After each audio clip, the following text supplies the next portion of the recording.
And here we go. We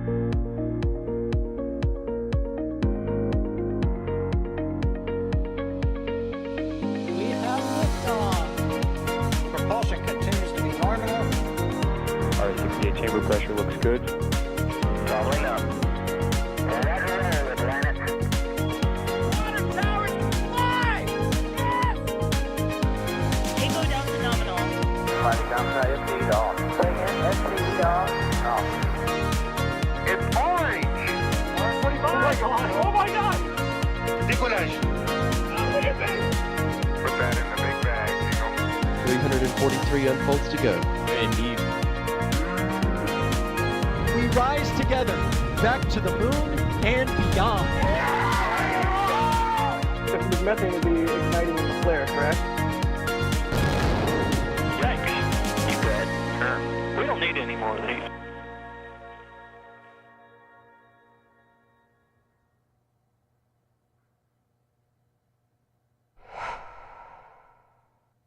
It's attempt 2 of New Glenn 2, everybody. Good morning. Barely 1 minute to go until the afternoon local time here at the Cape Canaveral Space Force Station in Florida. We are L-2 hours, 57 minutes and 53 seconds away from, fingers crossed, the second launch of, I think I'm correct in saying, the largest commercial rocket to ever grace these shores. New Glenn is a big beast indeed. And of course, this is the second time we're going to be running a live stream for this launch campaign. However, it's the third time I think we can define it as saying that Blue have attempted to go for a launch attempt, because of course we had the first attempt where, well, Mother Nature threw literally everything she could at not letting this rocket get off the ground. We then, of course, had that huge solar storm coming in through the week, and now, of course, we're going to give it another go on Thursday. But we'll get into the details of that in just a moment. My name is Ryan Caton. Thank you very much for joining us on NSF's live coverage of what is going to be a very important launch indeed. We have pulled out all the stops. We have got all the cameras deployed. We've got the full force of the field team. And one of those people on the field team, Sawyer Rosenstein, joining us once again on commentary with the Mark 1 eyeballs, trained on Launch Complex 36. How you doing, Sawyer? I am doing fantastic. The weather a lot nicer than the last attempt. The skies are beautifully clear. It is warm with a light breeze. I mean, it doesn't get much better for Earth weather for a rocket launch like this. Now we just need the rocket and the ground systems and the boats and everything else to do the thing. And of course, we also have somebody to explain all the things in a very long way. Alex is with us with all the answers. How you doing, Alex? I also have short answers, but hi, Bob. We can see there. Hi, Bob. SpaceX sort of photobombing here, New Glenn, I guess. But yeah, let's get some spacecraft to Mars, I guess. We'll talk about all of that, of course, later into the broadcast. Of course, because as I said, we do have the full force of the field team out at Florida. Well, it's kind of some nice alliteration there. We not only have Sawyer on the commentary, we also have cameras from Max Evans, we have D-Wise, we have Jerry Pike on the drone, and we also have Julia Bergeron out there. So we like the entire Florida field team is out there capturing today's launch, and we could not be more excited because, as it was just alluded to there, the weather, at least on the ground by the launch pad, looks a little bit better. But of course, there has been some other weather happening, maybe not on Earth, Alex, over the last few days, which has caused the slip to this Thursday launch attempt. So I'm just wondering if you could give us a little bit of a rundown of why the launch attempt yesterday had to be postponed, because it was solar weather. Yeah, so despite having, like yesterday, the forecast was completely clear. There were no concerns for weather here on Earth. Unfortunately, the sun was angry, and it threw a few coronal mass ejections out to Earth in our direction, and so we got nice, beautiful auroras, but also the environment, the electrical environment around Earth was quite angry as well. Lots of ionized charged particles and whatnot, and that is not great when you have these two spacecraft coming out of this rocket off the bat and already getting fried by these charged particles, right? Whereas, yeah, sure, it's going to have to be out there on L2 for a year, then it's going to do another year transit to Mars, etc., etc. So yeah, it's going to see lots of ionized charges and things like that, right? Like it's going to see a lot of these particles already, but let's prevent already off the bat, being showered by those, just in case, right? Especially after deploying from a space from the rocket, you have to commission the spacecraft. You have to understand it a little bit better, right? Because it's one thing having it operating on the ground than having it operating on in space.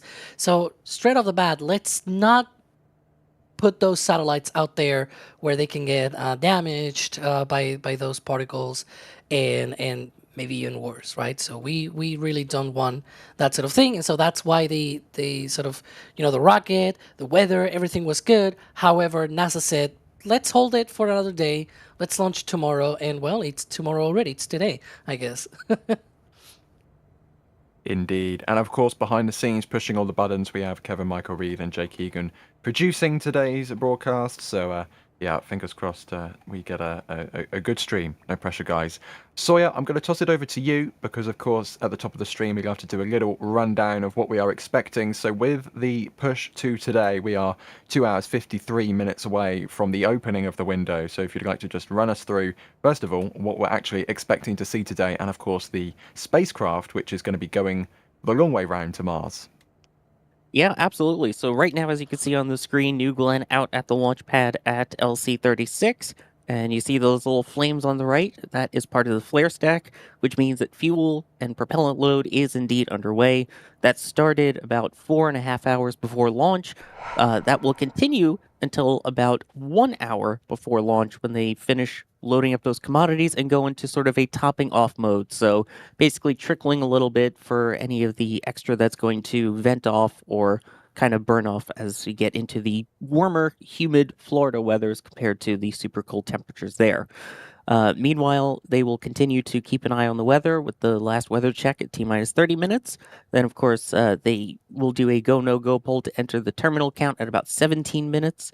And if all is go, they will enter that at T-minus 4 minutes, hopefully pressurizing the tanks and then taking onboard control of everything, getting the water deluge system, which will have 1 million gallons of water in it, up, ready, and started, and hopefully liftoff, bringing the 2 ESCAPADE spacecraft to orbit and eventually out to L2, which these 2 spacecraft are called ESCAPADE. It's part of the ESCAPADE mission. They are named blue and gold because of the colors of UC Berkeley, which is where the company behind, or the scientists behind it, are based. And this will be going out to study the magnetosphere out around Mars. So as we were just talking about all the crazy space weather and the aurora and things here on Earth, it's going to be doing a lot of similar science like that, except out at Mars. So taking a look at the impact of the solar weather, taking a look at how that will impact radio waves and radio communications, both between Earth as well as to spacecraft on the surface of Mars. And you can see here in terms of the Earth weather, as we were talking about, that's why I said Earth versus regular weather. Absolutely beautiful with this drone view from Jerry. Yep, we have the aerial views once again provided by Jerry Pike and this daylight launch attempt allowing us to get some wonderful foreground elements as well. Because, it's great to have the drone at night time, but sometimes it's kind of like it's a big dark black abyss in front of the rocket and there's not a lot of parallax to be had. I'm going to wait for Kevin to tell me. We've got some photos of the solar storm from Julia in the bottom right there.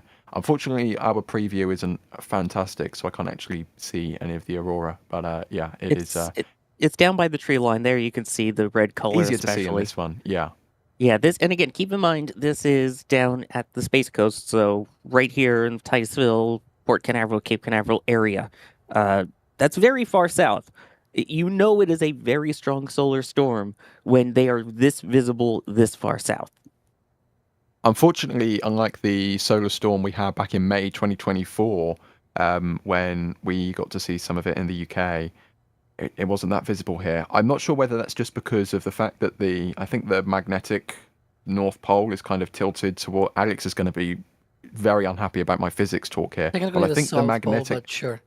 Okay, but it's tilted towards North America, right? Which means the aurora kind of favoritisms North America, or it was just cloudy. I'm not sure because it was cloudy. Yeah, it sort of favors the United States because, of course, it favors the United States. Also, Yeah. when is it not cloudy over in the UK? Come on. I mean, we've got. I think it's clear outside right now. It's it's not cloudy all the time, just most of the time. UK And this is tourism board in shambles. this is apparently from Kevin Michael Reed himself from Connecticut, a little bit further north, but yeah, very pretty aurora seen all across the United States and Canada and other locations around that part of the world. I think it was even spotted in Mexico, like on the horizon, which is absolutely bonkers to see aurora in Mexico. So yeah, that is how strong this storm was, and that is why there was no launch attempt yesterday. NASA polled no go for the launch attempt, and of course many more images available on all the socials. And if you got any cool pictures as well, make sure to tag us on all the socials as well. You name a social media platform, we're on it, maybe apart from MySpace. But yeah, thank you to everyone who has been sharing those pictures, of course. But I guess it's time to talk about the rocket a little bit because we are, of course, here for the launch of ESCAPADE and New Glenn 2. And if you are just joining us, if you have any questions, any comments, tag us in chat at NASA Spaceflight or at NSF, and we will be able to bring them on the screen. First of all, Ninja Guy Dan is asking, why does New Glenn wait so long between propellant load and launch when SpaceX has a minimal time between loading and launching of the Falcon 9? Alex, I'm going to toss this one over to you. I would counter this by saying that New Glenn is much bigger than Falcon 9, but then on the other hand, they also load Starship much quicker than Blue Origin loads New Glenn. Yeah, so one of the main reasons is because they use subcooled propellants on Falcon 9 and also on Starship. So you need to load those very quickly. The reason for that is because subcooled propellants, you are essentially loading the propellants colder than their boiling temperature, right? Instead of being at their at the temperature that they become gas, you just cool it down and it becomes denser. That means you can pack more mass in the same amount of volume. So you can have more performance in your rocket and therefore, offset some of the downsides, I guess, of having to reserve propellant for landing the booster, for example, on Falcon 9. In the case of Starship, it's not just the booster, but also the Starship upper stage, right? So you've got both there. Now, there are other constraints as well. Why, for example, why is New Glenn not using subcooled propellants? Well, it's a lot harder to subcool hydrogen, for example, on the upper stage, right? New Glenn uses hydrolox on the second stage. First stage, you could probably do subcooling, because it's methane. It's just like Starship, right? And that's what SpaceX does anyways. But yeah, hydrogen, it's a lot harder to do subcooling than with methane or oxygen. And so that's one of the main reasons why they use this more lengthy way of loading the rocket, where it's like we don't really need to load the rocket very quickly, because loading the rocket, especially one of this size, it will take really big, powerful pumps. We've seen this at Starbase, right? They have these rows of pumps to be able to load Starship in a really, really quick matter of time, right? And so it's very pricey, it's very complex, and it takes a while to dial in. They just want to be, peace of mind with their ground support equipment, especially when you're dealing with hydrogen. If you can simplify things, that's always better. And we've got some somewhat breaking news. Apparently, Amazon has just renamed Project Kuiper to Amazon Leo. I mean, that's kind of funny. Sawyer, Pun Master, Leo. It's like low Earth orbit. It's a low Earth orbit constellation. Leo. Yeah, I mean, it is Leo, low Earth orbit, and I guess lion-esque. I don't know. It'll roar to life eventually once all the satellites are up there. Yeah. I liked Kuiper, to be perfectly honest, but yeah. Will the missions be things like Leo Vulcan or New Glenn Leo or something like that? Because now that's gonna wreck the entire nomenclature system, right? We had It was KA and KF. Kuiper Atlas, Kuiper Falcon, right? Now it's Didn't even think L. about that. Now it's LA. You know, LA, LF, L. Ugh. Although that being said, how are they even going to name the Ariane 6 launches anyway? Because they've already got KA with Atlas. They can't have another KA with Ariane because it would be KR, AR, KAR. KMR? I think we might be divulging a little bit here from the main purpose of this stream, but this is of course news that's just come in. Yeah, I'm not 100% settled on this name change just yet. I was quite a fan of Kuiper, and it was I think it was a very cool name, but yeah, maybe we need to get Chris B to run a poll in chat because I'm not certain on Leo, to be perfectly honest with you. I mean, yeah, I kind of get where they're going with it, but I don't know how much of a name change is going to help or why they're even changing the name at the moment. But keep in mind that a lot of those satellites are indeed scheduled to launch aboard New Glenn. They have a deadline to meet by mid next year, which we'll see if they get an extension or if they're actually going to be able to make that goal for the, I guess now, Leo constellation. The I hate Leo that name. constellation in Leo. The Leo, yeah. Oh my god. Sorry, go ahead, Alex. They should fire whoever brought up this in some kind of meeting in the company. Hey, why don't we rename it to Leo? And it's like you have your brand, your sort of identity as Project Kuiper, and now it's like Project Leo. It's such a generic name. It's so on topic with the recent times. Anyways, just don't mind me, just ranting. Yeah. I think to save our sanity, we should probably move on, and a good way to do that would be to thank some of the support that we've been getting in the first part of the stream here. First of all, John, with the $20 super chat. Thank you so much for the support there. They're asking who would win in a showdown: the version 3 Starship with 6 Raptors and version 2 booster with Raptor 3 versus Blue Origin New Glenn with booster B4 engines and a Block 2 on top. I think Starship would win regardless because it's a bigger rocket at the end of the day. But thank you very much for the support nonetheless. Christian also gifting 5 Red Team memberships. Thank you for the support, Christian. Now, Sawyer, I'm going to ask you this as the American on the stream right now, but I think there is another topic which has been discussed a lot over the last few days, and that is because 1 week ago, the FAA released an emergency order, or was it the Department of Transportation that released an emergency order, basically saying that because of the US government shutdown and the restrictions and the increase on pressure on air traffic controllers, that they were restricting launches to nighttime hours only.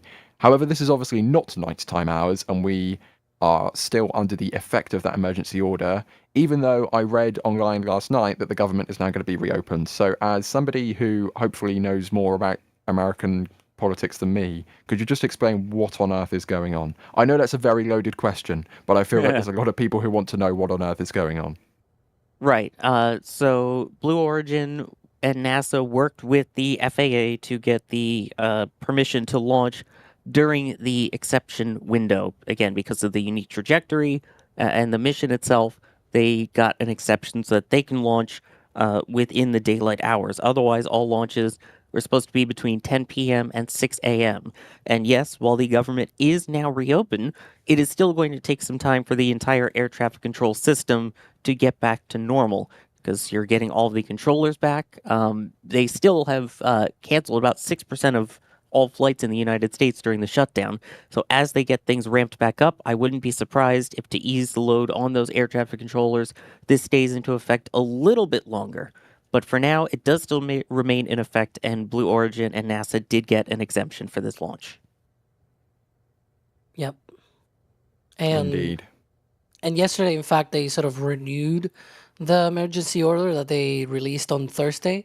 So they sort of re-released a new version yesterday night, stating that instead of having like a 10% reduction on flights, it's going to be kept, I think, at 6 or 7%. 6%. And Yep. then, yeah. And so, but the restriction for the space launches is still in place. Although I would expect that maybe later in the week, once things start to getting slightly back to normal at the very least, then maybe these restrictions can be eased. So we'll see, But in the meantime, at the very least, the later launches in the week, which, by the way, there's another launch later today, by Atlas V. We're going to cover that later tonight. That one is within the window. They changed the window precisely so that it will be, complying with the new emergency order. And of course, there's 2 Starlink missions as well tomorrow night. Hopefully, maybe we'll see. And those are also within that window. So, yeah. Let's have a look through here for some more questions. We have an excellent question here from Stephen, and they're asking, how does New Glenn pressurize the tanks? Alex, I'm going to throw that one over to you because I actually have no idea.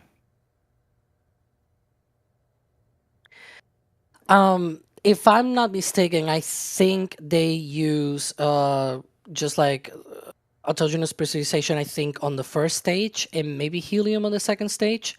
I'm not fully too sure about that. But I know they don't use the exhaust or anything like that, like Raptor or whatever. I think they have an actual heat exchanger to be able to do that. But yeah, helium for a first stage like this, with how big it is, it's very expensive to operate, which is it is no surprise that the only large first stage that does this kind of thing is SLS. Let's put it that way. It's true. No, it's also autogenous pressurization. I'm just joking. Every single big rocket stage actually uses autogenous pressurization. The second stage, I'm not too sure because it might be small enough to use helium. And we can see there at the bottom the Coast Guard on its way out. I would imagine there are more Coast Guard vessels than just that one boat going out, but a Coast Guard vessel going out to patrol the area, because Sawyer, of course, one of the delays caused on the original launch attempt was because a cruise ship, apparently, according to Blue Origin Mission Control, was causing the range to go red, which is something that not many people were happy about, I think it's safe to say. That is true, and I saw a lot of screenshots going around showing the one that we had on our broadcast, which we do not know that was the exact one. Just want to point that out. We've reached out to the range for comment and are still working on hearing back for the exact specifics on that. But yeah, there was the boat earlier in the range as well when the weather had cleared that caused the first one, and then the cruise ship. So there are notice to mariners and areas where there are basically keep out zones to try and prevent anyone from being in the risk of having falling space debris in the event that something doesn't go right, as well as for areas around where the landing will be on Jacklyn. But yeah, just please, if you're out there, stay out of the waters. Check all of the notice to mariners. If you're in the air, check all of the notice to airmen/air missions, please. Also, I should point out that we did reach out to the range and they denied to comment and referred us to the United States Coast Guard. There we go. Okay, I think we should probably take a look at how the weather is stacking up, because it's looking, at least on the visuals, much prettier than it was on Sunday's launch attempt. And there is the radar. Literally nothing, some ground moisture, and that's it. There's literally nothing at all. It is as clear as it can get, pretty much. That is, yeah, it doesn't get much better than this, at least on the ground. And of course, we have the weather forecast from the 45th Weather Squadron of the United States Space Force. And unfortunately, they didn't publish another forecast last night in preparation for today. So this forecast was actually issued 2 days ago. So this is 48 hours old at this point. But the forecast is saying less than 5%, which is as good as it gets in terms of probability of violating the weather constraints, with pretty much calm weather conditions. There you go. You get nice temperature, nice humidity, and low liftoff winds 11 to 20 feet per second. And the only clouds to be seen at 31 to 33,000 feet. So that's pretty good. Additional risk criteria: solar activity is listed as moderate and the offshore landing weather listed as low. So I think that's good on the landing weather point of view. Solar activity, Alex, that says moderate, but that's kind of like, what does moderate mean? If NASA is okay to go ahead with the mission, I'd say we're probably clear with the solar storms that have been coming through. Yeah, and as you mentioned, this is from 2 days ago when it was supposed to be yesterday. So like it's 48 hours old, and that's why it says on the left hand side 24-hour delay, because this was, this was originally issued for yesterday, and so we're looking here at what will have been the backup of yesterday, which is the primary today. It's a whole weird thing, but in summary, there's not being an updated weather forecast from the Space Launch Delta 45, so we have to rely on this one from 2 days ago. But as you can see, still pretty much no primary concern there. And as you mentioned, the only thing was the solar activity risk criteria being moderate, but over time, this has been probably looked at and updated, and NASA is like, yeah, we're okay with this. The Earth is already being fried. We can now launch. And of course, as an interplanetary mission, we are going out to Lagrange Point 2. We are having a pretty much of a lower inclination trajectory, which is what we can see there, the hazard zones. These are the hazard zones that you need to stay out of if you own a cruise liner company. Okay, stay out of these Or an zones, airline. please. Or an airline.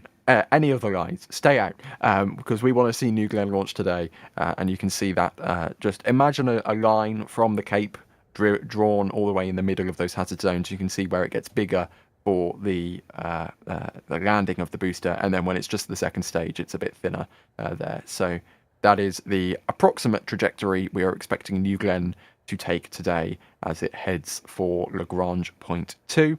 And of course, if you are along that trajectory, it's a little bit difficult. You might have to be out at sea outside of the hazard areas, but this is the launch visibility graph from Blue Origin. Usefully, they have eliminated the Bahamas from their map, but if you are in Florida, Georgia, South Carolina, maybe even North Carolina, Alabama, I'm not sure if you'll see much if you're in Alabama. Maybe this is a bit more optimized for those nighttime launches, but especially if you are in Florida, keep an eye out because this is a big rocket. And yeah, it's pretty hard to miss if you're in the area. Sawyer, how much different is the auditory experience for this compared to some other rockets? I can't remember if you were down there for New Glenn 1, but it's certainly was much bigger not. than Falcon 9. Yeah, I was not here for New Glenn 1, but I can tell you it's a different experience from Falcon 9. Again, Falcon 9 is a lot smaller. The diameter of this rocket is about double. While it does have the 9 Merlin engines, these are the BE4 engines, which are the methane engines. I'm expecting them to be very powerful with 7 of them. In comparison, right now we've seen 2 of them fly at a time on ULA's Vulcan rocket, although those also had solids with it. But I'm expecting this to be quite the auditory experience, and of course, the visual experience, which if you've seen any of our footage or shots from the first flight, that is quite a blue flame. Yeah, it's going to be really interesting to see how that flame reacts to the daylight lighting conditions, because at the nighttime, as it went through the clouds on the last flight, it kind of caused this spotlight effect from the 7 BE4 engines shining down on the Space Coast. It was very pretty indeed. So yeah, looking forward to seeing how this plume looks in the daytime. A little bit more support we've been getting from Sean. Thank you very much. They're saying Leo, much easier to spell than Kuiper, business sense. We also have 33 Raptors Mimi gifting a Red Team membership, so thank you very much for that as well. Let's go to this question from Heliosphere Physics. They're asking, do you think Blue Origin will upgrade the thrust on the BE4? Well, Alex, from the last flight, I'm hoping they have a little bit more thrust, but all engines over their lifespan, they tend to get uprated with the performance gains they get. Yeah, we expect that in the future there be upgrades both to the engine and also the rocket itself. There's been already some indications out there that they may plan a future 9-engine version, maybe a third stage as well, hydrolock stage maybe based on the BE7 engine instead of the BE3U. So there are definitely upgrades down the line for New Glenn. I would expect that perhaps the reason why on the first flight we saw a much slower ascent at the beginning was precisely that they might have been running the engine a little bit of a lower throttle just to be happy, right? I sort of made this comment at the first attempt launch stream where it was like, you have to decide whether your first flight will be successful or you're gonna push the rocket to its maximum performance and whatnot. It's like, better to just ensure that the launch will happen, right? Versus having to push everything to the limit. And we've seen this with many other rockets, including Starship, right? The first flight, it also had lowered thrust on the Raptors. So you can expect that sort of thing on many other rockets where it's like, make it work first, then optimize it and make it better, right? That's the usual thing that you see nowadays on Twitter. But yeah. I mean, I think the Raptors on Starship Flight 1 had a bit of a bigger problem than low thrust performance, to be honest. I think the fact that nearly half of them were knocked out on ascent, I think that's probably a bigger issue than the fact that their thrust was a little bit downrated, but All right, but there's a part from that, which is that they were run at 90% instead of 100%, which is what I'm trying to mean, right? And I think they were still run at 90% even on Flight 2, and then later flights, that's when they ramped up actually to 100%. So, yeah, it could be even today as well. Maybe it's still slow. This payload, even though it's going out there to the L2 Lagrange Point, it's still a very small payload. It's just 1 ton, 1 metric ton of payload. It's really, really tiny compared to this huge rocket. I don't know if maybe people were watching on the first attempt. We saw those views from inside of the payload bay on that ginormous fairing, right? And it's like it's these 2 tiny things in the middle of this huge fairing. So yeah, they may even have enough performance to be able to do this, even if it were to repeat. That's my complete guess, though. It's not something that we know from the company or anything like that. Yeah, and even just as a scale of comparison here, 1 ton is the payload capacity of Firefly's Alpha rocket to low Earth orbit. So theoretically, if they would fit inside Firefly's fairing, I don't know if they would, but in terms of mass, Firefly's Alpha rocket would technically be able to deliver these spacecraft into low Earth orbit. So just for scale, they need this big of a rocket to send that same mass all the way out to, originally to Mars, but now to Lagrange Point 2. Well, they don't need it to be this big. This is actually even if we were to launch it straight to Mars, we'll talk about that later, why it is not actually sending it to Mars straight, and why it's L2 and whatever. But you don't even need, Falcon 9 could do this. Falcon 9, even maybe with downrange landing of the drone ship, you could do it with that. It was, in fact, originally, because you mentioned Alpha, it was, in fact, originally planned to be launched on a medium launch vehicle sort of style of rocket, sort of like Antares size, even smaller, to a GTO, to a geosynchronous transfer orbit. And then the satellites will themselves have enough performance and enough propellant to be able to transfer themselves out to Trans-Martian injection and get to Mars. They were supposed to have plenty of margins and plenty of performance to be able to do that. But, it was then moved to a Falcon Heavy, flying alongside with the Psyche mission. Psyche delayed by a year, and so the mission had to be postponed, and now it's on New Glenn. So it's jumped multiple different potential mission profiles and whatnot. So it's being a bit of a chaos thing, but yeah. And we've got a chat message here from Psycho. They're asking, in non-related news, Sierra Space just posted an update on Dream Chaser. Well, Soy Rosenstein, I think you might know something about this update on Dream Chaser, because if nobody's seen it yet, there's actually an article that literally just got posted at nasaspaceflight.com. Yes, in addition to the update from the press release, we did actually reach out and ask them our own individual questions, which they did reply to. And on top of that, they also sent us some exclusive photos that you'll only see in the article. So go ahead and you can check that out. But yes, we have seen that Dream Chaser was indeed towed around the Kennedy Space Center area. So they did all the electromagnetic interference testing, and then they took it out towards the shuttle landing facility, now the launch and landing facility. They did some pull tests with it, rolled it around a bit, and tested ground operations. They tested communications with the tracking data relay satellite network. So they've actually done a lot with the vehicle. We asked them about the upcoming mission for it, This will be a just free-flying low Earth orbit mission, and basically they said that they're working with other companies and other partners to be able to say, hey, let's find some other uses for this besides the commercial resupply services 2 contract, since NASA and Sierra Space basically said, yeah, we know you're not going to be able to make the required 7 flights, so we're going to remove that requirement from you. So all of this is in the article on nasaspaceflight.com. My favorite thing about this lead image is that if you zoom in, I'll leave this, I won't expect Kevin to do it, I'll leave it to you as an audience thing to do, but if you zoom in right onto the nose of Dream Chaser, the sign in the background still says Orbital ATK. An Orbital ATK hasn't existed for a long time at this point, so I found that quite funny. I didn't realize it until you pointed it out last night, and I laughed. Now a aerospace division of Northrop Grumman Innovation Systems or something like that. I can't remember their official title anymore. It's too long. Anyways, nasaspaceflight.com for that article. Make sure you can probably read it and listen to this stream at the same time. Why not? Or add it to your bookmarks or something. You know. Let's have a look through here. We have a great question from Hello I'm Smile, and they're asking if there's going to be any difference between the Falcon and New Glenn landing.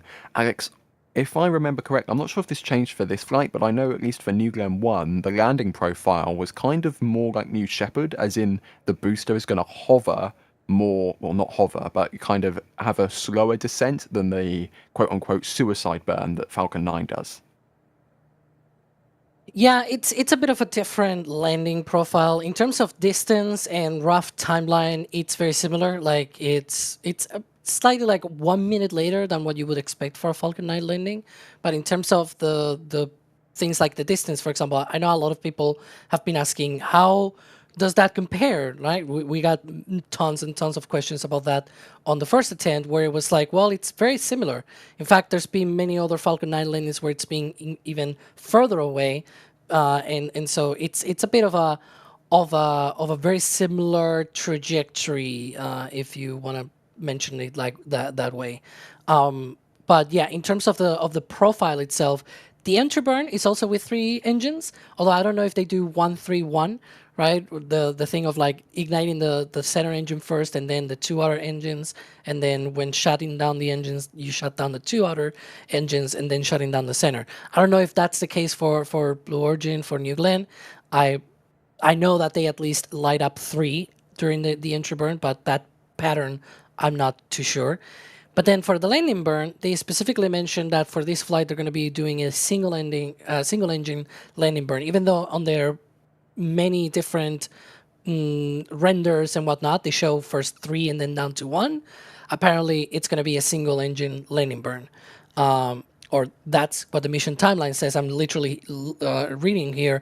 T plus 8 minutes, 27 seconds, single engine booster landing burn. So I'm guessing it is indeed with a single engine, and it's very long as well. It's a lot longer than what you would expect, for example, for Falcon 9 or Super Heavy. So I would also expect them to do a hover, and that's probably why they're doing an extended landing burn, because it's gonna be probably hovering for a bit. Yeah, it's going to be, I mean, fingers crossed they get that far in the flight today, 2 hours and 21 minutes and counting. But if they do this, that is going to be, I think the internet's going to go a bit crazy, perfectly honest, because that is going to be something absolutely spectacular.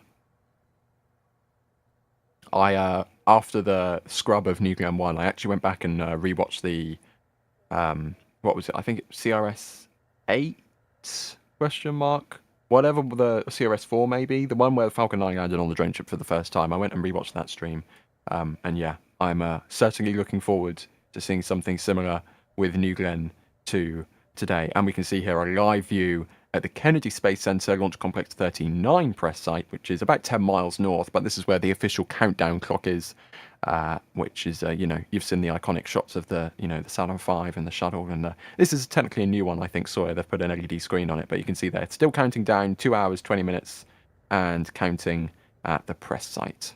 Yeah, the first time that clock was introduced was actually for the Orion Exploration Flight Test 1 back at the end of 2014. So it's been about 11 years since they've updated the clock. The old one, the light bulbs were huge. It was very noisy, actually, if you were next to the old clock. This one is a lot quieter now. But yeah, that's how long it's been, by the way. Yeah. Okay, let's have a look through here. A little bit more support. We have Drunar saying, have the beans been loaded already? I'm sure if they give it the beans, it'll launch a little faster. Fingers crossed Blue Origin gives it some beans for the launch today, indeed. And Texas Storm Chaser as well, thank you for the support, for your support there as well. Have a look through here. We have a question here from Gabriel in chat, and they're asking, why does Glenn Stage 1 have to do an entry burn before landing? Sawyer, I'm pretty sure it's the same reason as the Falcon 9. It's just to protect it from getting too toasty. Exactly what it comes down to. It's basically, as we talk about fighting fire with fire for Falcon 9, it sort of creates an envelope to use as a semi-heat shield as it gets into the thicker parts of the atmosphere there. So in addition to starting to get ready to slow it down, it acts as a sort of protection there. And then, of course, as it hits the thicker part of the atmosphere right afterwards, that's when it'll really start to create that extra drag and slow it down.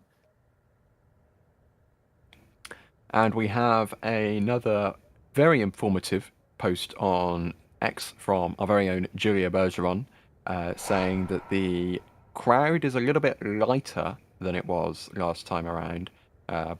Yeah, so if you want to go and if you're in the area in person and you want to go and actually watch this launch, then that thread is full of very useful information for you there. And Port Canaveral, of course, is a wonderful place to see it once it clears the pad. I think that top center view is even from Fleet Cam at Rusty's at Port. So you can see just the tip of New Glenn over all of the machinery there. But, you know, as soon as it clears the tower, you'll be able to see it quite clearly from Port. So lots of useful information in there if you are at the Cape watching in person where to go and see. Or if that fails, just go to Cocoa Beach, Sawyer. I'm sure there's going to be plenty of opportunities to watch the launch from there. Absolutely. I mean, there's plenty of parks along the way. As of right now, it doesn't seem like Jetty Park is full yet, but I'm sure it's going to be on the more crowded side there. If you really want to know all the different spots and how crowded they are, make sure you definitely follow Julia. And of course, play a little patch hide and seek if you'd like, where if you're in the area and you can find Julia, she will give you one of the NSF patches that you get for meeting any of us in person. And they're not like Starship patches. These are exclusive, never sold, only gifted patches. So keep an eye out. You definitely want one. Okay, let's have a look through here. Striker is asking if there's any information on how the booster will be secured to the ship after landing. Alex, they have kind of little robots. I'm not sure if they're going to be securing the booster to the deck, but they're definitely going to be plugging into the booster. Yeah, they have sort of how to explain this. They have like stops for the legs so that they are able to sort of keep the booster in place and it doesn't slide around. And then there's like a robotic vehicle that comes out and then goes and sort of hooks up to the booster and saves it. So yeah, they have an entire system for that sort of thing to be able to save the booster and prevent it from doing any unnecessary moves, if you will. Hi, Jacklyn. Yeah, some B-roll of Jacklyn at Port. Definitely a very, very impressive vessel indeed there. Because, yeah, just look at the size of that thing. It's absolutely huge. It's like literally it's the size of a football field, and it doesn't matter how you define the size of a football field. It is that big. That is how big Jacklyn is. It doesn't matter. It is huge. Yeah, I'm quickly running through the information that we have been provided from Blue Origin to remember how big Jacklyn is. Where is it? I literally just had it in front of me. Here it is. 380 feet or 116 meters long, 150 feet or 46 meters wide, with an landing area diameter of 61 meters. And that's floating out in the Atlantic Ocean right now as we speak. So yeah, definitely, definitely big. You got some more. Yeah, we can see from Jerry. This is not live, by the way. Yeah. If this was live, we'd be in trouble. It's not live, trust me. Exactly. But yeah, we can see how much. I think that's the wake. That's called the seafaring terminology. Look at me go, big wake. Yeah, which by the way, again, that thing is absolutely massive. You mentioned the numbers of it, but when you see it in port, especially compared to, say, just read the instructions or Shortfall of Gravitas, the SpaceX drone ships, um, it's about the same amount of landing area, but because it has those ginormous sides on it, it is very tall. So it sticks out like a sore thumb compared to the other ones because SpaceX is mostly flat, except for that kind of little bump where the garage is for the Octograbber. Yeah. Most of those are probably for support equipment and whatnot. Unlike on Falcon 9, because Falcon 9 they can save it, right? But they do not offload any remaining fluids or anything like that, or at least as far as I know, they don't normally do that at the drone ship. They do that while they are on their way back, right? Instead of doing that remotely and everything, they are on their way back. They plug in hoses and whatnot to the booster quick disconnects, to the umbilical ports and whatnot, and so they are able to work on that while they are going back to Port Canaveral. In the case of Blue Origin, they have a whole different philosophy here, so most of that is probably part of the support equipment. As you mentioned, though, the decks are very much the same size, even though New Glenn it's larger because it's got 6 legs instead of 4. They have less of a stance on the deck when the booster is sitting there. So overall, the sort of size that they occupy actually is very comparable to the Falcon 9 landing legs. So at the end of the day, you only need a very similar size of the deck, even though it's a larger booster. I've been trying to do some maths, and I'm not sure if this is correct, but if I did it correct, then if we take the scale of how far downrange Jacklyn is and the length of Jacklyn, basically Jacklyn is about 600 kilometers downrange, right? If you scale that down, so the 600 kilometers is the height of the Empire State Building, I think I'm correct in saying that Jacklyn would be 85 centimeters long. And just to put it, because I see some people confused, I said that was not live. I meant the video itself of the barge. Everything else, this view that you see right now, this is live. That video is recorded. Everything else, all of the other feeds that you can see there. There we go. Thank you, Kevin. Yeah, that's a replay. The other things are live. Also, by the way, saw some people confused. Ryan, are you Blue Origin trying to use anything but actual numbers to measure things? You know what? I even did it wrong because instead of dividing by 600,000 meters, I divided by 60,000 meters. So that's very wrong.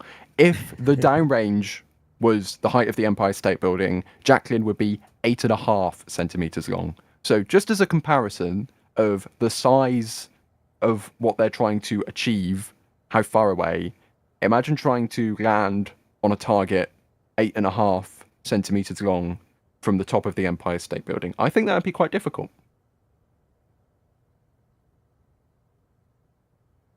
And now that I've bored absolutely everybody and everybody has turned the stream off, let's move on. Let's hit some more questions. Kale is asking, how far is it to get to L2? Alex, this has got your name written all over it. Well, so L2 is roughly 1.5 million kilometers away from Earth in the direction away from the sun. If you were to put them in a line, you will have the sun on the left, the Earth on the middle, way not in the middle, but sort of, and then on the right you will have L2, right? And that is a very useful place, for example, for things that you want to point the other way. So away from the sun, away from the Earth, namely certain space telescopes like the James Webb or the Euclid Space Telescope. Now, in this case, it's not technically going straight there. Like it's sort of orbiting around L2, what it's called a libration orbit.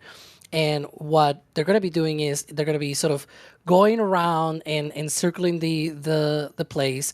And once it is the right time to go to Mars, these satellites will do a flyby of Earth and then transfer themselves out there to Mars. Now, how far is it?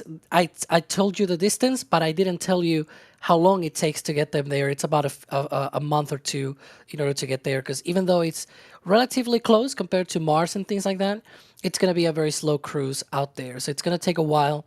It usually takes a few weeks to get there, and they're going to be hanging out there, just waiting for the right moment to head out to Mars. So yeah, it's gonna be a while until these two spacecraft reach Mars. It's gonna be, I think, in 2027. So yeah. And we have Ziggy in chat who is asking, when is the next flight of New Glenn? Well, the next flight of New Glenn is in 2 hours and 10 minutes time. But for the one after that, Sawyer, maybe January Q1 2026 question mark? But it's not really set in stone yet, is it? Yeah, it's definitely not set in stone at this point. Again, this is just the second ever flight of New Glenn, and of course, a lot of it's also going to depend on what happens in terms of this flight in particular and how well it goes. But I believe, Alex, I'm trying to remember what the next payloads are. Of course, they will have Amazon Kuiper, which is now Amazon Leo payloads for later missions, but I don't know if we even know exactly what the next payload will be for this set in stone yet. Right now, there's a bit of a how to say this. We're waiting to see if this booster lands, right? Because it seems like they might be wanting to use it again on the third flight of New Glenn. And so that will drive when the next launch of New Glenn will be. I don't think they have a third booster ready yet, so that's why it's sort of pending what this booster does. They really want to land this booster, and so that's where we are right now. As for the payload, we think it's going to be the Blue Origin, the Blue Moon Mark 1 lander to the moon, and that launch, if the lander is ready, could be as early as Q1 of next year, essentially the first quarter of next year. But if it's not ready, they have other payloads that might be able to be tucked into the schedule, if you will. We'll see what happens. But yeah, there's other candidates there. The Elytra rideshare mission with Firefly, for example, is one of those that could be introduced there for the third flight. I don't know about Kuiper, although now it's not Kuiper, it's Leo. I hate that name. So there's Amazon Leo now, I guess. That could also be part of the third flight. Although if I were them, I will probably wait a little bit more to put my super expensive satellites on that rocket, but we'll see. Yeah, it's certainly going to be interesting to see when they launch Leo to Leo, because I think Leo, especially in Leo, could make a proper impact, because being in Leo, it's got low latency communications with the ground, right, which I think could be advantageous for Leo. Also, I just noticed that if we go with the new naming convention, so again, like KA was Kuiper Atlas, KF was Kuiper Falcon, you would have LNG, which, by the way, what's the propellant for this vehicle? It's methane. Let's go. Which, I mean, depending on which launch company it is, yeah, they'll call it LNG. So for Leo New Glenn, it would launch with LNG. Yeah, that's the ongoing thing of like ULA and Blue Origin. They love to call it liquid natural gas, even though it's literally liquid methane. Like, there isn't a liquid methane plant in Florida, and then next door there's a entirely separate liquid natural gas plant. It's the same thing. They use the same propellant, but for some reason, I don't know why, they just want to call it something different for the sake of calling it something different. Yeah, and if you ask Tori Bruno, he'll tell you that indeed they use methane. They just call it LNG because that's the commercial name. And it's like, but it's different. LNG is not the same thing as methane. Methane, it comes from purifying LNG. It's like, LNG being liquefied natural gas. But yeah. The only company that has actually used LNG has been Relativity. When they flew Terran 1, they had their own sort of way of trying to distill the LNG to be a little bit more pure, but they still used LNG at their launch site with Terran 1. That was interesting.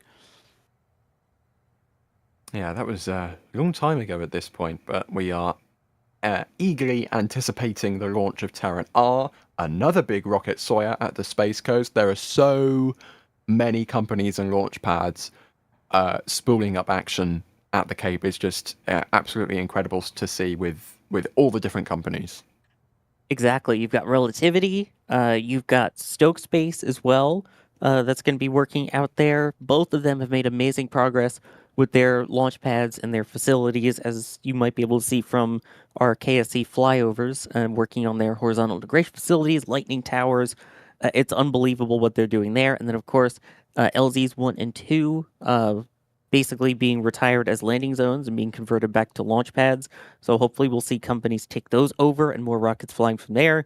In addition to flying out the remainder of the Atlas rockets, there's still Vulcan, there's still SLS, which hopefully we'll see early next year. You've got Falcon 9, hopefully the return next year as well of Falcon Heavy.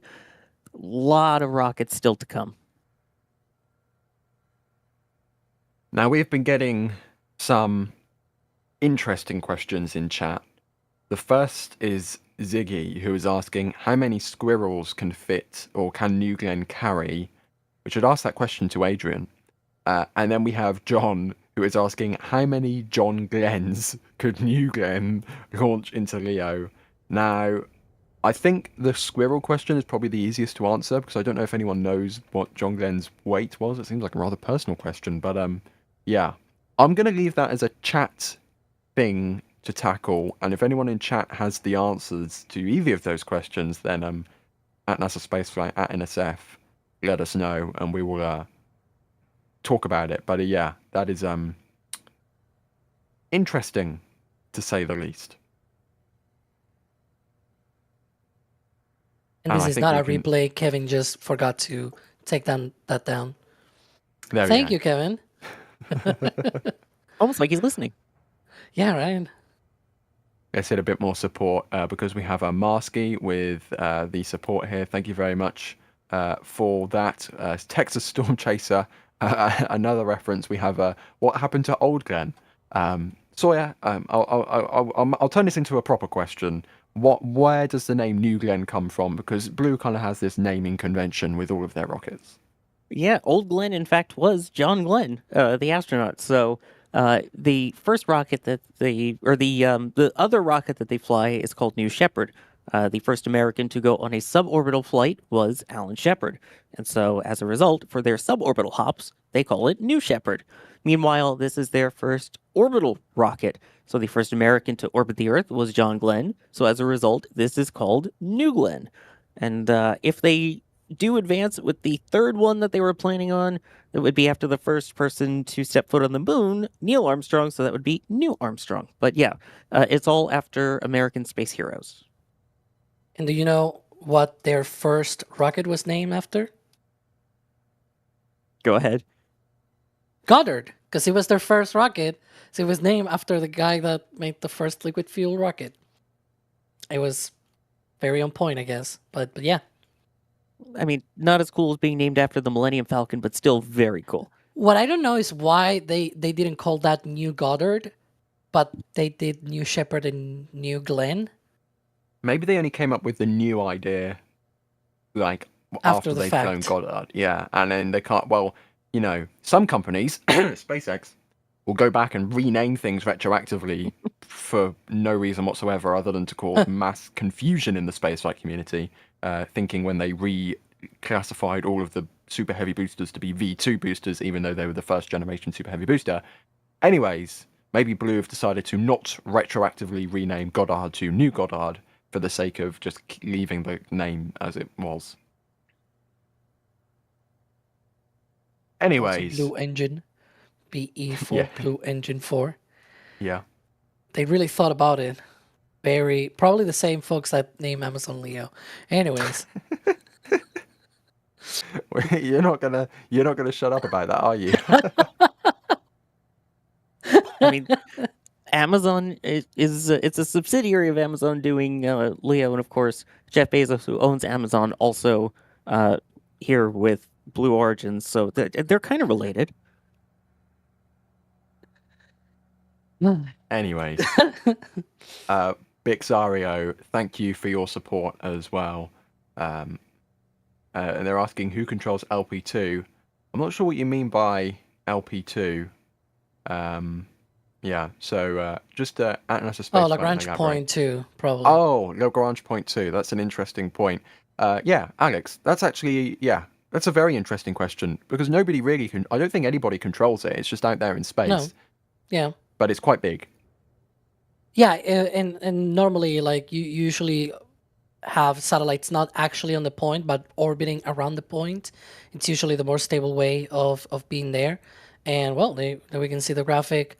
And so this one, I think it's from an old satellite that I took it out from the NASA website. So I was like, yeah, I'm gonna use this one.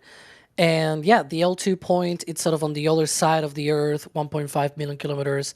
There's not really anybody sort of saying, oh yeah, you can go in, or no, you cannot go. No, like it's out there. It's just like low Earth orbit, GEO, and things like that. You can just go out there. There's nobody else policing anything out there. As we are now under 2 hours left to go in the count until the opening of the window. Trust me, that will go very, very quickly indeed. Fingers crossed we don't get any more cruise ships in the range during that time. But yeah, we are counting down until the opening of the window. And Sawyer, I think the window is a little bit shorter today, but it's still pretty long. Yeah, exactly. I mean, we're still talking a couple hours here, so the window for this one, again, opening at 2:57 p.m. Eastern Time and closing at 4:25 p.m. Eastern Time. So that's still a good hour and a half-ish. Plenty of time Yep. to get this rocket off the ground. We can be optimistic, you know? Yeah, exactly. The last one was honestly similar in terms of the amount of time. It felt longer because of when you look at the marine notices, those extend a little bit longer than the actual launch window.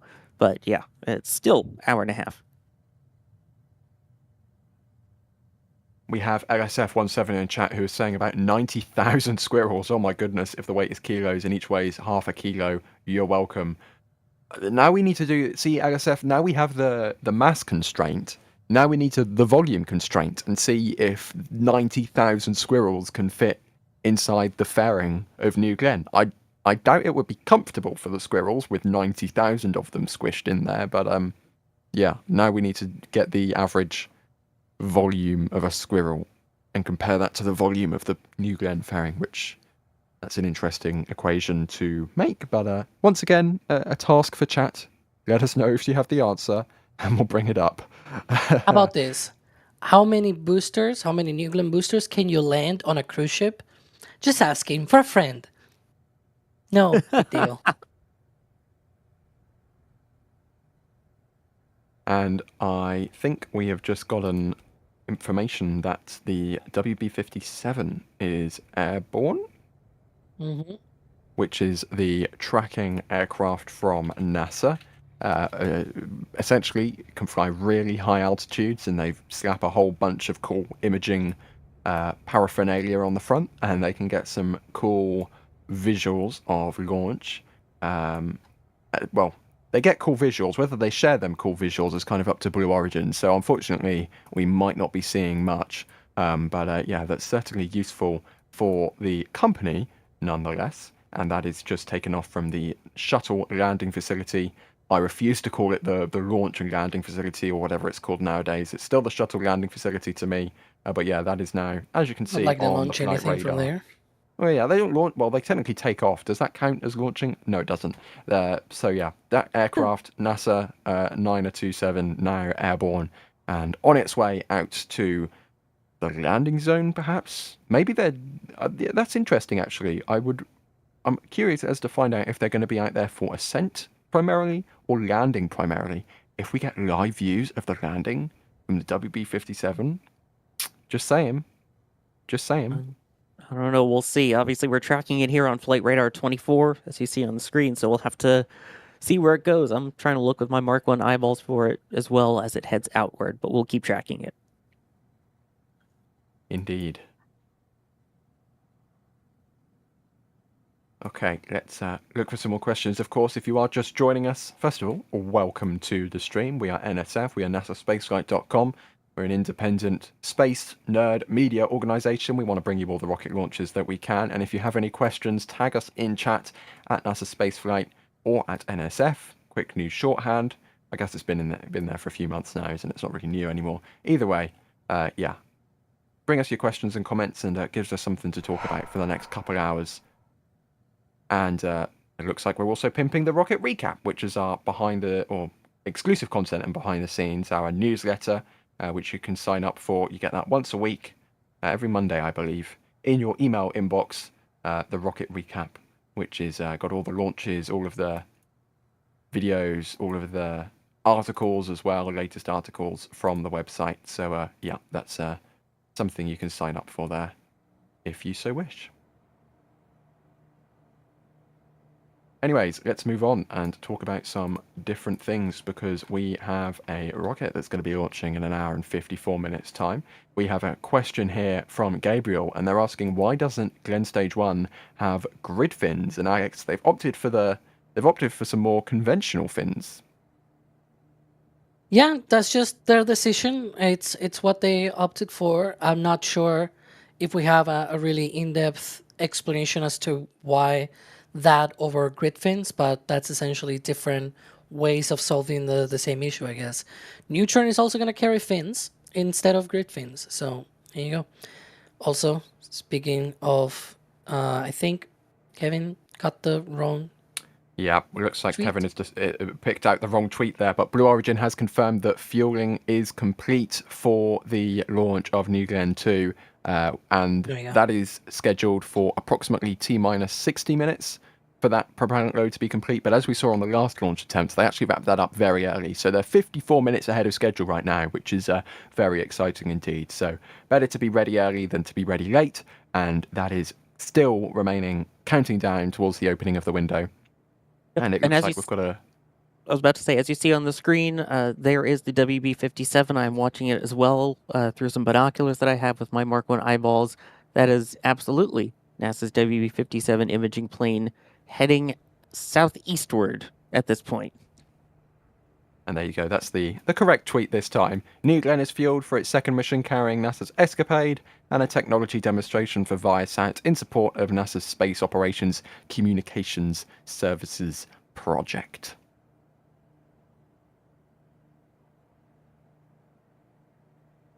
And we continue to count down. We can see the flare stack still running there in the right, just next to the lighthouse. Well, it's not actually just next to the lighthouse, but from this perspective, it looks like it's right next to the lighthouse. It is actually right next to the huge water tower there at Launch Complex 36. And we have the two, well, the bigger tower, which is technically can also be kind of a crew tower. And we have the lightning tower on the right. And of course, the huge horizontal integration facility hangar, which Blue uses to integrate the rocket horizontally. Yeah, you wouldn't have guessed it from the name.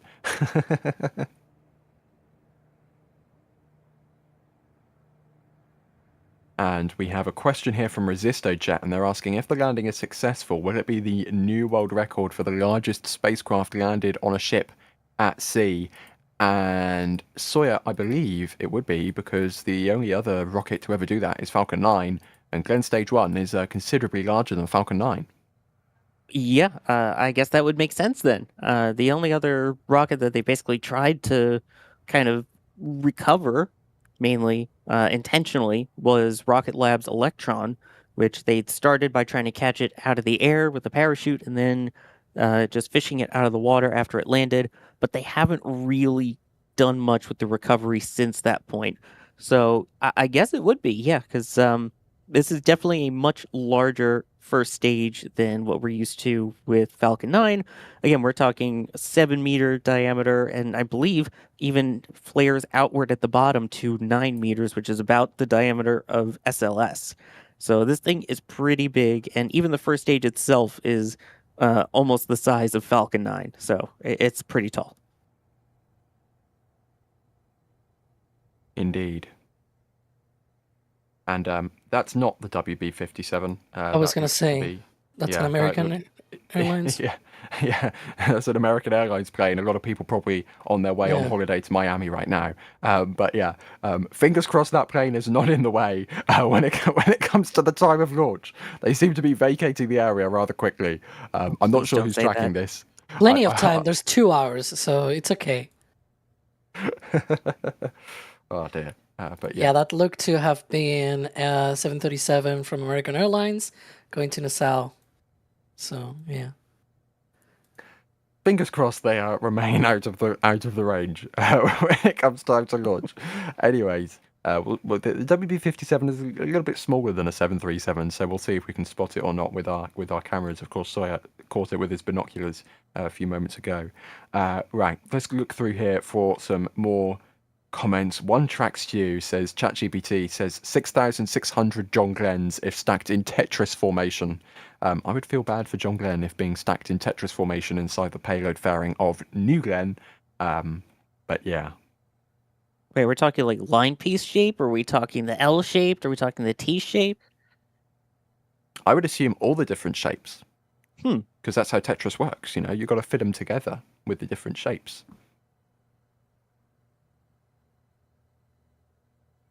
Anyways, I think we can move on. Let's have a look through here. Oh, Sawyer, you love talking about this. We have Gojira, and they are asking what material is New Glenn's engine bay, fins, and interstage made of. It is a special type of thermal protection system, if I'm correct. Yes, there is a coating on the vehicle that is meant to kind of act as a thermal insulator. It's a fabric thermal protection system called Comet. So in addition to the regular, pretty much aluminum structure for all of the fins and large parts of the vehicle, they do have that sort of thermal coating on it. It's not like the spray-on foam insulation, because again, that's more of an insulator, the Sophie. This is, I guess, kind of like, I guess the best comparison would be similar to the thermal blanket, the white blanket that they used on Space Shuttle. But again, it's their own proprietary thing. Indeed. And I have to say, I actually prefer New Glenn with the Comet than without. I think the white, blue, and kind of copper color, I think it fits. And I think it works. I think it is very pretty, I have to say. I know some people didn't like it and they preferred just the white and the blue, but you know, rockets with different coloured interstages, Falcon 9 Block 5, they made the interstage black and it instantly improved the aesthetics of Falcon 9 by like a gajillion %. They've done the same thing with New Glenn, they just made it even prettier, you know? Different coloured interstages, that's what it is.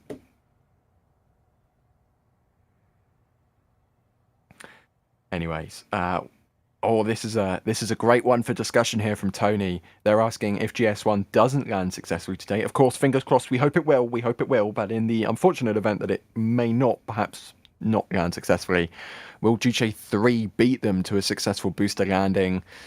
Well, Alex, the ball would certainly be in land space's court for that to be the next after SpaceX to land a propulsively land an orbital class booster. What do you think? Well, one of the advantages of Seeker 3 is that it's got a landing on actual land, right? It's downrange, but because it's launching from the middle of the desert, they have a landing zone downrange also in the desert. So it's still in terra firma instead of being out there on a drone ship. So it's got that as one of its advantages. The great disadvantages are everything else, right? It's not gone through entry yet. It's not gone through the actual, igniting the engines for landing burn, etc., etc. New Glenn on the first attempt was lost during entry. It's not an easy thing to be able to relight the engines again for that entry. I may say Falcon 9 did it on the first try. It just failed the landing burn on that Cassiope launch on its 6th flight of Falcon 9. But anyways, so yeah, it's a very complicated thing to go through the atmosphere after having done stage separation, relighting the engines, trying to slow down, etc., etc. It's not an easy challenge, and this will be the second attempt for New Glenn. I think it's got more chances, even though we shouldn't tell that to the booster, right? Never tell me the odds. Even though that is the case, I think it's still higher chances than the CQ3 rocket, where it's like, it's the first attempt, you never know what might happen. They've done hop tests, right? But technically so has Blue Origin with New Shepard. I guess they have already experience with that, and they still got a failure during the reentry on the first flight. So we'll see what happens. But I think just because this one may fail, it doesn't guarantee that the Chinese are going to get this one. Not yet, at the very least. I would be interested to see what kind of. I guess we'll never find out, but it would be interesting to find out what kind of provisions Landspace has in their software for if the booster landing is off target, whether they don't go for igniting the engines, or whether they just go for landing somewhere slightly different in the desert, because I assume the only difference between the landing zone and the places around the landing zone is that the landing zone is concrete and the landing zone area around it is sand. So I don't know whether they'd still go for that or not, but I suppose that's just something we'll have to wait and see how far they actually get in flight of JK3. Fingers crossed before the end of the year. I think Q4 is the latest estimate on that one. From land space, and of course, as we were talking or alluding to earlier, Sawyer, Blue Origin, they daren't use the metric system. They will use literally anything other than the metric system, including some units of measurement which are definitely not standardized. Yeah, that's a good point. Yeah, they put out a graphic usually that shows New Glenn by the numbers, and you can see it there. The low Earth orbit capacity is about 20 trucks worth. That's about a little under 6 trucks worth to geostationary transfer orbit, with a full-size pickup truck weighing about 5,000 imperial pounds. Each grid fin is Each of the fins, sorry, you're so used to SpaceX, is about the size of a car, about 16 feet long. They also mention in their press kit here that each of those has about the lift of a F-16 wing. In addition, the aerodynamic forces that push against the fins during flight are roughly equivalent to the weight of a 737 aircraft. And in fact, I should point out the strakes on GS1 are each about the size of an F-16 wing per Blue Origin. Again, hopefully it makes sense now why, or what I mean when I say Blue will use anything apart from the metric system.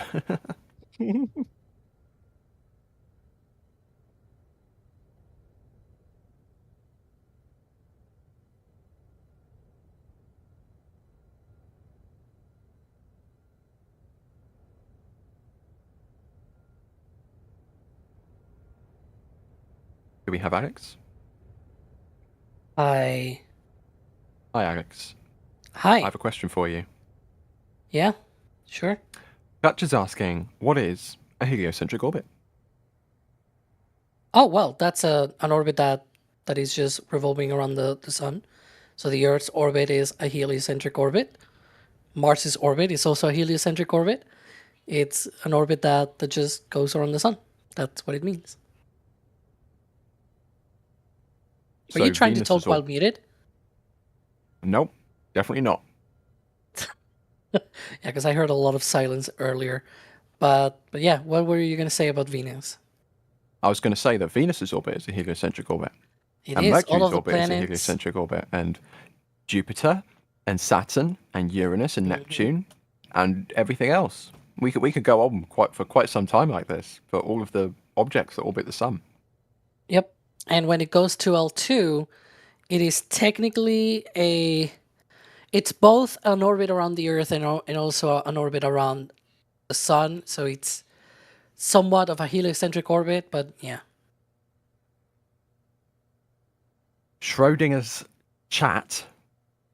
in chat, has asked or said, according to Grok, the truth of all knowledge, the payload fairing of New Glenn will hold approximately 3.122 million bananas.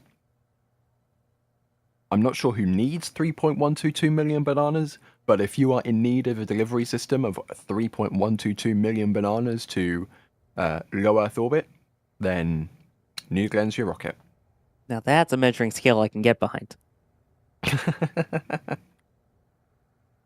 And real New Glenn is in chat.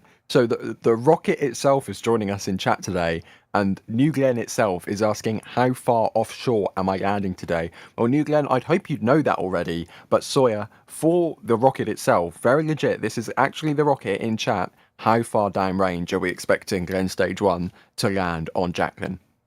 Hi, Rocket. First off, how are all of your valves and hold down pins and everything good now? Cool.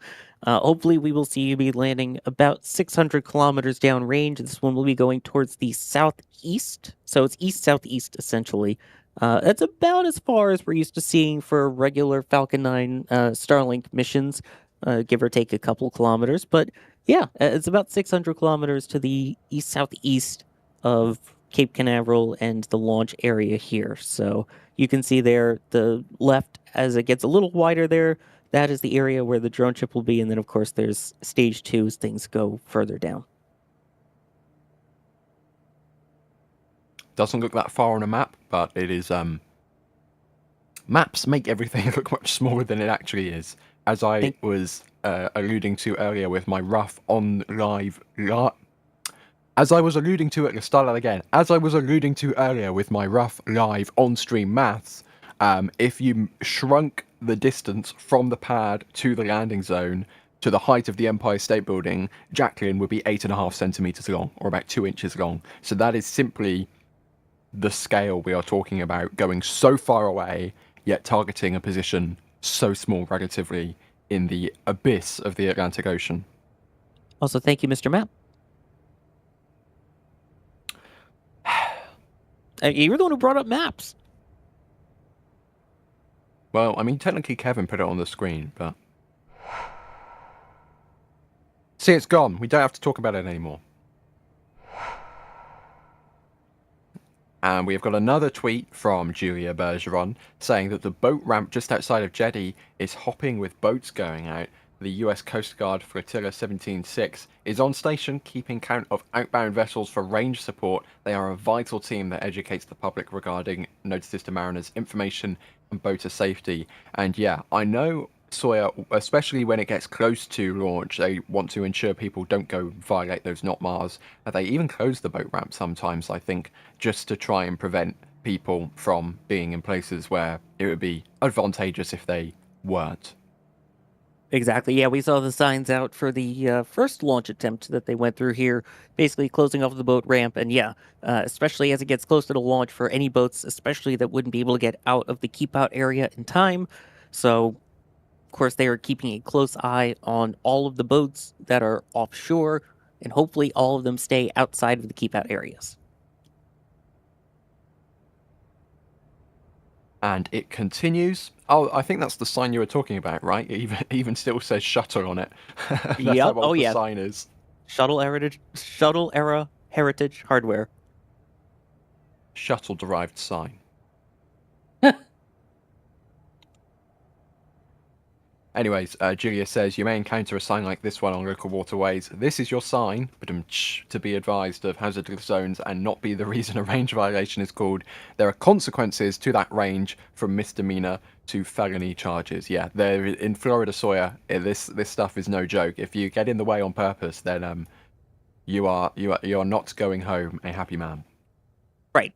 Basically, for the first violation, it is a misdemeanor.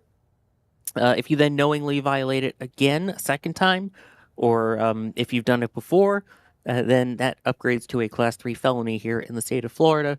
And basically, every time you have to be contacted about something, that counts as a range violation at that point. So if you basically like, okay, I know I'm out of here, and you leave, you're fine. If you then float right back into it, that's when it upgrades. And let's quickly run through a bit more support, because of course we could not do this without your guys' support, and we've been getting even more memberships being gifted from Rex, Raptor Engine. Thank you very much for your support as always. And we have Mel becoming a Red Team member, and I believe behind the scenes we even have our members multi-view. I'm not sure if it's running yet. I'll be informed in the back channel very quickly, but we did have the members. It is running right now, so we have the members multi-view with all the cameras from all the field team, and you can even listen to the wonderful tones of Kevin Michael Reed if you so desire. So that available to, I believe, all the members. So if you've become a member or you are considering becoming a member, then that is a perk you get, at least for today's launch. You get to see all the cameras that we have deployed. There is that multi-view now with infinite repetition of all the different cameras. And I mean, yeah, if you want to see every single camera at the same time, then you can do just that. It looks like Jerry's got the drone up again, which is wonderful to see. That wonderful blue colour sea. That is something I don't get to see too often. Most of the sea around this part of the world is kind of murky brown. But it's nice to see this blue-coloured water nonetheless. It looks like there's some vessels out there right at the entrance of the port as well. But keeping out of the way, I believe, of that keep out zone. And again, there's still 90 minutes to go, so as long as they clear out in time, then it'll be okay. Obviously, the closure goes into effect a little bit before and stays closed a little bit after the launch window to make sure that everyone is totally out of the way and give extra time to make sure that the range stays cleared. And we can see there the edge of the jetty where many people are now waiting for the launch. I'm not sure if we can get a wave again like we did last time. If any of the field team are listening from the jetty, let's see if we can get another wave from the field team. I think they'll be stationed right at the end again, like they were on Sunday. I think, we're getting some waves. Hello, field team. How you doing? Thank you for heading out there again. They seem very happy and roaring to go. Yep, let's zoom in. Thanks, Jerry. Let's zoom in. Field team very happy and ready to go from the end of the pier there at Jetty Park. But you can see just how many people are turning out for this launch. More waves. Yep. Hello. How you doing? Many people are turning out to watch this launch in person. And this is pretty much as close as you can get with still having direct line of sight. That was a big seagull with direct line of sight to the launch pad. Yeah, it's definitely a lot less than it was for the last attempt because that was a Sunday afternoon. So you get a lot of the people that are just out for the weekend who will come by and see it. I'm located about 4 miles south of Jetty Park, so I can see the jetty from where I am, but I'm further south. But yeah, it's a lot less crowded than it was for the first attempt. And this is the view, by the way, from the pier. This is what it looks like from there. Yeah, this is Max's camera live right now. And you can see the flare stack going. You can see the vehicle venting, as we would expect, the vapors coming off. But there is I feel like there might be a bit more heat haze today than there was the previous attempt on Sunday. But fingers crossed that doesn't get too bad. Because, Sawyer, how is the heat where you are? Is it humid? Is it Florida sticky horrible? Or is it okay? No, it's actually really nice. There's a light breeze in the air. It was actually a little cool, at least for Florida standards, this morning. Right now, it is, I believe, 71 degrees-ish Fahrenheit with a feels like of 75. Again, I'm sorry, I don't know the conversion off the top of my head. But yeah, it's on the cooler side for Florida, at least, but not too terrible. See the birds fighting the wind there as well. Also, the humidity is Anyways. only about 40%, which for Florida is very low. That might as well be 0% in Florida, with how humid it gets there sometimes. Okay, let's have a look through here for some more questions. As Sawyer was saying that the wind is calm, it was kind of shaking the camera a little bit, but it looks like it's stabilized out now. It was so slightly. When you're closer to the water, the wind is obviously going to be a little stronger with the sea breeze and everything. So when you're right at the edge of a giant jetty, right by the port, it's going to be a little bit breezier. Hence why the occasional camera shake there. I'm also a little bit more protected on a balcony right now.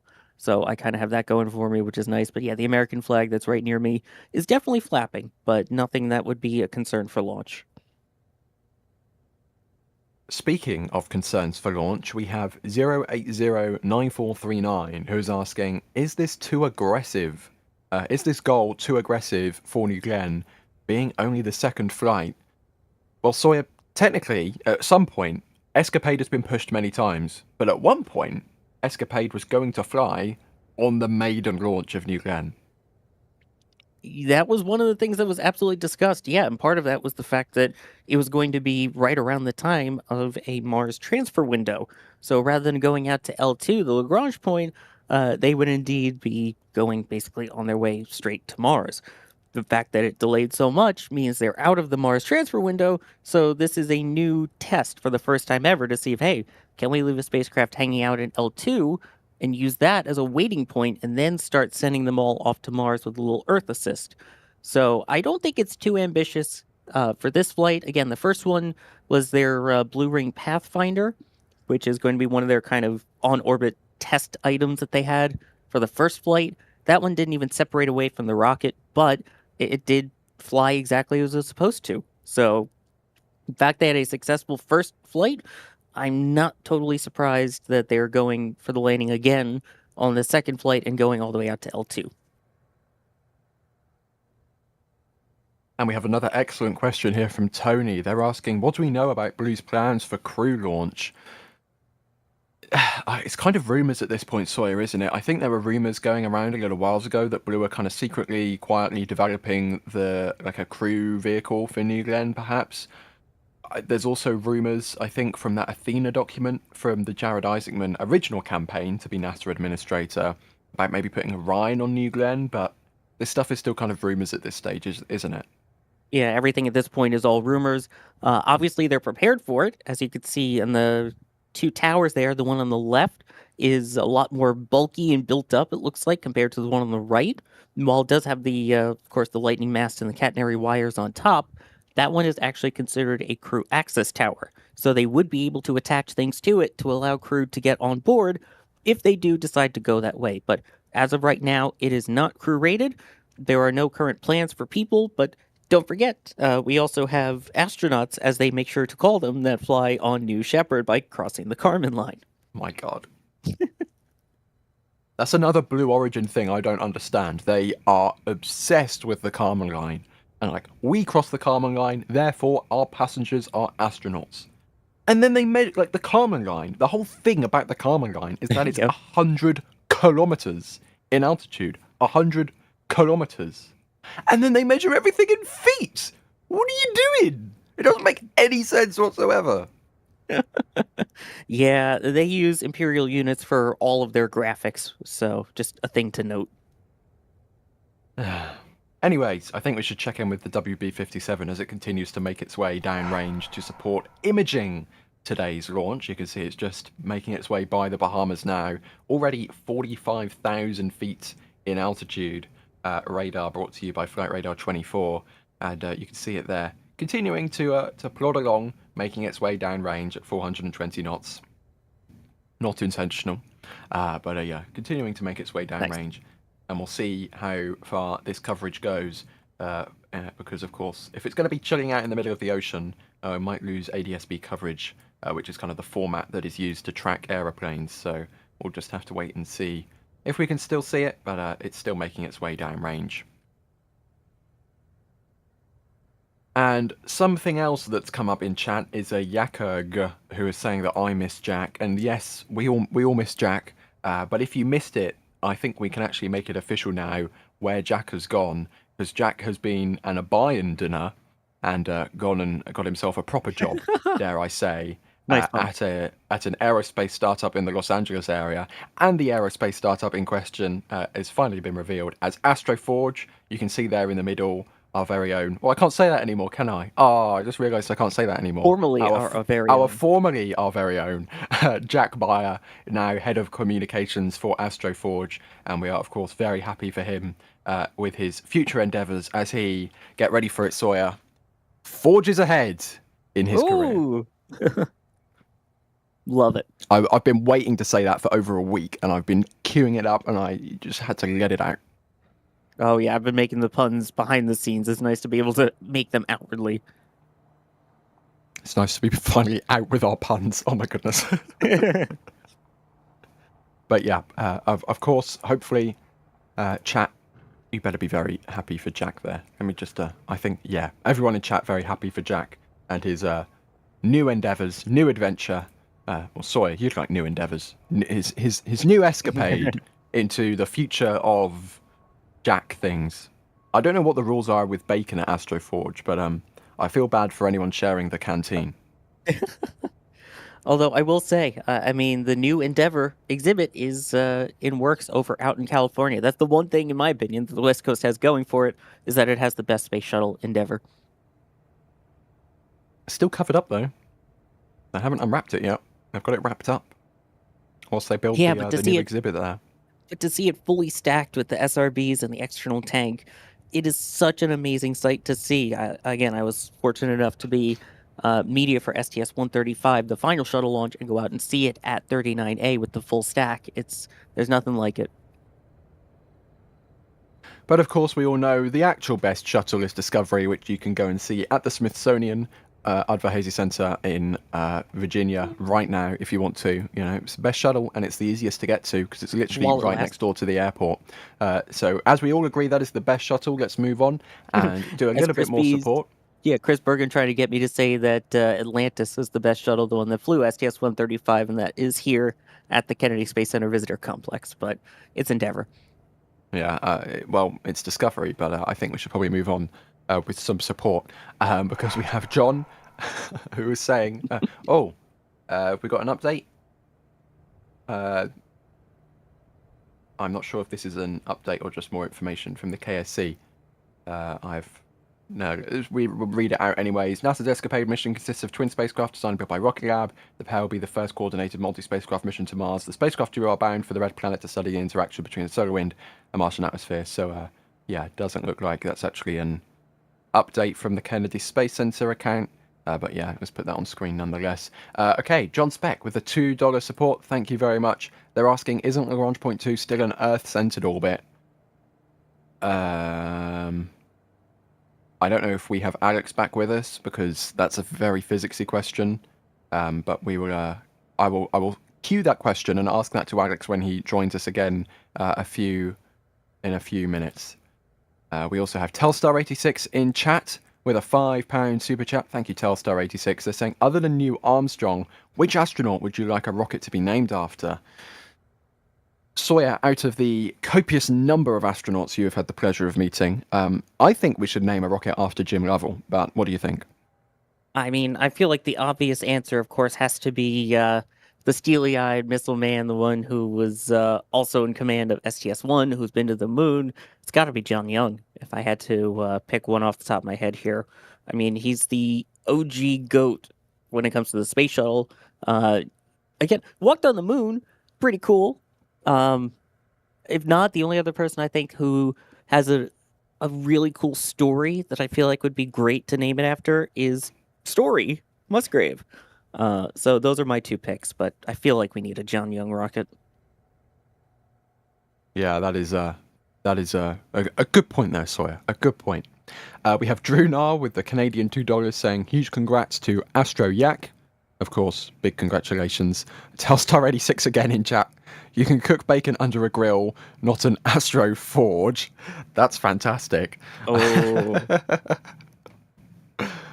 Oh my goodness. Astro95 Media, it's great to see you in chat, as always, with the $10 tip. And they're saying, thanks for the coverage. Looking forward to seeing New Glenn in action again. P.S. Bergen is right. That shuttle is the best shuttle. I disagree. Discovery is factually the best shuttle. I don't want to be clipped again. I got clipped again for my previous comments on Atlantis, but Endeavour is the best shuttle. Endeavour. There we go. We can publish that version. We can publish that voice clip. Eastern Shore Space Flight, who is literally part of the team now, gifting a Red Team membership. So if you received that, make sure to thank them in chat. And Telstar86 also gifting a Red Team membership. So if you at all have received a gifted membership and your name has suddenly become green and you're like, wait, I don't remember paying for this. Well, you didn't. You got it for free for a month because of a very kind, generous member of the community who has decided to not only support the channel by doing the gifted membership, but also supporting somebody who might not necessarily be able to afford a gifted membership. Just they get a membership for a month for free, get behind the scenes pictures, behind the scenes members multi-view, get the whole shebang, get everything. So yeah. Luke Lanyon says, can you Astro Forge in the rain? I mean, yeah, probably. Technically, they're in space in a vacuum, so there isn't any rain. So, oh come on, you're gonna ignore the Ship 36 line? Could it static fire in the rain? My God.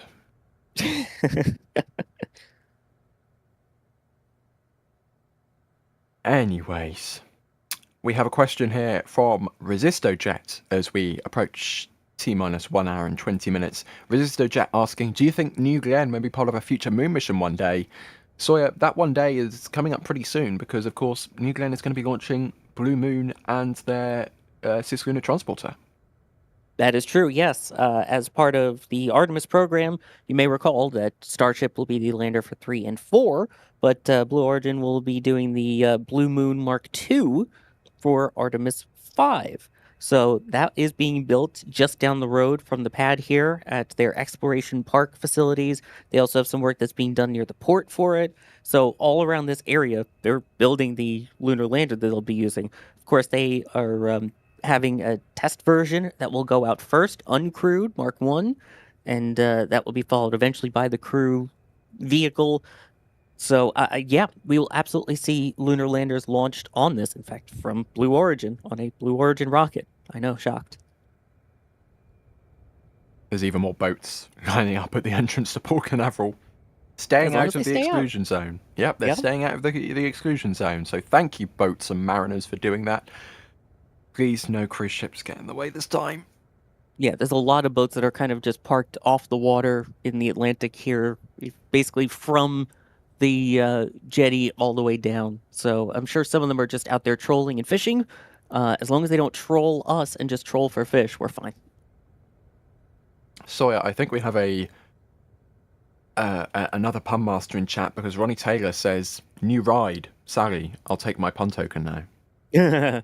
Ride, Sally, ride. Yeah, that's a new ride. That's a new one. I like it. Okay. Oh, and we have Alex Vaughan gifting 5 more Red Team memberships. So thank you for that, of course. I will say, Ryan, though, when it comes to the boats and everything around here, I feel like the go-to person at the Cape is Julia Bergeron, who besides has been tweeting out photos of all the different locations and where people are. I mean, it's yeah, she's the one that takes selfies with all the boosters. The fact that there's 2 boosters on the stands right now in port, which is pretty cool. She knows all of that. Yeah, indeed. I'm not sure if we have Julia on commentary. I've seen that she's joined, but we'll find Did out I if hear it my works. name? I think you did hear your name, Julia. How you doing? Why, hello. I'm doing wonderful. I have made it to Jetty Park on my journeys. I haven't not decided yet whether or not I'm staying here or if I'm heading to Cars. But in the meantime, if you've been following my thread, you know I have patches on me. So if you spot me here at Jetty in the next, I don't know, 15, 20 minutes, I've got a patch for you. But guess what I just did, Ryan? I just met with our local flotilla of the Coast Guard Auxiliary, and we had a lovely chat about boat safety, not Mars, and how not to scrub a launch. I feel like this conversation should have been had with the chief of all the cruise lines, maybe on Sunday, but... Right. But I can assure you that volunteer members of the auxiliary are out at local boat docks, including the one just outside of Jetty Park. What their role is actually range support, and they count how many boats and passengers are going out on the water as either pleasure craft or fishing. Not necessarily the cruises, because those are Port Canaveral kind of operated, right? But keeping track of and educating the folks who are going out in small craft is so important, and their role is so vital to making sure people are educated about what's going on and how to avoid being a problem in the range. So that is a volunteer opportunity out there for you folks too. If you want to be a part of a team that supports the range, they're always looking for more help there. There you go. Thank you, Julia. Now keep us informed of where you go next on your travels around the area. Will do. Good to talk to y'all. And there is still room here at Jetty if anyone's looking for a viewing spot. There you go. So unlike the Sunday attempt, there, as you can see there, live aerial views from Jerry, there is still room at Jetty Park if you want to watch from there in person. So make your way over there now. You can see there's more local mariners heading out to view the launch and stay out of the exclusion zone. Thank you very much. Anyways, I believe we have the long answer master himself back with us. Alex, I have a question for you, which was a super chat from earlier from John asking, isn't L2 still an Earth-centered orbit? Question mark. It's neither here nor there. How about that? It's both at the same time. It's both an Earth center and a Sun centered. The trajectory that Escapade will be doing, though, you can also draw it Earth center, but it's gonna be mainly around L2 and not on L2. How about that? I will have to explain many more things about orbital mechanics than I'm allowed to explain right now. 1 hour, But yeah. 15 minutes to go. Maybe we'll have to save Alex's orbital mechanics talk for another time. As you can see there on the countdown clock at the Kennedy Space Center press site. And we have another physics question here. Alex, I'll throw this one to you because, of course, we did talk about this at the top of the stream a couple of hours ago, but many people have joined us since that point. So first of all, thank you for joining the stream. Second of all, question from two gerbils. They're asking, what are the chances that the solar storm could affect today's launch? Well, Alex, there was a reason we stood down yesterday, and it was because of that very solar storm. Yeah, right now they consider that the chances and the threat are minimal, right? So it is not a huge deal for today, but yesterday we were sort of in the thick of it. The Earth was getting fried by these really high energetic particles from the sun, and you again, as we were mentioning before, these satellites are going to be out there for about 2 years before they arrive to Mars. So why add more unnecessary risk when you can avoid it? Just delay it 1 day, and you'll be fine, right? So let's not add more to what there's already there. Indeed. And we have another related question from Luke, who was asking, I would have thought the spacecraft is designed to be resilient to solar activity, with space being full of radiation. How can solar activity cause a launch to be scrubbed? And Alex, I'll throw that one to you as well, because that was something else I was thinking the other day. Well, surely if they're flying stuff into space, Escapade would have been built to resist solar storms. Yeah, and that's one of the things as well where it's like the the moment that this is happening, it's at the beginning of the mission. You really don't want this to happen at the beginning for a very basic reason. Right after it deploys from the rocket, that's when a lot of the systems turn on. If something does turn on wrong, like something goes off because there's like a byte that sort of flips off because of a charged particle or something like that. If something like that were to happen, you really don't want that to happen at the beginning of the mission where you're still trying to understand the dynamics and how your software works and everything. Because it's built on the ground, it's been tested on the ground, but then you actually are putting it out there, right? If it happens later in the mission, 6 months from now, 7 months, a year from now, okay, you at least have had a few months and some time in general to be able to work on these, and you have some experience with them flying out there. But right off the bat, it's not a great idea to subject the satellites to that risk when you can just delay 24 hours. That's exactly what happened, right? Instead of being yesterday, it's gonna be today. So that's what they did. Indeed. Okay, let's look for some more questions. If you're just joining us, tag us in chat at NASA Spaceflight or at NSF. New shorthand, which isn't new, but I'm going to keep calling it the new shorthand. We have a striker saying, Mark 1 eyeballs are technically incorrect.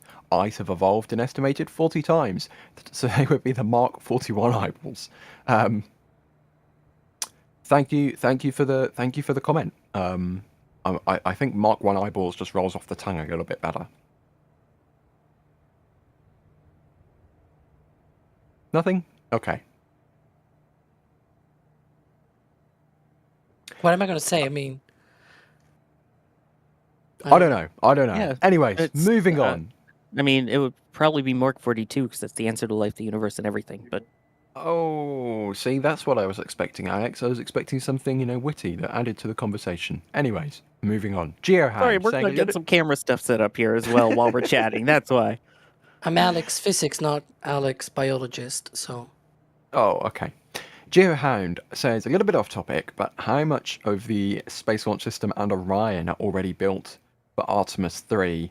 Alex, I believe there is hardware at the Kennedy Space Center for Artemis 3.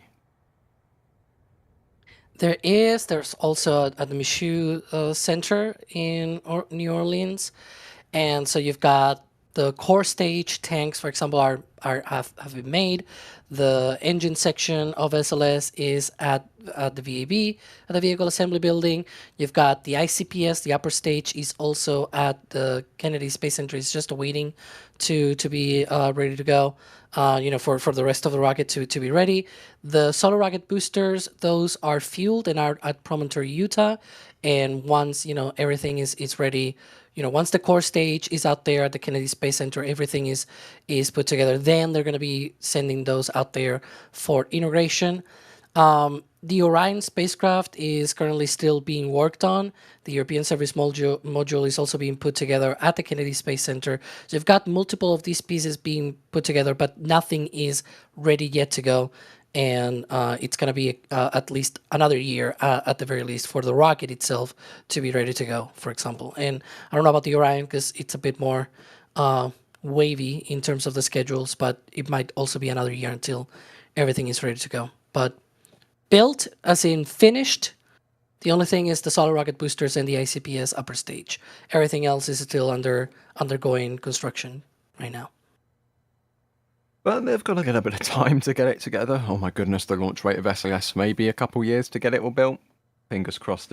I'd love it to be sooner than that, but yeah, it's not looking incredibly good right now with the, let's open up the contract for the lunar lander and all. Anyways, we've been getting a lot of support over the last 10 minutes, so it's only right that we read it out. First of all, Petrie gifting 5 Red Team memberships. Rex McGregor gifting a Red Team membership. Sandrine gifting a Red Team. Sandrine gifting 2 Red Team memberships. So many gifted Red Team memberships being gifted. We have Matt gifting 10 Red Team memberships. Oh my goodness. Patrick gifting 20 Red Team memberships. That is a lot of gifted memberships in the last 10 minutes. So if you received one of them, another one from Sandrine, make sure to thank that person in chat. Michael becoming a Padrap member. Broding Jet with the $5 super chat saying, I thought Launch Complex 37 was the furthest down on the Cape. However, now I see Complex 36 for Blue Origin is there. Where exactly is Launch Complex 37 for SpaceX at the Cape? Sawyer, I'll toss this one over to you because it's the old Cape complex numbers that don't actually make any sense whatsoever, because we have Complex 39 and 37 right up north, and then Complex 36, which is like on the other side, 10 miles south. Yeah, so you can see LC-37 from here. If you look down kind of near 36, where this one is, you can see 37, again, the one that was formerly for United Launch Alliance and Delta, and is now going to be for SpaceX Starship. Then as you go upwards, that's when you get back towards 9 to 14, 16. You also have 13 in there, which is better known now as LZs 1 and 2. Then you work your way up to 41, then 40, then 39, because then it starts going the other way. It's a bit confusing onto the exact reasoning of the numbering, but I mean, that goes back to the days when it was known as Missile Row. Also, I couldn't tell you why some of them are LC and some of them are SLC. I'm pretty sure they just kind of numbered them in the order they built them, and then they lost some pads, or some pads have been demolished, some pads have been built, and they didn't build them in like north to south or south to north. They just built them wherever it was convenient, So my thing was always my assumption at least was that maybe it was Space Launch Complex if the complex was built to launch things to space, and it was Launch Complex if the complex was built to launch missiles. But then I was told by Julia. Yeah, but then I was told by Julia that there's just kind of random, so. Right, LC-39 was always designed as a space launch pad. That was designed But it's Kennedy Space Center, so everything from Kennedy Space Center goes to space, so they don't need the Space Launch Complex. I don't know. Yeah, I guess. I don't know. And, oh my goodness, we have just gotten 2 $100 super chats. Russell Snodgrass, first of all. Russell Snodgrass always literally every single stream, Russell Snodgrass drops a $100 super chat. I don't know how you do it, Russell, but seriously, thank you so much for your continued support. You know how much it means to us. He says that my favourite shuttle is the one featured in the Rush song and video for the song Countdown. Does Sawyer know which one that was? Question mark. Columbia. That is Columbia. That was Rush. So Geddy Lee and all of them, they were invited out by NASA to view STS-1. And while they were out there, they wrote the song Countdown. And you can hear the actual communications loop from both the NASA comm side as well as from John Young and Bob Crippen on the way uphill. So that is actual NASA audio from STS-1. And that is from Columbia's first flight. Very fascinating indeed. And of course, Russell, thank you so much for that $100 super chat. And we had Patrick Bob also doing a $100 super chat, but with no message. So thank you, Patrick, for the support. I mean, I would have taken the advantage and done a message, but seriously, thank you for that support. Because again, like, we're not funded by some big media company. We are literally funded by you guys. So thank you so much for not only just watching and supporting, which is like, that's all we can ask for, just to watch and enjoy the show, because if not, we'd be talking to nobody and that'd be a little bit weird. But the people who go out of their way and do huge amounts of support like that is truly like more than we could ever wish for. So thank you so much for your support and helping to keep things going, because as you may imagine, rolling out, 4 or 5 people to the field and having all of this production gear is not cheap. So your support really goes a long way in helping to keep that stuff happening. And it's the only reason we can have such incredible coverage, I think, of huge events like this, because, well, it takes a lot of effort to get a live view from an aerial asset at the end of the day of one of, I think, the largest commercial rocket to ever grace Cape Canaveral. I mean, just look at that. Spectacular views only made possible by your guys' support. So thank you so much. And as this is like the end of the Starship Flight 10 stream all over again, because as soon as I finish thanking somebody, 2 more bits of support come through. We're going to be like this forever. But very briefly, Apocalypse Cow, thank you for gifting 5 Red Team memberships. Toz Johnson gifting 20 more Red Team memberships. Chromatic gifting a Red Team membership. I mean, that's what, 26 gifted memberships in the last 30 seconds alone. If you received one of them, make sure to thank the person who gifted, of course, for that support. And Mike becoming a PadRat member as well. I mean, seriously, guys, that's recurring monthly support. Thank you so much for that. We truly could not do this without you. Okay, let's have a look through here. Heliosphere Physics is asking, are there any updates on the reusable upper stage for New Glenn? Alex, I believe that was called Project Jarvis. I mean, they probably renamed it like, I don't know, Project Reusable Rocket now with the whole Amazon Leo thing. Have we heard anything on that, or is that remaining just kind of a rumored patent? No idea. It's one of those things that we really haven't seen much, other than the patent for a potential reusable upper stage, sort of like Nova's upper stage, right? But just sort of like upscaled to the size of the New Glenn upper stage. So I have no idea what's going on with that, other than that, and other than, Jeff, when Tim did the interview, I think it was like last year during the summer, he had this tour of Blue Origin and everything, and Jeff told him that, they have that program in parallel, one program to make a very cheap, highly manufacturable upper stage, right, that is expendable, and then another one where you actually make the second stage reusable and see what actually makes more sense in order of operations and cost and things like that. So they're running both programs in parallel. Right now, obviously, flying the expendable version and trying to make it as cheap as possible and mass manufactured as possible, but they also have that second stage, reusable second stage potential program there going on. Other than that, we have no idea what else is going on. Okay, I've just been sent an absolute article which I need to read out for you guys, but we have our Christmas collection, which is slowly rolling out, and we've got some very cool new products as we approach L-1 hour. So first, I believe, we have the puzzles, which we launched just a few days ago. Whoosh. New puzzles available, shop.nasaspaceflight.com, which we have the prints already. We have the paper prints, the metal prints. But if you actually want to assemble these prints for yourself, we have the puzzles, 1,000-piece puzzles now available on the store. Those released on Sunday. And we, of course, also have New Glenn gear for the New Glenn 2 launch and Escapade. So if you want to celebrate the BE4 or even the launch entry landing shirt, the New Glenn version of that, we have that available to you as well. And we have, breaking news, some brand new Christmas sweaters or Christmas jumpers, depending what you call them, now available at shop.nasaspaceflight.com. And I am waiting to see if we can see. There they are. We've got some brand new designs for Christmas 2025. Okay, let's have a look through here. Okay, so I think this is crew. Never mind. Which one are we going to show? Because I've got two descriptions here, which I've been told to read out. So let's take a look at this one first. This is Crew Launch Christmas. Is it that time of year again? It is starting to get chilly. Holiday parties are just around the corner, and NSF Christmas sweaters are here. Enjoy the Crew Launch Christmas sweater design, which features Easter eggs like Crew Dragon, the Teslas on their way to the pad, a crew launch, and even a crew re-entry. And we even did some shenanigans to make sure that everything was pretty much as correct as it could be. You can see there, it's different time frames, right? So you can see the launch on one side and then the recovery on the other side. It happens at different times, right? You get it? And maybe a time from when it was crew returns from Florida.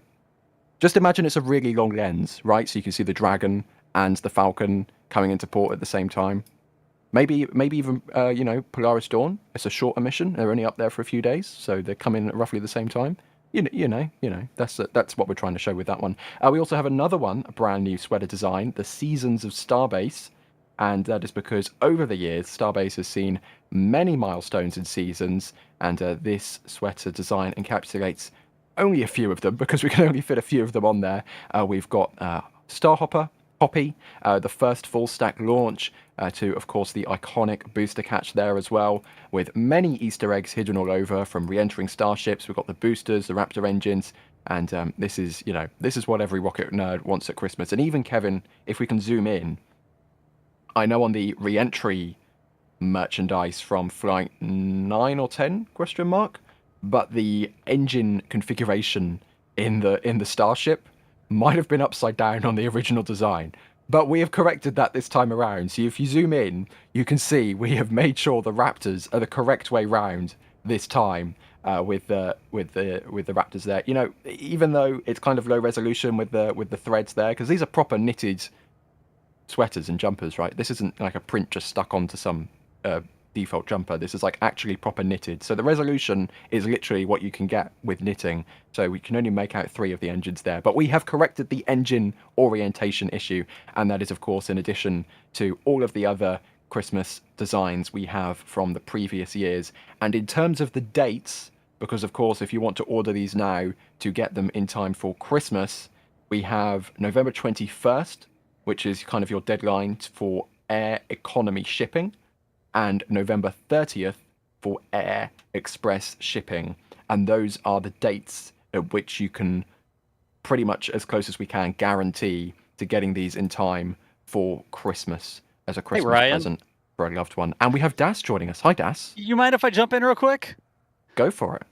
I see you're showing my lovely sweaters that I've been handcrafting here in my spare bedroom. My hands hurt from knitting all these things. I'm kidding. I'm not actually knitting these.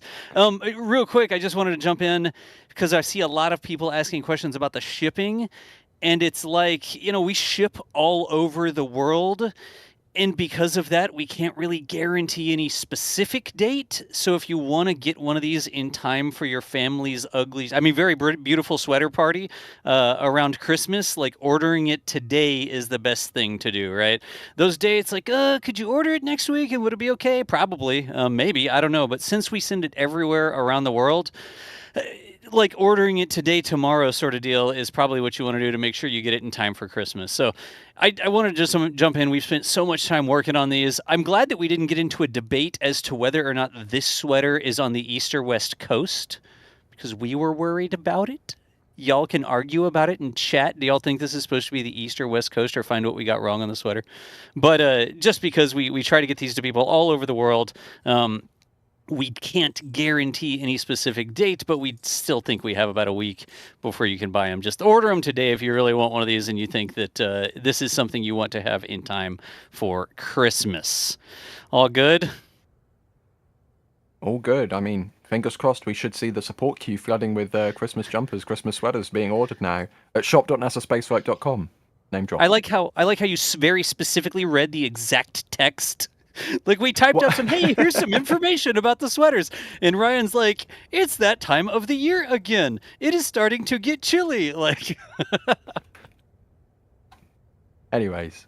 Anyways, hopefully all the information that wanted to be communicated was communicated, because I literally read it word for word. There we go. We've sold one. We did. All right. Success. My work here is done. I'll let y'all get back to the launch. Thanks, Das. Take it easy. So great work from the store team on that one, with those new designs there available. And during that, we are now under 1 hour to go until the launch of New Glenn 2 and Escapade. So there you go. And we've got another vessel seems to have joined us on the waters by the entrance to the port there, very much outside of the exclusion zone. So if you're just joining us, we have been talking about it all day because, of course, one of the reasons that New Glenn 2 attempt 1, get it in the right order, was delayed was because of that cruise ship which ventured into the range, or at least turns the range red.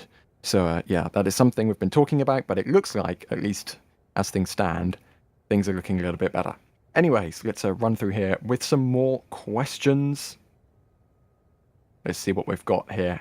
Okay, we've got Real Viomi, who's asking, what do you think was the most exciting thing in spaceflight this year? And the reason I queued up this question is because I think it's fair to say the start of 2025, at least if you're a Starship fan, was a little bit rough with 2.5, 3 consecutive failures. But Alex, hopefully, maybe in an hour's time, we might be able to top off 2025 with the first non-SpaceX propulsive orbital class booster to make it back to Earth. Fingers crossed. Yeah, I mean, I'm gonna be crossing my fingers, toes, legs, arms. I don't know, whatever is necessary for this to happen, because we really need to end on a good note. I mean, at least Starship did, right? Because it did flights 10 and 11, and they were good. But we may not have another flight for a few more months. So I think New Glenn will do, and I really want to see that thing landing. It will be really cool.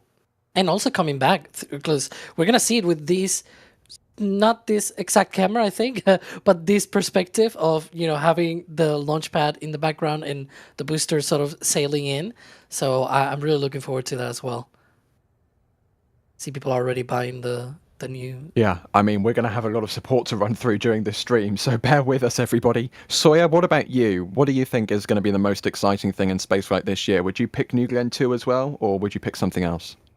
I think people forget New Glenn 1 was this year. Also, that was January. Talk about a way to start the year with a brand new rocket entering the fleet and successfully deploying its payload, although, again, not successfully landing. I feel like if this does go, this is quite a cap off there. We had more Vulcan this year. We also have had a bunch of Atlas this year. I mean, it's nice. I think this is the year of variety, which is what's really nice about it. Adding New Glenn into the mix, also seeing Falcon 9 and Vulcan and Atlas all just from the East Coast here alone. Seeing HTV X now also starting out from Japan. The West Coast is the West Coast. But anyway, I mean, there's a lot to be excited for. And we've now set the record as well for the most number of launches in a year from Florida at 94. This one will make it 95. And you can see there even a live view of another rocket vertical on another launch pad. That is Atlas 5, which is going to be launching tonight, fingers crossed, with the Viasat mission from Slick 41, which is a little bit further north at the Cape Canaveral Space Force Station. But that is 2 rockets, 2 non-SpaceX orbital class launch vehicles, vertical on their launch pads, getting ready for launch as we speak. Like, what a time to be alive in the commercial launch industry, because other people are actually, we're getting an actual plethora of launch providers providing launches. I mean, you love to see it. And we have some more questions in here. I'll do one more question before we hit some support, because the support queue is already getting very, very long. We might be here for a long time, ladies and gentlemen. But Remind you of any stream that you've done? Yeah, I'm getting PTSD from Starship Flight 10. But Stephen Lewis is asking, how did the folks on board the International Space Station make it out in the storm? Alex, I'll toss this one over to you because, of course, we were talking about the solar storm earlier, which delayed the launch from yesterday to today. How about our friends aboard the orbiting outpost? Yeah, so they had a few sort of call-outs from mission control to tell them that they should probably sleep overnight in the lab where the walls are thicker, the lab being the Destiny module on the ISS, and that's one of the modules that it's precisely made so that it is like the walls are thicker and protects better against these ionizing particles. And so yeah, it's a bit more protected than the rest of the modules, exactly for that same reason of protecting the crew in these sort of very high energetic events from the sun. So yeah, that's one of the ways that they sort of wrote this thing out, right? And then in the case of Starlinks, well, it's just they are up there, they just have to punch through essentially. There's no special module or anything like that that those can really cover too, or anything like that. They just have to write it out. So yeah. Okay, I think I might have to go through a little bit of support here because the queue is already going off the screen and it's 13 minutes old. That is how much support we have been getting with these new Christmas sweaters dropping on the store. First of all, Alex with the $10 support saying, if there are any plans to make the second stage reusable, and if not, which one is more expensive to manufacture, a Falcon 9 second stage or a New Glenn second stage? Alex, I don't think we know any numbers in terms of how much these things cost, but there is that future Project Jarvis thing maybe potentially, right? Yeah, and I'm gonna guess it's the Falcon 9 that's cheaper, and the one for New Glenn is expensive for two reasons. Bigger rocket, right? It's a much bigger second stage. Just to put in perspective, New Glenn's second stage is larger than the upper stage of Saturn V. The Saturn V S4B stage was smaller than this upper stage. This is like a really huge upper stage. It's going to be the second, or rather, it's the second largest Hydrolox upper stage to be going into orbit, the largest being the S2 stage from the Saturn V when they launched Skylab, because that one entered orbit. And it's larger because it was like 10 meters in diameter, it was longer, etc., etc. So yeah, but yeah, this is like, if you remove that one from just one single launch of the Skylab station, you've got this upper stage as the biggest one to reach orbit ever, that is fueled by hydrogen. So this is a really, really big stage. Now, there's the matter as well that Falcon 9 is a really well-oiled machine when it comes to production. So second stages, every single Falcon 9 is expendable, the second stage, right? The second stage is always expendable. And so that means that if you're launching, like they are right now, 144 Falcon 9s, every single one of those is carrying an expendable upper stage, which means they were able to do 144 of these upper stages so far in the year, right? So I think that high cadence, that high manufacturing means that the per unit cost is probably a lot smaller just because of the manufacturing, of the large scale manufacturing. It really goes a long way to be able to reduce the costs. There, then, as you mentioned, there's also another program, alternative program, where it's like, is there a way to make a reusable second stage of New Glenn that doesn't really cut a lot of the performance, for example, that doesn't add a lot of mass to it? That's the other thing that they're looking at. And it seems like maybe they're going the Nova way, where it's like this upper stage, which is Hydrolox, but it's got a reusable engine that's sort of, multiple little engines in a sort of aerospike sort of thing, virtual aerospike as they call it, right?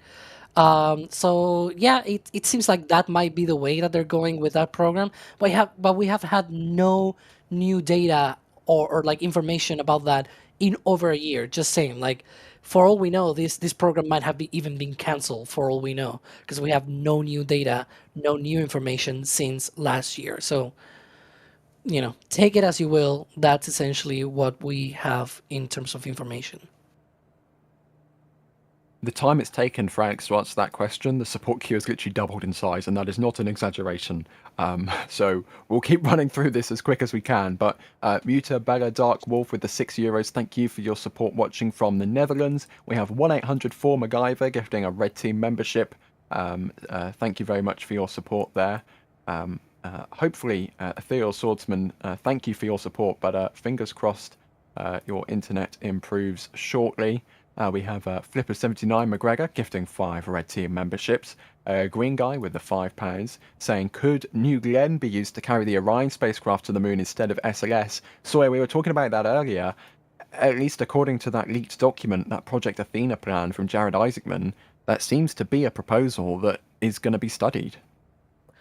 It's definitely something that was discussed, as you pointed out, in a document that Jared Isaacman originally wrote when he was going to attempt his first try at becoming NASA administrator before the nomination was revoked and now reinstated again. But basically, it's possible. A reminder, the first test of Orion was aboard Delta IV Heavy for the Exploration Flight Test 1, although again, that did not have any people on it. But it's not that Orion can't fly on other vehicles. So it's just a matter of would they would have to crew rate the vehicle. And as we discussed, that leftmost tower is a crew access tower. So they could allow for a crew arm and other necessities to have Orion atop it, but it would take a while. As we see, more vessels heading out to remain outside of the exclusion zone. Thank you very much. And Space Pope is in chat. Space Pope with a $50 super chat saying, bless this launch. Still sad I don't get to hear Jack's voice as often. Yep, it is sad, but also it's bittersweet because it's sad to see him go, but it's also great to see Jack go and do cool things with a proper job. Not to diss anyone at NSF, but you know what I mean. But thank you for your support, Space Pope, as always, for your support there, because yeah, you are always in chat, always supporting the show. So thank you so much for that as well. Now we have arrived at the start of the store orders, ladies and gents. Anonymous saying, yes, a new sweater. Thanks, NSF. Christopher says, Merry Christmas. Time to geek out with the family.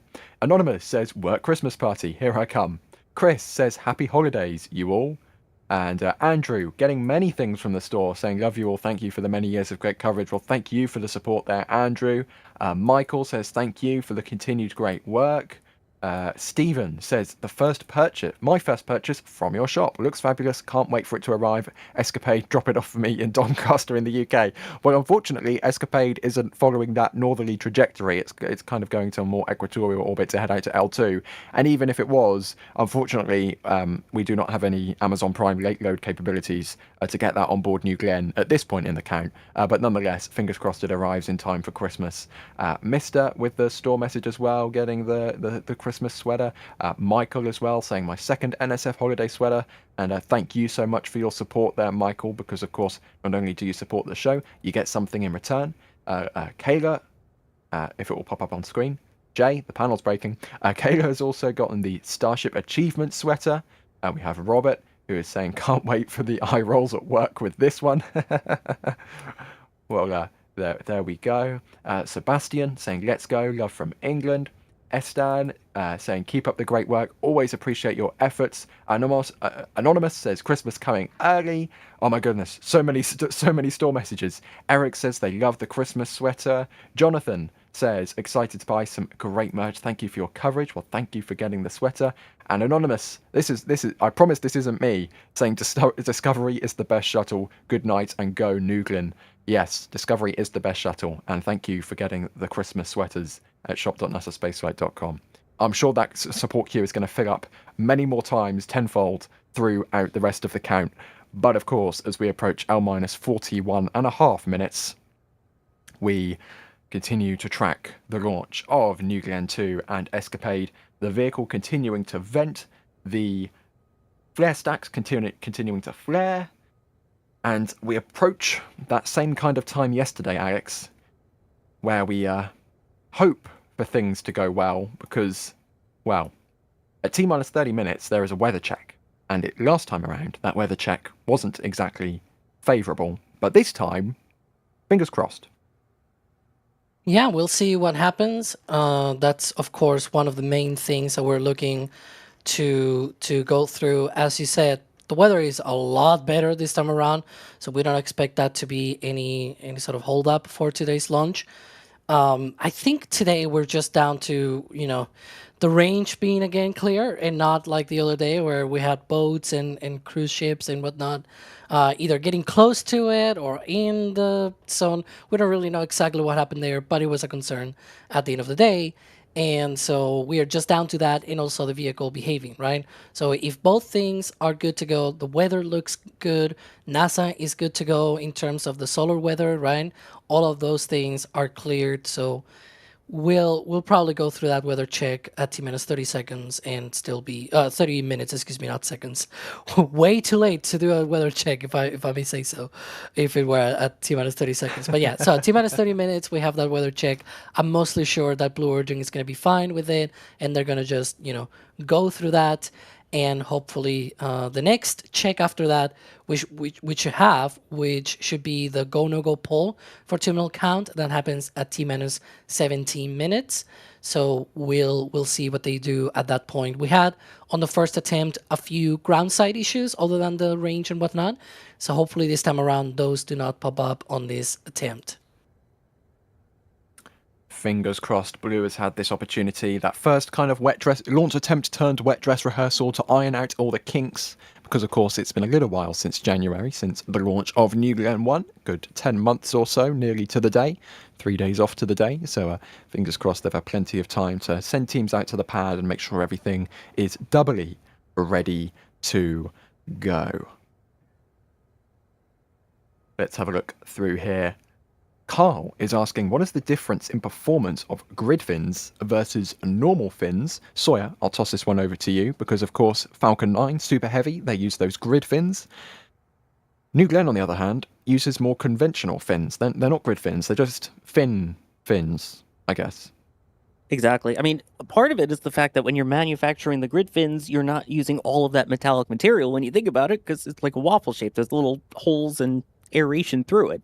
So it's a little bit less material, whereas this one, again, it's more of like a fin, a strake type deal.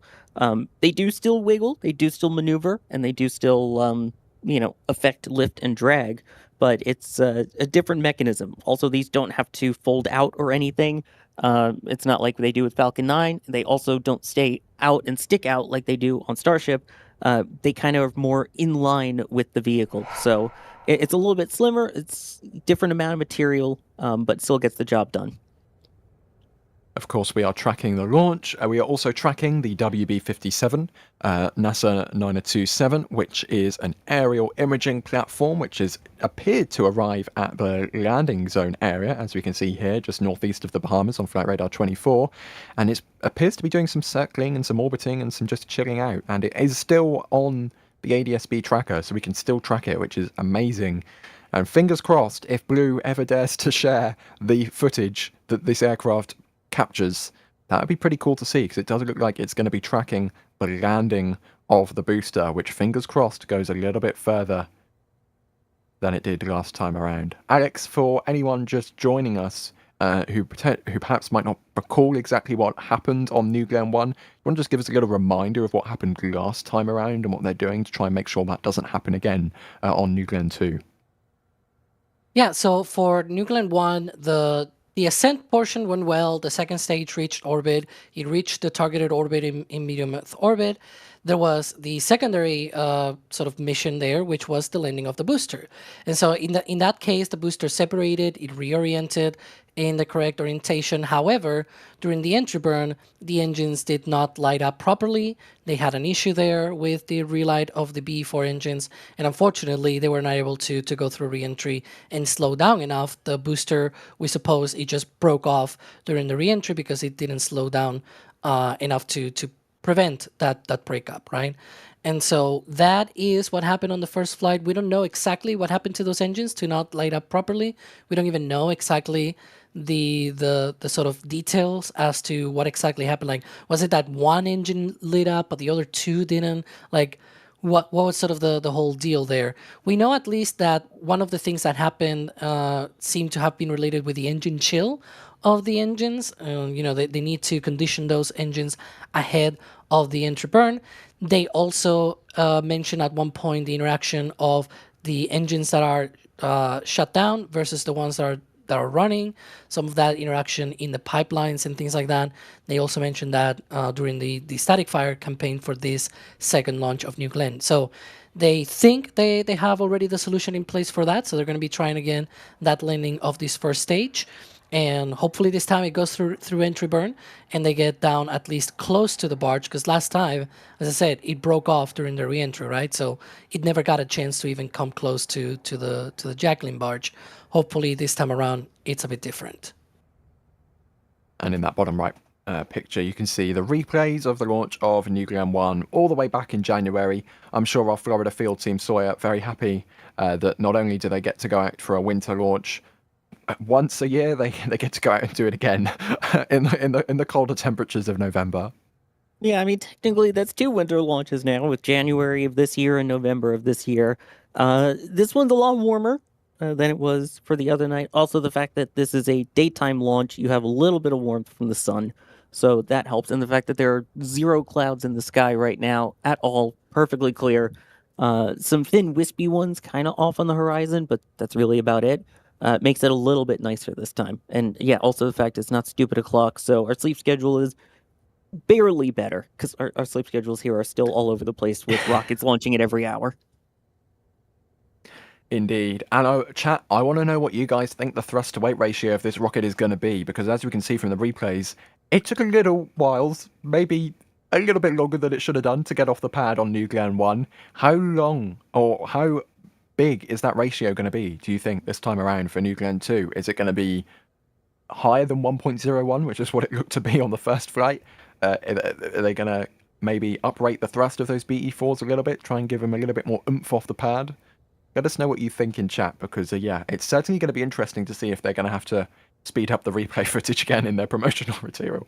We're never going to let that die, are we? We're never going to let that die. And I can tell you, because I edited the video that you see here after the first flight, that these are all normal speed with the exception of the DY slow-mo, which is slow motion, but otherwise all of the liftoff speeds were actual on this one. New Glenn, the only rocket you don't have to film in slow motion. Oh, and you can see that incredible kind of spotlight effect as it goes through the clouds there at night time. I think that was just spectacular with the engines there, kind of like the blue purple spotlight coming through the clouds, and it really kind of shone down on the pad. Almost as if it was kind of like a supernatural event. Yeah, we won't be seeing that this time. Again, no clouds whatsoever. And it's also a daytime launch, so... Well, yeah, that too. Oh, there you go. You can see it from Julia last time. Just look at that. It's like a spotlight shining down. Anyways, L-minus 32 minutes and counting, continuing to count. First of all, I think we should talk about that L-minus very briefly, Alex, because Shadow is asking, what is the difference between a T-minus and an L-minus? L- clock counts down to the launch attempt time, and the T- clock counts down to events. And by that I mean the T- clock can stop at any point, and that could be a planned stop. The L- clock, if it stops, it just means that you're targeting a different launch time. So the T0 time and L0 time are the same, but up on the list of events, right?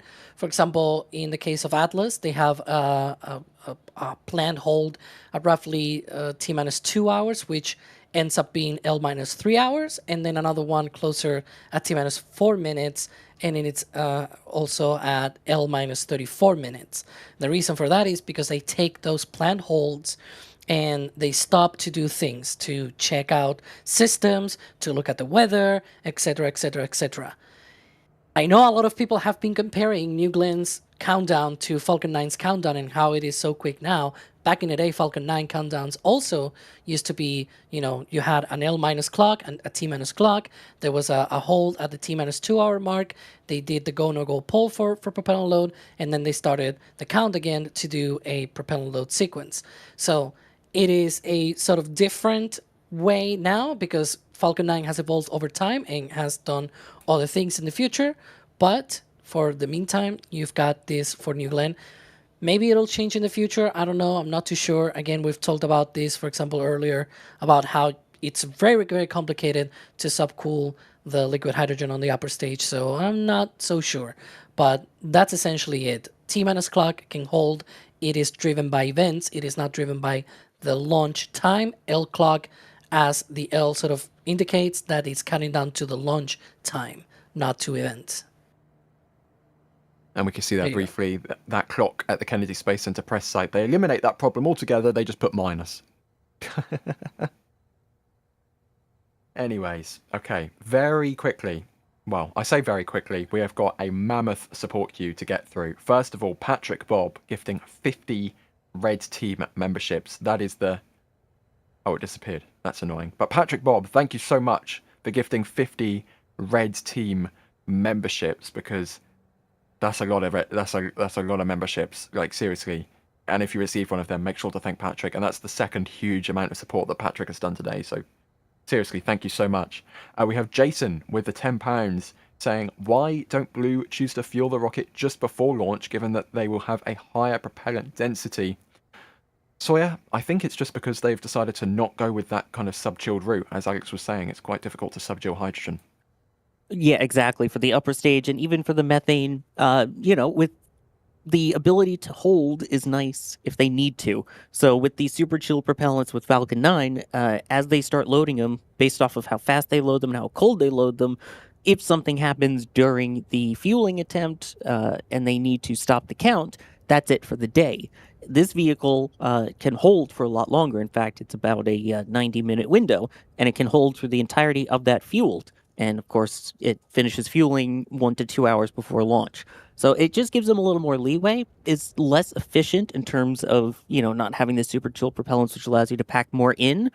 But when you're launching as often as New Glenn is currently, that's not as much of an issue as it is being able to extend the count.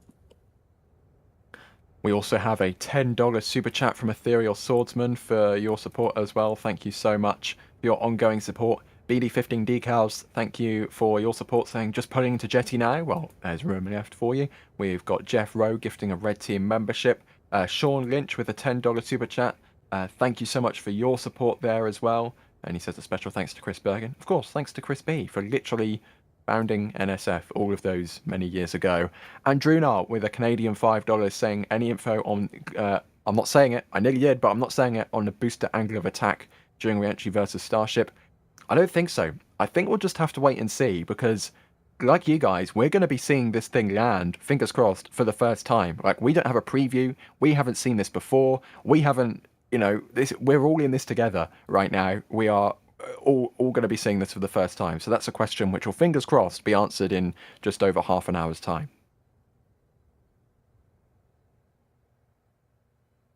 And at this point, I would like to welcome viewers joining us on the Popular Science channel. We are NSF, an independent news media organisation. Basically, a bunch of space nerds talking to a bunch of space nerds about space. I think that encapsulates it quite well. We are counting down to the launch of the biggest commercial rocket to grace Cape Canaveral. This is New Glenn 2 with NASA's ESCAPADE twin satellite mission to Mars.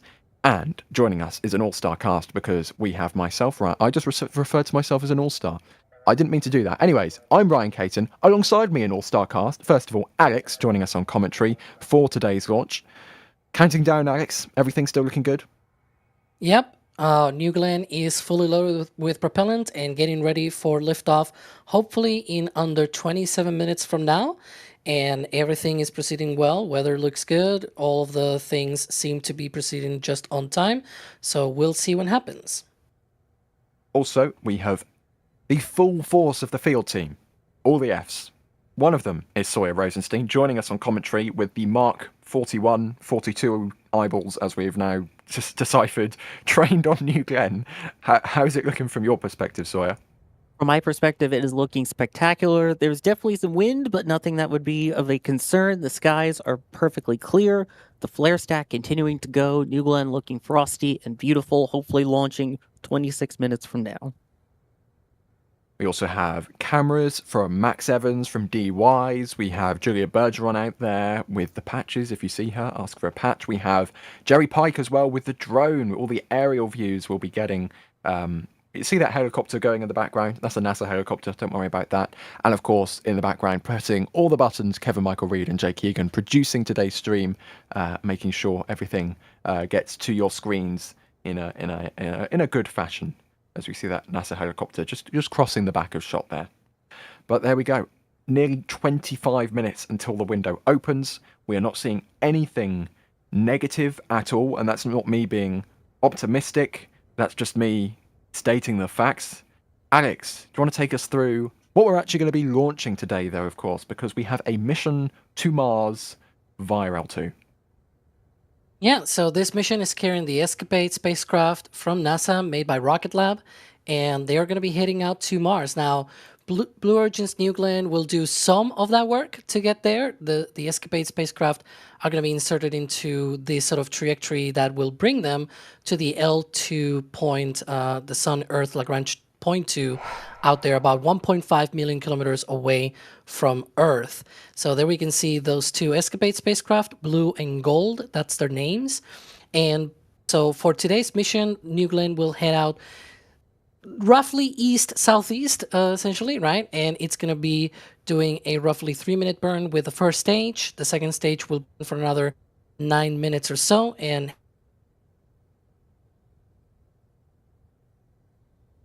is it just me, or did we? It seems like we lost Alex for a moment there, just as you were explaining the trajectory. You cut out for a minute, but it looks like you're back. Lost me? I don't know. Everything looks smooth from my side. Yeah, we lost you for a moment there, but continue. Looks like we've got you back. Okay, well, where did you lose me? I don't know. Anyways, just talk about the trajectory.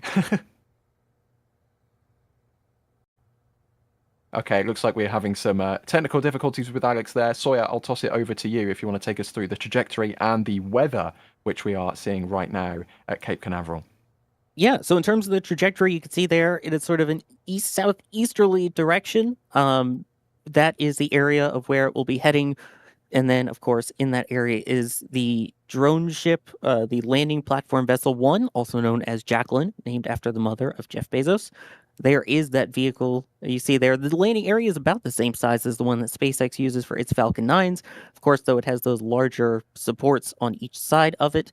The landing also has 6 landing legs as opposed to the 4 that we're used to seeing for SpaceX. It did not successfully land on that first attempt, but it looks like we will hopefully get that for the second landing attempt today. Fingers crossed. That's about 600 kilometers downrange.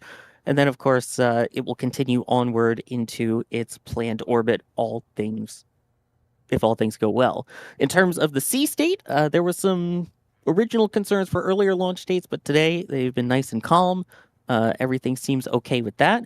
In terms of actual weather, last we saw was greater than 95% chance of favorable weather. You see their primary concerns, none whatsoever.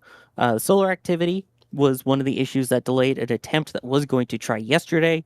That has calmed down. That was at high. Now it is down to moderate, and obviously within acceptable risks if they are continuing the countdown at this point with 22 minutes and 22 seconds to go. Nice symmetrical numbers there. And this is a live view at the weather radar. You can see kind of that ground moisture, which is really nothing of concern. And it's crystal clear. I mean, there's no storms. There's no clouds. There is nothing at all which can get in the way at this point. Yeah, you can see here, Jerry is literally pointing the drone up right now. There's some high altitude clouds far off in the distance, but over the launch pad, it is crystal clear, blue skies. I mean, you just think that was like a gradient generated in Photoshop or something. It's so crystal clear. It's honestly couldn't get better than this in terms of the weather. And we can see here, zooming back in to New Glenn, which is, of course, vertical at Launch Complex 36 at the Cape Canaveral Space Force Station in Florida. And we are counting down for the launch of New Glenn 2. Okay, I think we can get back to business here because we are approaching a very critical moment, Sawyer, because we have blasted through the T-minus 30 minute weather check. Next up at T-minus 17 minutes will be the go, no-go poll. And thankfully, unlike SpaceX, Blue Origin, they do a verbal go, no-go poll. Yes, we are expecting to hear that, where they will go through all of the different systems on the rocket, all the different teams. They will check in with the range, they will check in with weather, and of course they will check in with the partner in this case, which is NASA, to make sure they're all good to go as well. And if everything does, then we will work our way down towards entering the terminal part of the count. So that is the mission critical part at about T-minus 4 minutes. If all goes well, then the vehicle will switch to its internal power 90 seconds before launch. Tank pressurization, of course, will begin a minute before that. And then autopilot will be enabled at T-minus 30 seconds, so getting the steering and everything ready to go. The water deluge systems will also turn on 30 seconds before launch, unleashing about 1 million gallons of water before engine ignition 5.6 seconds before hopeful liftoff. Indeed, we are now nearly, exactly. If I wait long enough, I can time it with the 00 at the end. There we go. L-minus 20 minutes and counting to New Glenn 2. It is getting very, very real indeed. And we will stand by for that go, no-go poll, which should be coming from Blue Origin any minute now, quite literally. So in the meantime, I think we can check in very briefly with the WB-57, which is still circling over the landing zone out northeast of the Bahamas, live tracking, courtesy of Flight Radar 24, which we can see there. So, fingers crossed, that gets some beautiful views of the launch. Looks like it's in a bit of a racetrack pattern right now. Whether we'll see these views, I don't know, but that's something we'll just have to wait and see.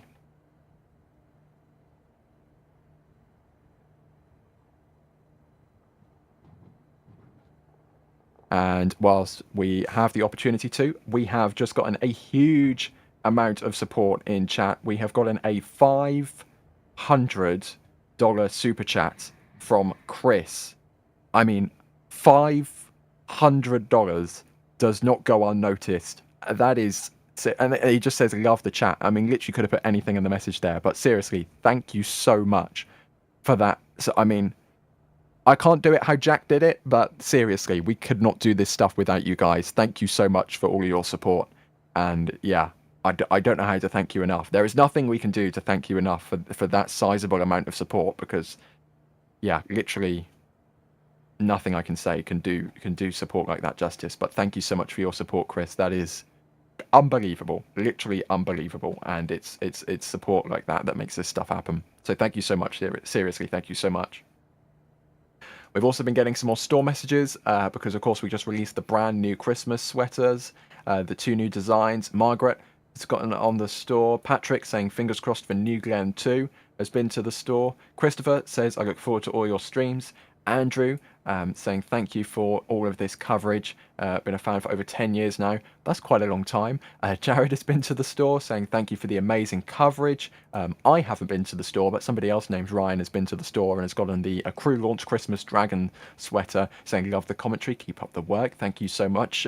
Teresa, also thank you to you.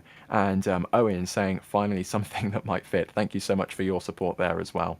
Anyways, we are approaching 17 minutes to go, so I am going to halt any questions, any comments, any support, because we have that go no go poll coming up very, very shortly, and I of course want Blue Origin to interrupt me with that if we get it. So I'm going to keep kind of just awkwardly circling here in terms of commentary until I hear something from Blue Origin Mission Control. But here we go, approaching 17 minutes to go. Here we go. RC. RC is go. ESR. ESR go. AC. AC is go. Recovery. Recovery is go. PLI. PLI is go. BMD. BMD is go. GC, LC1, LC2, initiate final configurations for terminal count. Report when ready for pre-terminal count gate checks.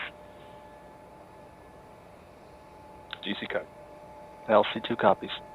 LC1 copy.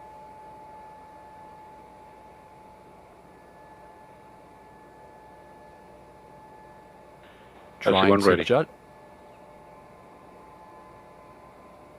Trying to judge if that's the end, but that at least sounded positive.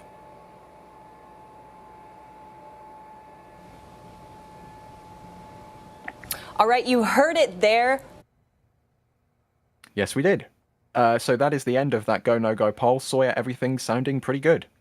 Yeah, didn't hear anything otherwise. Sounds like they are go for launch again. They have other gate checks, as they mentioned, before they get into the terminal count, just to make sure everything is good and stays good.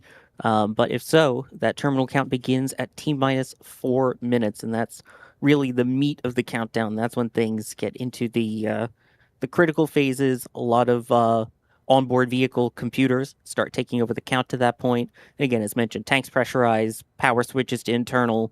The navigation autopilot is enabled, all that before launch. Yeah, I love that they call it autopilot, even though it's like nothing like how an autopilot in an aircraft works, but still very I like that. Just, you know, makes it a little bit more relatable, you know? Yep, and it makes it understandable too. Yes, exactly. We love things like that. Okay, so we are 15 minutes until launch of New Glenn 2. New Glenn, as it stands, is go to proceed.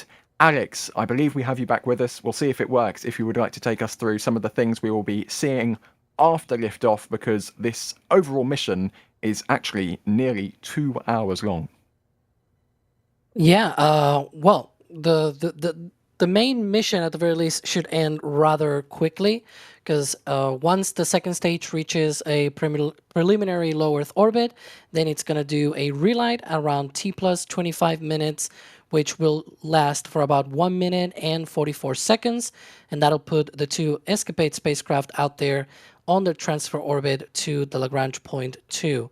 The two spacecraft will separate around T plus 33 minutes. First will be the blue spacecraft at T plus 33 minutes and 18 seconds, and 30 seconds later will be gold. Those two ESCAPADE spacecraft, as I said before, they are named blue and gold, so that's going to be their name. Now, there's also another payload on board, which is a sort of communications technology demonstrator from Viasat, which ironically their other payload, I guess, is launching tonight on Atlas V, but they have, I guess, two payloads today launching on different rockets, and this one is a technological demonstrator that they're going to be turning on right after those two ESCAPADE spacecraft separate, and that'll be at T plus 38 minutes, and roughly 1 hour later, T plus 1 hour and 42 minutes, that's going to be the end of the mission. They're going to be just turning it off, and that'll be the end of New Glenn's mission for today's launch. But yeah, it's going to be like the ESCAPADE spacecraft, that first primary mission, primary payload, is going to be ending rather quickly after launch, just a little bit over half an hour after. Indeed, indeed. We can see a replay there in the bottom right of New Glenn 1 back in January. So we're expecting to see something similar to this, except it's going to be daytime and not cloudy. And fingers crossed it might have a little bit of a beefed up thrust to weight ratio. We'll just have to wait and see. Under 13 minutes and counting now. The next thing coming up in the timeline is going to be the terminal count beginning. That's at T-minus 4 minutes. So we are 6-ish minutes away from that point. Maybe we'll hear some more information from Blue Origin Mission Control when that point comes, but we will be standing by. Of course, there's one person I want to be interrupted by on this stream. It's not Sawyer, it's not Alex, it's Blue Origin Mission Control. That's the only person I will accept being interrupted by throughout today's stream. So fingers crossed we get some more cool information from them shortly. Deep breaths, everybody, because we are about to see, like, genuinely, pinch yourself moment. We are about to see the second flight of the biggest commercial rocket to launch from Cape Canaveral, at least until Starship arrives next year. Oh, deep breaths, because this is... The birds seem excited, at least. Maybe Gage is in the area, because the birds are all flying around. They're very excited at the Cape here. You can see the vehicle continuing to vent as normal. The flare stacks continuing to flare as normal. We've got a little bit of heat haze, but it seems to have improved, Sawyer. How are visibility conditions from your perspective? Because for those just joining us, you're, of course, in the field with us, but you've kind of got the field VIP experience, because you're actually on a hotel balcony. Yeah, with a direct view of the pad. The rest of our team is out at Jetty Park, dealing with the wind and things. It is a little on the breezy side, but nothing obviously that would be an issue with launch, considering they are still proceeding with the count. As you mentioned, there's definitely that heat haze going on today, but otherwise it's relatively warm. It's not excessively hot for Florida. The skies are completely clear with no clouds whatsoever, so we should have a spectacular show weather-wise when this lifts off. And I think during that go, no go poll, we had people in chat going go. I mean, chat, I'm go. I hope, Alex, are you go? You better be go. I've been go since last week, man. I'm ready to go. Just do this. Sawyer, you better be go as well. Oh, I am very go. I am beyond ready for go. And chat is flooded with goes as well. So yeah, thank you very much, chat. Let's go and launch this thing. Oh my goodness, nearly 10 minutes to go. It doesn't get much better than this, doesn't get much bigger than this, because they could land this thing. They could land this thing. Look at the mission profile. We're going to have liftoff, ascent, stage separation. Fingers crossed. The point where New Glenn stage 1 went wrong on flight 1 was that reignition of the BE4s for the re-entry burn. If they've solved that problem, they could actually bring this thing back through the atmosphere and land it on Jacklyn, their landing platform, which is stationed about 600 odd kilometers downrange. And we can see there a view, pre-recorded view of Jacklyn on there at Port Canaveral when they were still working on it. I mean, I have to say, I actually think Jacklyn looks better than the SpaceX drone ships. I might get criticized for that on social media. I don't care. I think it looks better. And this is a view tweeted by Jeff Bezos, founder of Blue Origin, earlier this morning, saying on station, and just a beautiful view of the sun rays going through the clouds, early morning out on the Atlantic, Jacklyn getting ready to support the return of a booster. If you're a booster and you look at that, you just want to land on that thing. You know, you want to land on that thing. Or at least I would if I was a booster. Such a pretty view. And fingers crossed we get similar pretty live views at least when it comes to landing this thing. 9 minutes left to go. Suddenly it's game time. Suddenly the heart races a little bit more. Suddenly the breaths get a little bit deeper. But yeah, this is a very exciting mission indeed. Sawyer, I know we're probably approaching the point where you will want to go and do field things, but if you want to give us just a couple minutes of final thoughts here, because yeah, this is a big mission. Absolutely. I mean, you were talking about the heart racing and pounding. Mine's been doing that probably since L-30 minutes. So it's been going for quite a while. The excitement is real. It's palpable here. Again, the beach near me, starting to see more people work their way out to watch this thing. Should put on quite a show here on the Space Coast. And fingers crossed all goes well. And go Blue Origin, go New Glenn. Yeah, go launch. I think we all want to see it. 8 minutes left in the count now. Looks like some more people are getting stuff in the store even at this point. I promise when we would read the support if we could, but it's we've got a rocket to focus on unfortunately right now, so we will postpone reading out the support until, fingers crossed, this rocket is in the air and in space, and the second stage is orbiting the Earth.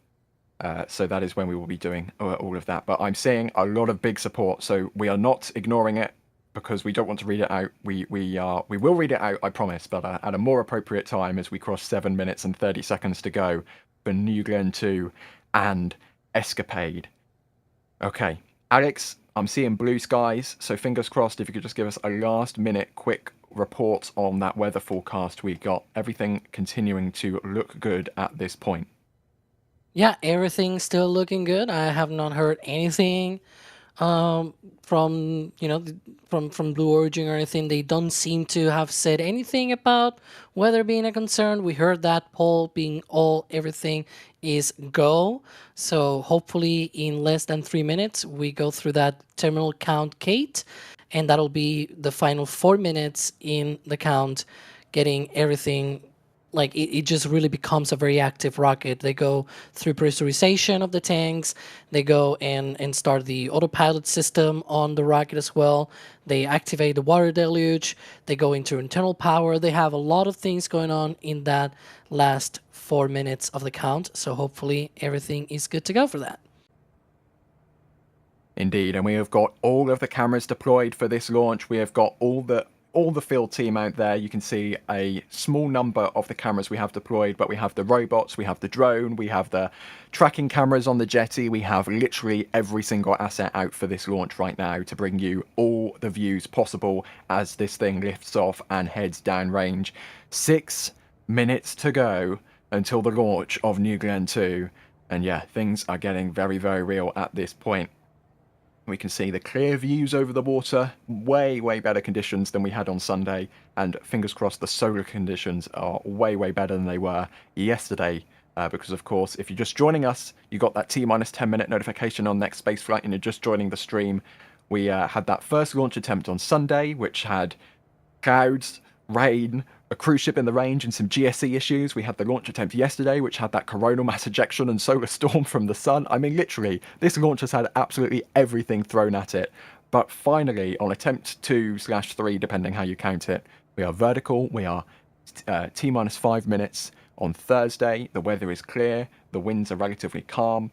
And it looks like the sun has calmed down, allowing for this launch. So 5 minutes, we are 1 minute away from terminal count starting, so we will wait to see if Blue Origin says anything, and if we get interrupted, then that is a good interruption. You can see there Launch Complex 36 and the beautiful shores of Cape Canaveral with the blue water of the Atlantic Ocean in this part of the world, which is something I do envy a little bit.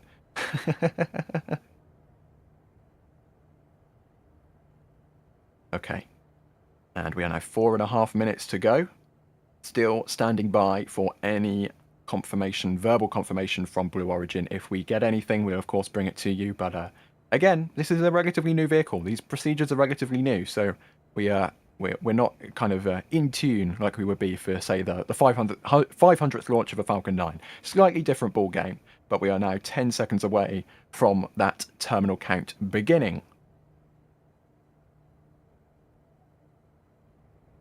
We'll wait to see if we hear anything. Yeah, these bits are always a bit awkward because we're sat here with nothing to talk about. There should be a poll coming up. Yeah, we're waiting for official confirmation. Here we go. AFSA saving timer started. AFSS saving timer started.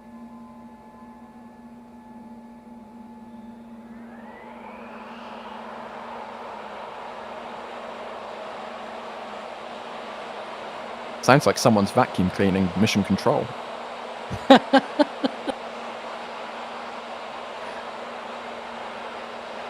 Probably preparing for activation of the pressurization systems, maybe. Clock is still rolling, so things are progressing. Just look at this beautiful booster. 3 minutes to go. You. We are in terminal count. Thank you very much, Good. Blue Origin. They're in terminal count. That's the news we wanted to hear. Those people look rather happy on the beach, on Cocoa Beach, looking on towards Launch Complex 36. You can see, Alex, some final venting there from New Glenn Stage 2 and Stage 1 and the strong back. This is all beautiful stuff that we want to see. 2 minutes, 40 seconds to go.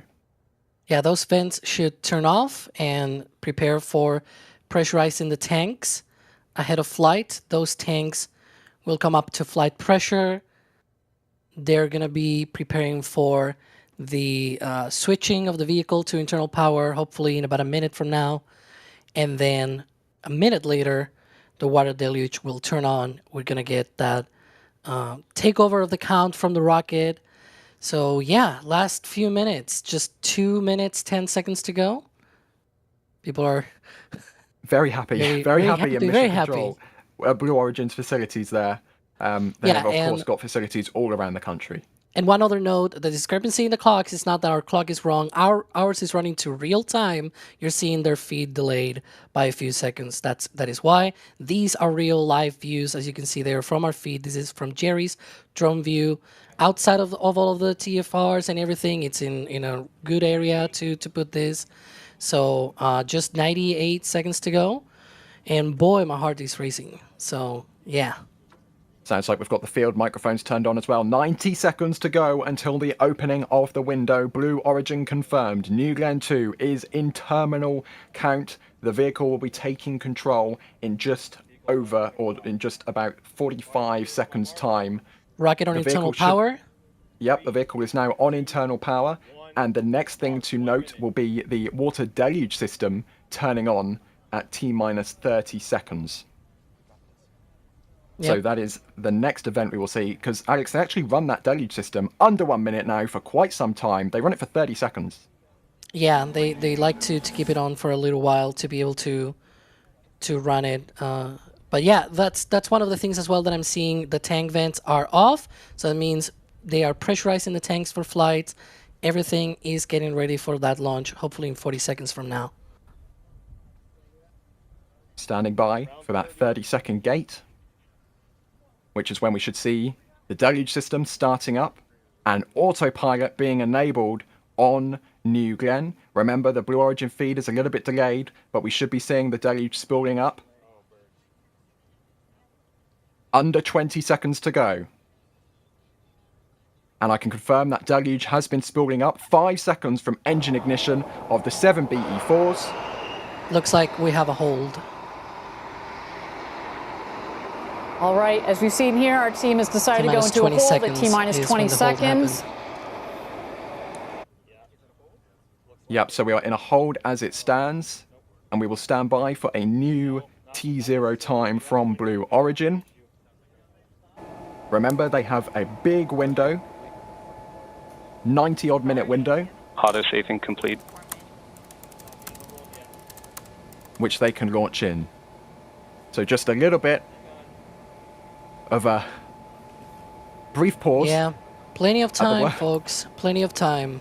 Yeah, it's the worst time for the heart Thank you rate. again, everybody, if you're just joining us. We are awaiting here NG2, the second mission of New Glenn. We are at T-minus 20 seconds. Our team has decided to enter a hold here. We've said it on other webcasts before. Yeah, so Blue Origin just confirming that we are holding at T-minus 20 seconds. And we will stand by to see if that can be resolved. If this is going to be a quick resolution, or if they're going to roll back the clock to an earlier point. Because, of course, a T-minus clock is a milestone, as we can see live views of Escapade inside the payload fairing. A T-minus clock is an event-based clock, which means it's counting down to events. It looks like... Yeah, it looks like it might have been an automated hold, because it was a terminal count aboard. The team is investigating. That is the call from Blue Origin. So, engines, look at that. At least we get these beautiful views of the BE4 engines. I'm always very cautious because sometimes if I say it too quickly, I'll call them the BE7s. But they're not the BE7s, there's just 7 BE4s. Exactly. It's now like, I'm going to enter a bit of a guest territory here because they said that it was a terminal count aboard. At T-minus 30 seconds, that is when the rocket takes over control of the countdown. So I wouldn't be surprised if once it got the control, it went through all of the checklists and everything and all of the checks and all of that. And then once it got through everything at T-minus 20 seconds, it was like, well, no, we're going to hold here, right? Yeah, because it happens many times that, the automated systems see something that it's off and it happens.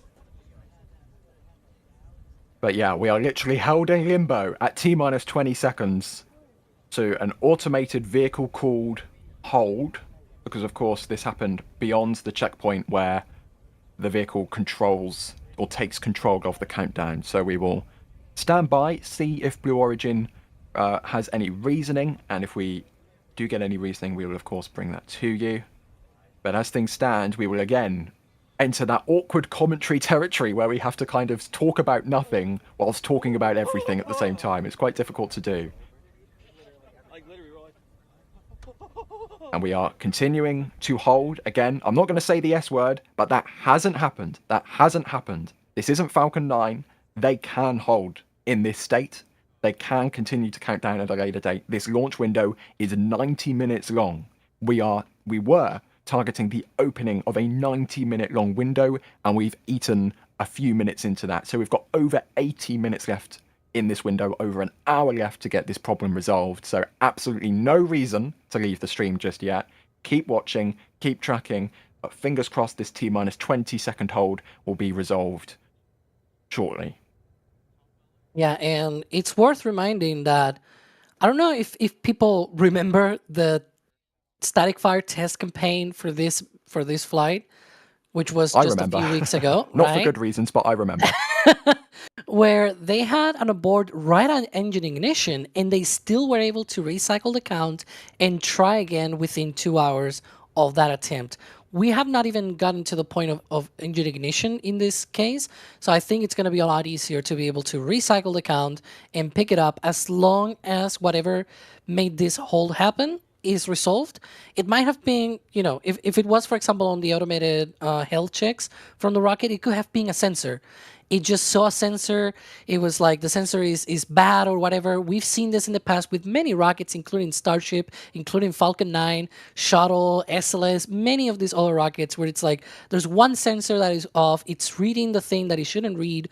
And so the automated health checks, they just cannot compare. They cannot say, well, this sensor is better than the other, right? They don't have that kind of capability. That's what the ground controllers, the people at launch control, do once these things happen. And so now they're probably going through all of that data, and maybe it's something like that. And if it's something like that, they can just tell the software, hey, don't even care about that sensor. We're sort of telling you to hold off from that, right? So we'll see. Live views from Jacklyn, everybody. The sun is beaming down on the landing platform station 600 kilometers downrange in the Atlantic Ocean. The camera does seem a little bit dirty. I think they need to send out our equivalent of our Starbase team out to wipe down that camera. Maybe a bit late for that now. Maybe the exhaust will wipe down the camera lens for us. But folks still continuing to watch on from Cocoa Beach in Florida. And that venting has returned to stage 2 there as I saw the blinking light from the tower on the right-hand side, and I was like, oh, has the count resumed? No, it was just a blinking light on the tower. I got quite excited there, Sawyer. I believe you're back with us now. Yeah, everything pauses, T-minus 20 seconds, but the heart keeps racing. That is an understatement. You can see all the people that were gathered on the beach ready to watch it next to me kind of disperse a bit now, but everyone's still staring out from where I am here, looking at the pad intensely, waiting to hear where they go next. That was a shower of ice or frost coming off the side of the booster there. Again, perfectly normal, perfectly expected, but that was, I haven't seen something like that for quite some time. Reminds me of the Saturn V liftoff shot. Oh, we've got a wider angle. Looks like they've stuck a GoPro onto the top of Jacklyn. I mean, Blue have got this hold point now, and they're just like, you know what? Screw it. We'll flex all our views. We'll show off all our live views, and that's exactly what they're doing right now, and I'm all for it. We've got 2 views from Jacklyn. Yep. I mean, this is beautiful. Again, you're talking about, haven't seen it since Saturn's 5. We're talking a rocket here that is similar in size to Falcon 9, to Saturn 5, excuse me. And yes, the drone ship out there, we have seen Starlink dishes on Jacklyn out there, so getting those views. And we have just seen the clock disappear from the official New Glenn Blue Origin feed. I did it again. I did it I did it on Sunday. I did it again today. The official Blue Origin feed. So maybe this is indicative they will recycle back to a previous point in time. Maybe back to that T-minus 4 minute point and hold there and get things ready. But again, stay with us. We are in a 90-minute launch window. And we are 10 odd minutes into that window so far. So plenty of time to get this rocket off the ground today. Yep. And we can see there the clock at the Kennedy Space Center press site, which is holding at T-minus 20 seconds, excuse me.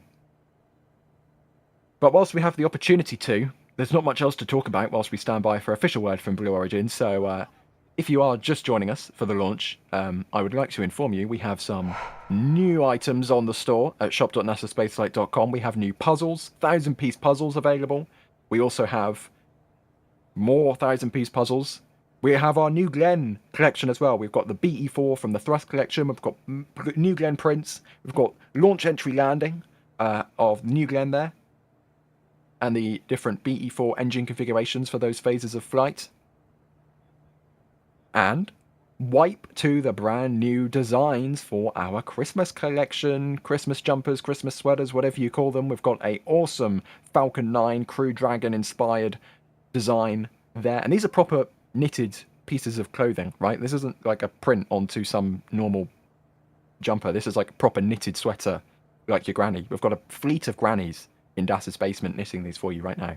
Just kidding. But there you go. We've got the crew launch Christmas there with the Falcon 9 and the Dragon and the returning booster on the drone ship and the Teslas as well, which the crew used to head out to the pad. And we've also got a brand new Starbase one as well.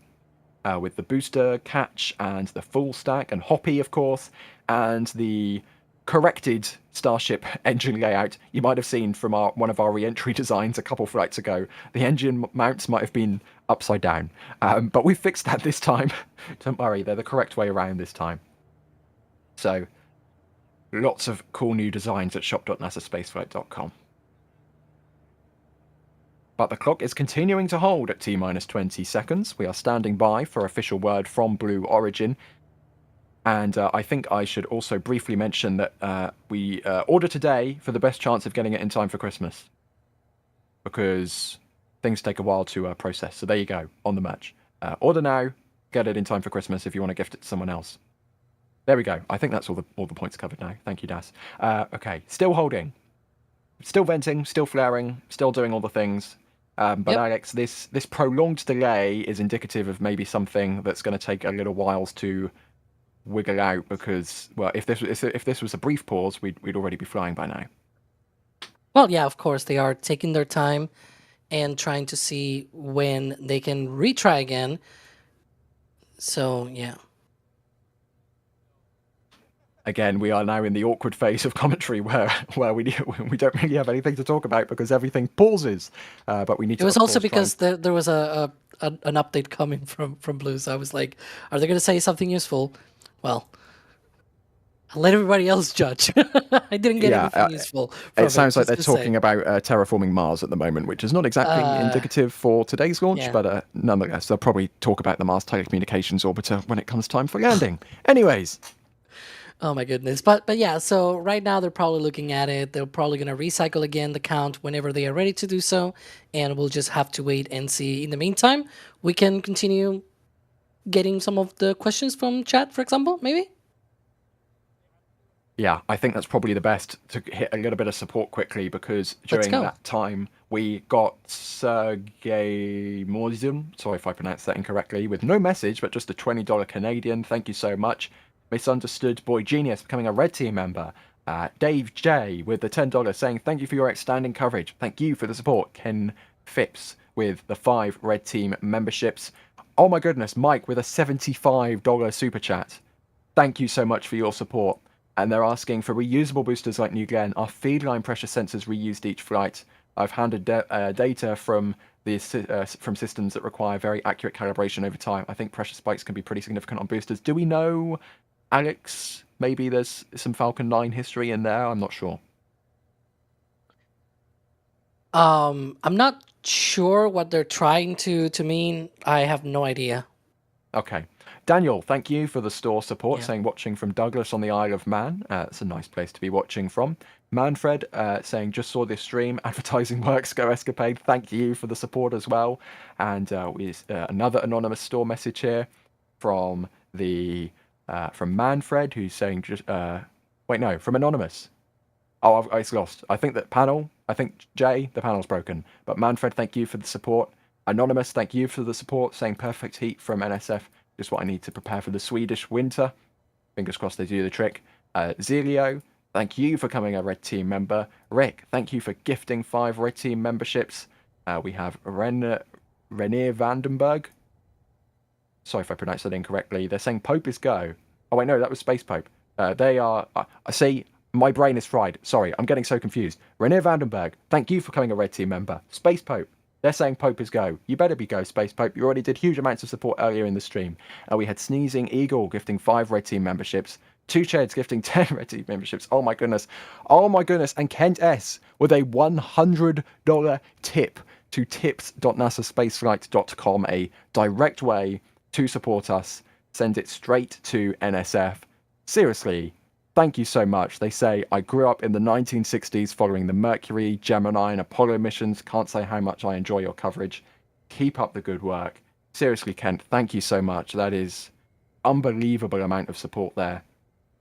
Like, genuinely, there is... Yeah, thank you so much. And that directly goes to us. And we couldn't be more grateful for all the support we've been getting.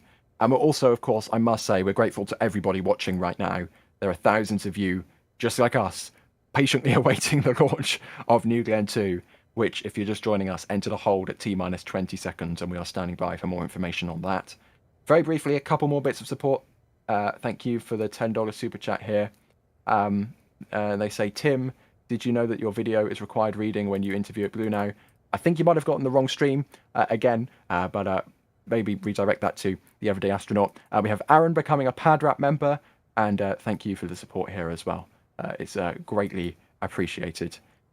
Alex, I'm going to toss back to you. I'm not sure if we've got any more information, anything from Blue, or are they just talking about Mars? Regarding the status of the recycle and whatnot, there's nothing right now in terms of that, but we'll see when something like that happens. I assume that we're going to see the clock popping up again when that happens. Yeah. And I mean, fingers crossed it's soon. Oh, we've got a new time. The clock at the Kennedy Space Center. Counting down 32 minutes and 40 seconds, which means, if I do my maths correctly, that would be a launch at 45 minutes past the hour. Yep. So that would be 20:45 UTC, Coordinated Universal Time. That'd be 3:45 p.m. Eastern Standard Time. So it seems like a little bit of a glitch, considering they've pushed it by 45 minutes. But Sawyer, that is still very much within today's window, and even if they have to hold again, there's plenty of time to get this thing off the ground. Exactly. There's definitely enough time in the window. Again, this is approximately 90-minute window here. It goes until 4:25 p.m. Eastern Time, so 3:45 local time here is about halfway through so far. So good. And yeah, as you pointed out, the fact that they were able to turn around as quickly between the first attempt and this next attempt definitely does not mean that they can't then do the same if they needed to for later in the window. And on the topic of a delay, we have a great question here from Tarot. They're asking, are they able to replenish the water deluge? Alex, at this point, I would imagine not, without having to stand down. But as we saw with the static fire attempt, they have a lot of water in that system that they can use. Yeah, they have plenty of that in that tank. That is a really big water tank. I think it's the biggest on the Space Coast. So yeah, they have plenty of capacity up there. Yeah, again, it's 750,000 U.S. gallons of water in the tank itself, and another 250,000 in the piping around it. You can tell how much water that tank holds by the size of the pipe that runs down the middle from the water tower. I mean, the pipe is probably the diameter of an Electron rocket, or even bigger. I mean, that thing is nearly the size of orbital rockets, and it's literally just for transporting the water down the tower out to the pad. It's huge. And we have gotten some images from Julia Bergeron, one of our field team, who is, of course, out in person. Alex, actually, you just said Blue. Yeah, Blue confirms that T0 of 3:45 p.m. Eastern, 20:45 UTC. So we are indeed on track for that new T0. Okay, thank you very much. And these pictures from Julia Bergeron out in the field, we've got some people patiently waiting along, I think this is at Jetty Park, and lots of people patiently waiting. Hopefully they don't go home. We're not going home, because we've got a launch attempt in 29 minutes and 50 seconds time, so You Yep, better. and that is the park part of Jetty Park. Of course, there's the jetty itself, which goes out, which is where our team is located with the cameras that you've been seeing, and then it continues back on towards land. There's a bunch of fishing areas, parking, that area. So that's kind of where you're seeing these people here too. So a long line of people. We've got a bird as well on Fleet Cam who is very interested in our live coverage. Yep, you're on stream, mate. Now you can get out of the way. Thank you very much. Seems to be photobombing. That's so funny. Oh my goodness. I'm sorry, but we've gotten another $100 super chat from Patrick Bob. I don't even know what to say anymore because, like, seriously, there is nothing I can do to thank you for that. That is what, over $200 now in support from Patrick Bob this stream. And they say they're just supporting an awesome channel. I mean, thank you so much. Honestly, that's all I can say. Thank you so much. We couldn't go down to T-minus 20 seconds and hold without the support. Like, seriously. Yeah. Thank you so much. I don't know if anyone else has anything to say, because I know I am a broken record at this point. But, yeah, seriously. I mean, the only reason we're able to be out here, have the entire Cape team out in full force with all the cameras is because of support from people monetarily, people who join as members, people who get something from the shop. It really allows us to provide you what we have. I mean, just look at the members multi-view, how many different cameras there are set up for this launch. We love doing this. There's nowhere else we'd rather be, and the fact that we're able to come out and bring it to you means a lot. And we've also gotten some other support as well from Aiken Hart becoming a PadRap member, Erasmus becoming a Red Team member, Space Beto with the $9.99 super chat saying thank you, and a shout out to your brother, Caleb Kelly. Yeah, cool rocket indeed. Very beautiful rocket. And Robert Morris with a $10 super chat saying thank you for your excellent coverage and commentary. Go Blue Origin. Yes, fingers crossed they go in 27 minutes and 30 seconds time. And Martin, a very on-point question. They're asking how many in-person hours is involved in a big launch coverage. Well, there's what I'd say is probably about 10 or so, maybe times 2 launch attempts. So it's got to be well over 100 10? person hours. More than 10. More than 10? Well, there's 5 people in the field. Just between the people commentating here, it's probably like 15.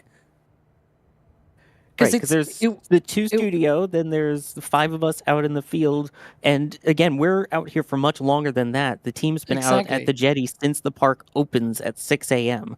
So, yeah, we're out here for quite a while, but it's a lot.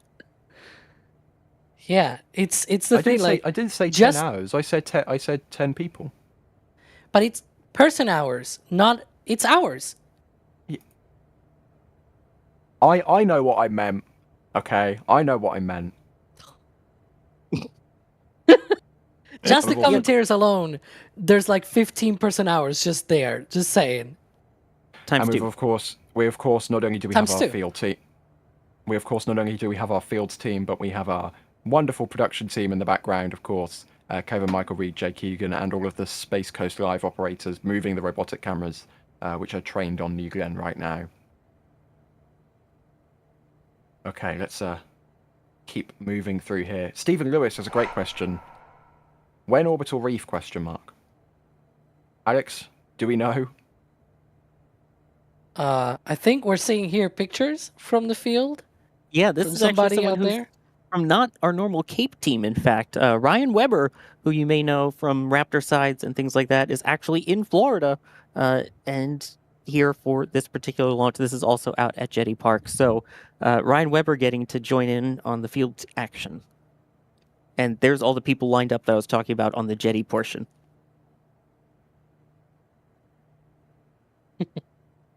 Cool pictures indeed. Anyways, Alex, when orbital reef ? I don't know. This is one of those where it's like, I have no idea. We have had no comments, just to put it in perspective, I think the last time we got any information about orbital rift that was related to timelines was when they got the contract, where they said, yeah, we want to launch by 2028. And that's about it. We have no idea how that's going, where they are in terms of timelines. Have they built anything? Have they tested anything? We don't know. Yeah, so that's where we are. It's more questions than answers right now, unfortunately. So yeah. And we have another question here from Pokemon Kid, who is asking, what is the flame next to the water tower? Well, Sawyer, I believe that is one of 3 flare stacks they have at the pad. 5? 5? Wow, I thought it was 3. Yeah. Yeah, basically the flare stacks. So any excess of the hydrogen, of the methane, anything like that, they try and reclaim as much as they can, and then they move it away from the pad and burn it off. It's not like SpaceX where they have reclaimers and they try and reclaim and reuse things. So they'll take all the excess and move it away from the pad and burn it off, and that's what you're seeing. So it's totally normal. Indeed. Yeah, Just one of those ways which they can get rid of that excess propellant that they don't need, Alex. We don't see this at every launch complex, do we, Alex? But Blue have decided to use it here. ULA uses the same for Atlas V and Vulcan. Atlas V uses hydrogen on the upper stage, so there's a hydrogen flare stack at Slick 41. And for Vulcan, they have the same sort of similar profile as the New Glenn, where it's like the first stage is methane fueled and the upper stage is hydrogen fueled. So both the methane and the hydrogen need to be sent off to be burned off. Instead of venting it, you don't want to vent that. It's a hazard, it's a risk. Also, the methane side of things, it's also a high pollutant as well, very powerful in terms of the greenhouse gas and everything, right? So you have that, but also I mentioned there are 5.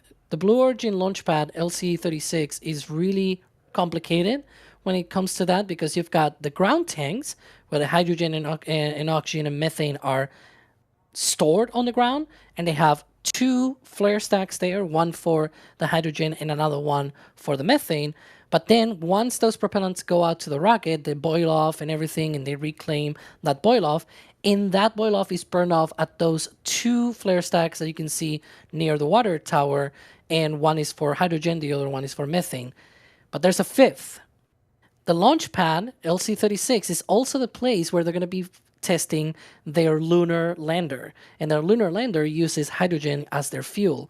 And so they also have a 5th flare stack out there all the way to the left of the launch pad, where they also flare off that hydrogen that they're going to be using for those tests of the lander. So really, really complicated pad, but that's how it goes.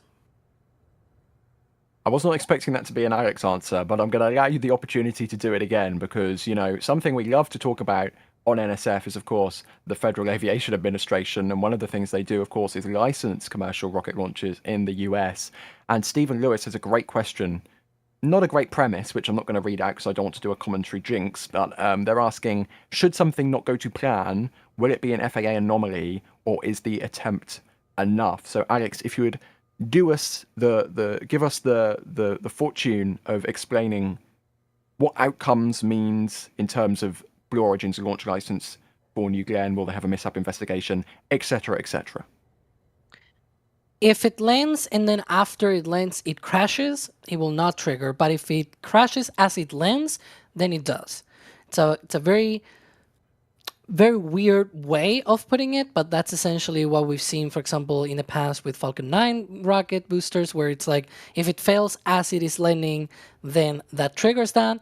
But if it fails after, or it lands, it is on a drone ship, but something happens after it's landed, then that's a thing for SpaceX to deal. Same thing here, I would assume is the same, because, it's the same regulations with New Glenn as well. So, on the first flight, they also had this issue with the enterburn on the booster. It blew up in the air, so they had also that mishap investigation to go through with the FAA. So I will assume if it were to happen at landing, right, where it's like it punches a hole in the deck of Jacklyn, then I will assume something similar will happen there as well.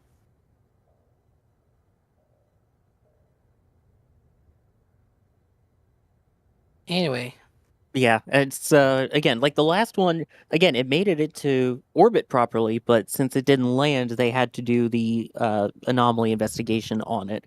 So there's a lot of nuance to it specifically.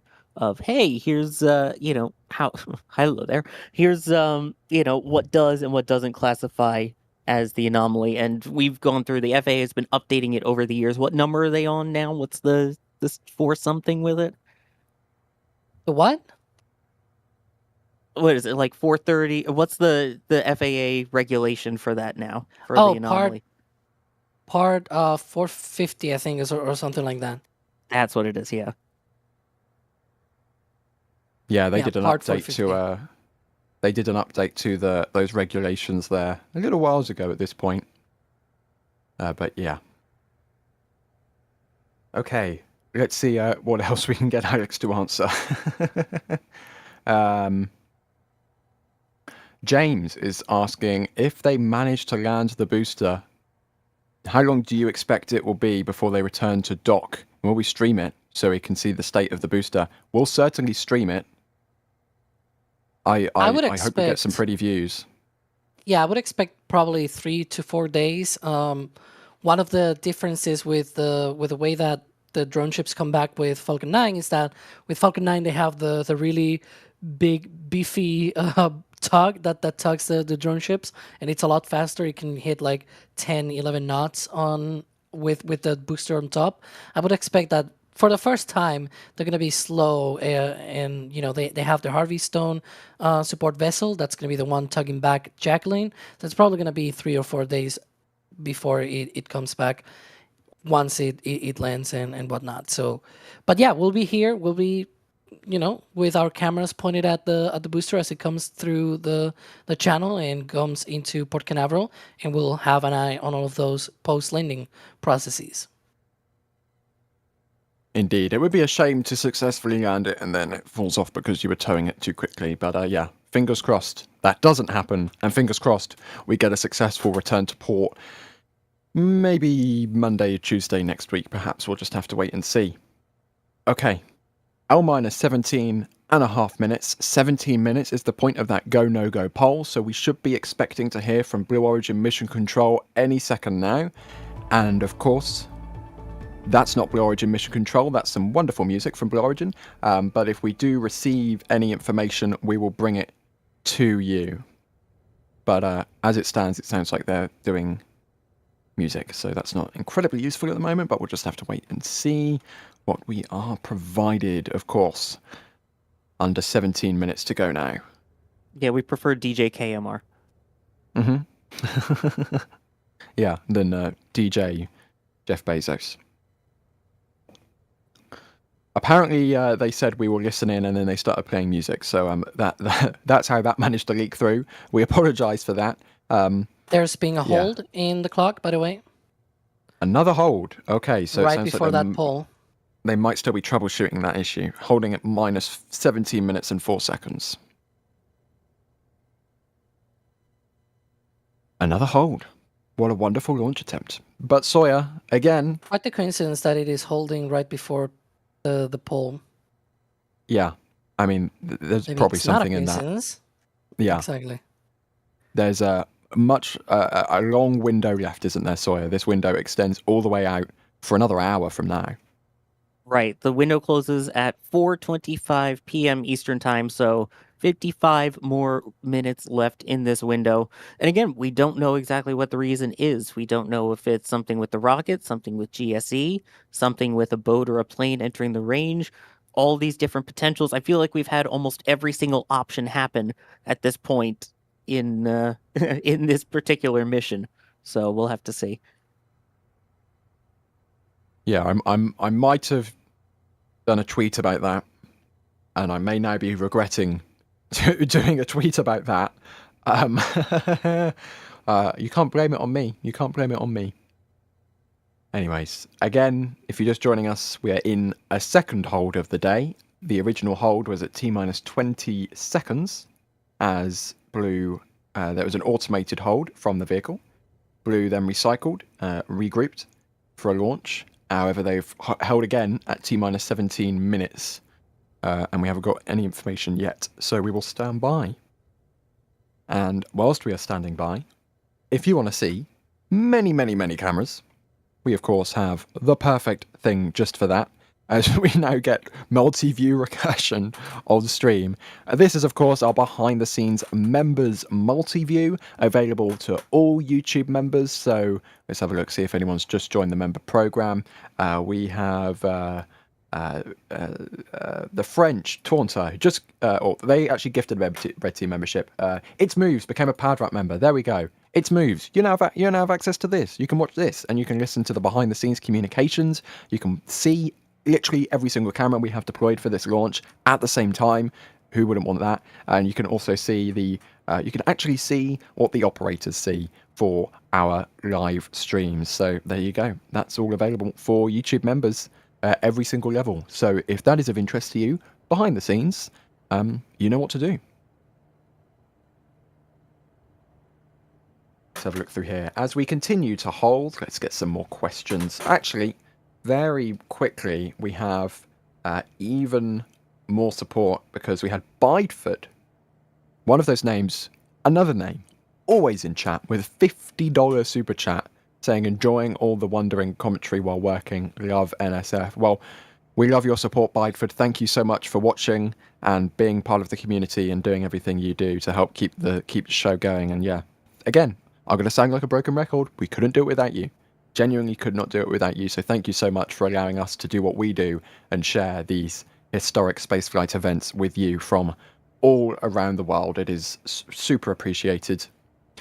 That being said, we had another big super chat, Starfish Geo, gifting with a $100 super chat saying thanks NSF team, we love you guys.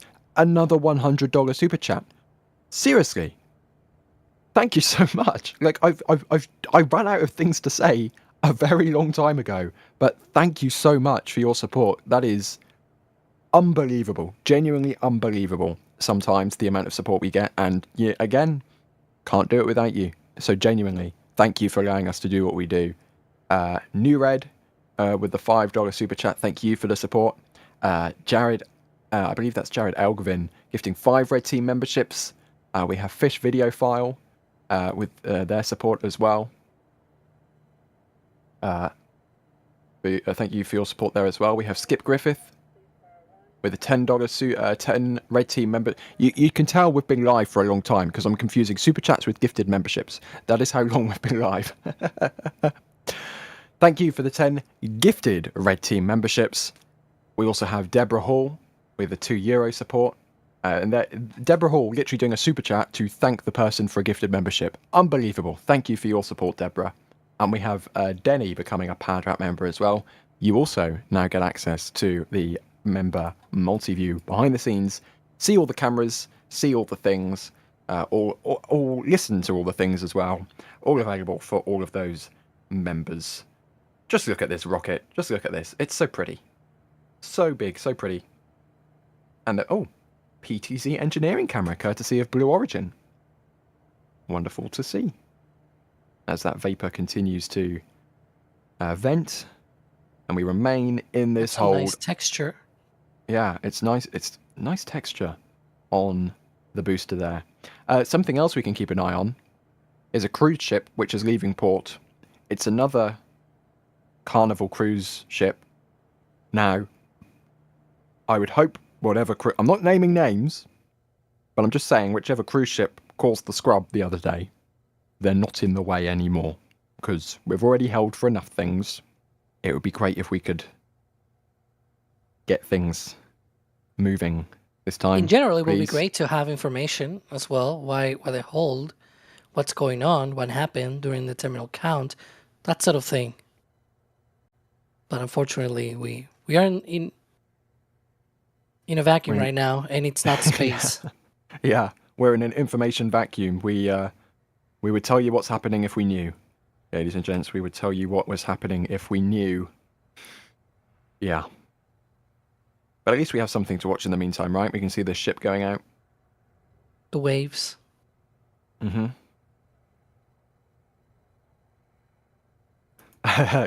Kit says in chat, if you've run out of things to say, ask Alex a question. You know what? I think I might do just that. Because that's not a bad solution to the problem at the end of the day, is it? Okay, we have Malkin, who is asking, we see multiple lightning towers at various launch pads, but 39A and Starbase, they look wimpy and small. Why? ? I'm not even sure if Starbase has lightning protection, Alex. Yeah, provide us with your endless knowledge. Some places just don't need lightning protection. Florida, there we go. We have a clock now. See, when you ask me things happen. Looks like they might be targeting 55 minutes past the hour. So that will be just a 10-minute delay compared to the previous T0. Yeah, I'm trying to do the maths in my head. Always brilliantly timed Blue Origin as soon as I ask Alex a question. It's very easy. It's 36 minutes past the hour plus 19. That gets you to 55. Thank you very much, Alex. Will also mean that we are 2 minutes away from that go, no-go poll for terminal count. But to quickly wrap up here, my answer is that some places don't need it, right? At 39A, they do have a lightning protection system. It's just not as big because like the rockets that launch from there are just, underneath of the cover of those different lines from the lightning protection system. Vandenberg doesn't have a lightning protection system either. They don't have a big lightning bolt or whatever system, right? They don't have the catenary towers and all that like we see here at the launch pads at Florida. It just so happens that Florida is the capital, the lightning capital of the United States or something like that, right? As they call it. And so it's a very active place for that sort of thing. They can take the risk on other places. Now, Sawyer, I don't want to talk it up, but this ship is quite big, and it's going to be going between our cameras and the launch pad. Yes. How long, roughly, does it take this ship to get from this point of Port Canaveral to the exit of Port Canaveral, and is it 17 minutes and 39 seconds by chance? I don't know exactly how fast it's going to be going, the clip it'll be at, but it's going to be around that time frame. It's going to be close. Hopefully it doesn't block any of our views. Hopefully it either goes slower or faster so that it's not an issue at all. But we'll find out in 17 minutes and 15 seconds. Now I'm nervous about that. Thanks. It would just be our luck to top everything off with the delays from Sunday and the delays from today for a cruise ship to get in the way. But please, if you happen to be the captain of, is that the Carnival Freedom? Is that what it's called? Just put on the anchors. So you can stay in port for another half hour. Enjoy the swimming pool and the complimentary bar. Just do your thing, please, or get out of the way ASAP. Fingers crossed. Are we coming up on the poll? Yeah, 16 minutes and 35 seconds now. We're going to listen in and see if we get anything from Blue. Again, if we get interrupted, we want to be interrupted by Blue with useful information, that is. We're not hearing anything just yet. Would be great to hear something. Maybe? Go, no go? We'll just have to wait and see. Maybe? Again, it's that awkward position where we're waiting for something. It hasn't started yet, but we can't ask a question because then we know as soon as we ask the question, they'll do the thing. Like the last 2 times I've given Alex a question, they've put the clock back on the screen. So, yeah, we are just standing by to see if we hear everything. Blue confirming on social media they are proceeding to terminal count. Yeah, we didn't get that from their feed, but they have said that on social media, so we'll take it. So that is further than we got the second attempt on attempt 2. This is now attempt 3 of attempt 2 of New Glenn 2 as Carnival Freedom makes her way out of Port Canaveral. But we are now 15 minutes and 30 seconds and counting. We are proceeding towards terminal count. So that sounds like good goes on the go, no go poll. Alex, I'll ask you the question I asked you an hour ago. How are you feeling? Are you go? I am go. As I said, I was ready already last week. We just need this thing to actually launch.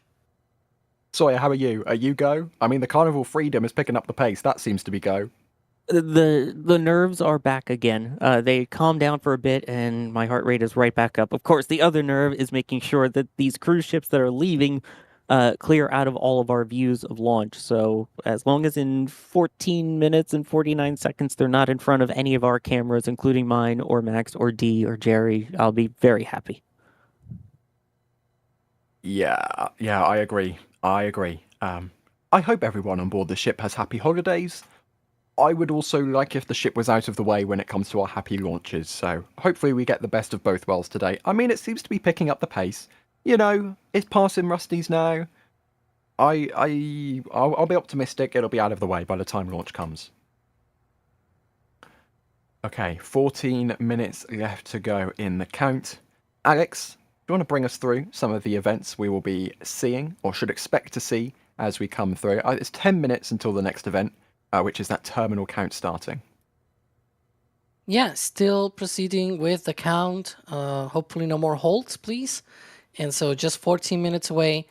We are pretty much just waiting to, get to the point of terminal count. That's going to be at L-4 minutes. That is also T-4 minutes.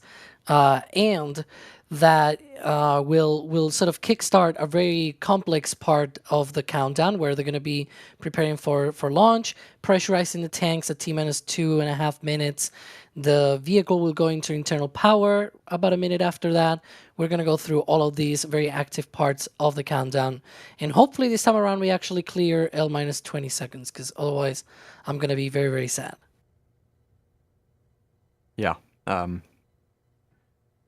Looks like we are watching this interview with Dave Limp at the moment. Hopefully we can somehow they're playing that 14 minutes away from launch. Yeah.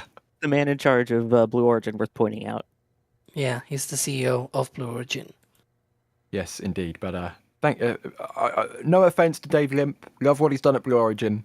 I think we should probably focus on the rocket this close to launch. 12 minutes, 50 seconds to go. Let's continue counting down. We can see, I'll say it again. The vapor is vaporing, the flares are flaring, and the hangar is hangaring, and the rocket is rocketing. Well, the rocket isn't rocketing yet. We've got to wait for the rocket to begin rocketing. Hopefully that will happen in 12.5 minutes' time. But that is the point of the stream, where we are waiting for things to talk about. But we will continue watching, continue waiting. Oh, yeah. Let's fingers crossed that cruise ship gets out of the way in time. Starting to get a little bit nervous. The birds seem happy, at least. Okay, Sawyer, just purely out of personal interest, how has the weather progressed over the last hour? How does it compare to the original launch attempt, for at least from your position? I know you're secluded, but how does it compare? Compared to the original launch attempt time, I mean, the breeze has picked up a little bit, but still not really any concern. The sun angle is a little bit different, so we should get some nice views with the lighting on it, but otherwise the sky remains cloudless and clear. Weather still remains as favorable as it did at the time of the first attempt. 11.5 minutes left to run in the count. Again, fingers crossed, third time is the charm today, and this is the attempt that actually goes through.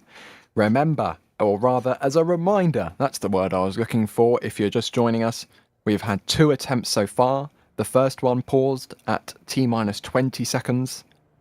There was a hold in the count. I'm not sure if Blue confirmed why, but they regrouped. They went for another attempt, which paused at T-17 minutes, just before the go-no-go poll.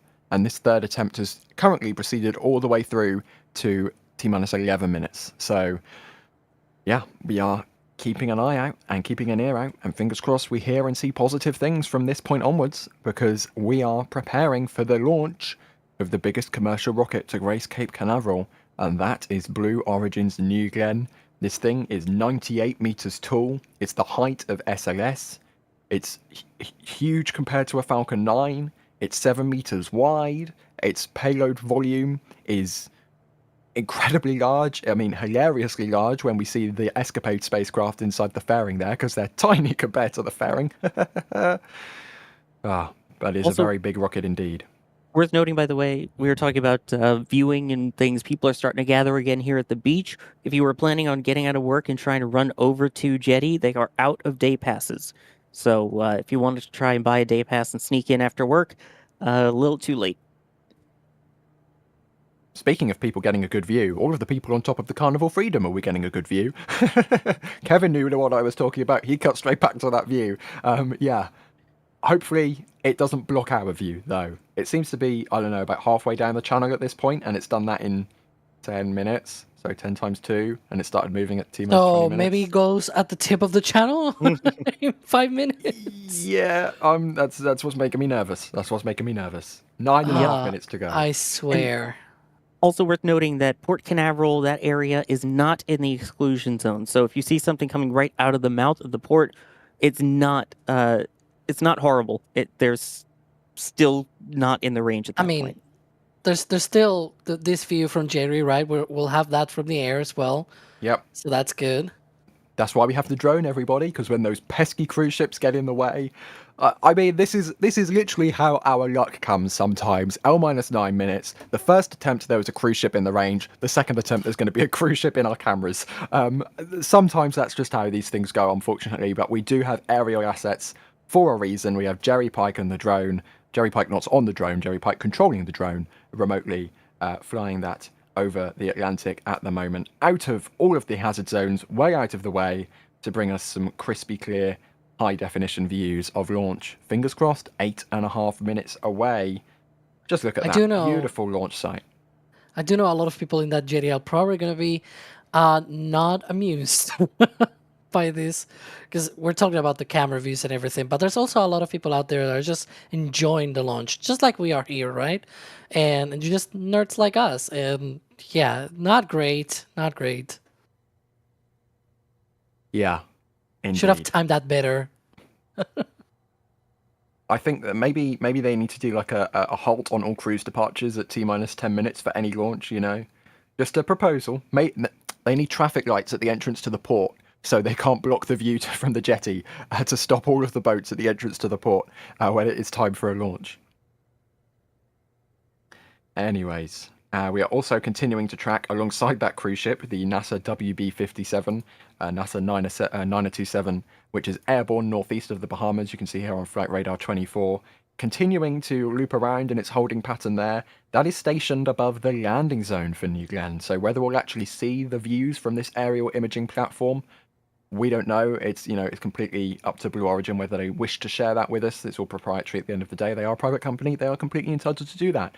But again, this is also a NASA mission, so it'll be interesting to see if we get any imagery from that out there. You can see there on the map just how far downrange it is beyond the Bahamas there in the Atlantic Ocean. 7 minutes to go now. Sawyer, we're approaching this time once again. We want to give you the best opportunity to experience this launch in person, so any final thoughts when we get ready for round 3? Well, fingers crossed the boats behave, the people behave, the rocket behaves. That's all we can do at this point, and let's see this thing all the way through. Let's see Blue Origin take to the skies and get that nice blue plume, all fingers crossed. Talk with everyone. I will talk with you all after the launch. Indeed. Enjoy watching with your Mark 42 eyeballs, as we previously established on the stream. I will. And another live view from Jacklyn. Yes, sunny, maybe a little bit cloudy. Yeah, actually, we can see some of the clouds above the end of the landing platform there. But Jacklyn, with the live views, is ready to ready to receive, should I say, a Glenn Stage 1 booster. And there is some triangulation, shall I say, going on in the back channel, trying to determine whether that cruise ship will be in front of our cameras in time. It's not looking great right now, I have to say. We will just have to hope that the timing falls in our favour, but that cruise ship is continuing to make its way out of Port Canaveral. 5 minutes, 40 seconds left to run in the count now. The flare stack still flaring, the venting still venting, the rocket waiting patiently to be rocketing. But Alex, we are 90 seconds away from terminal count starting on New Glenn.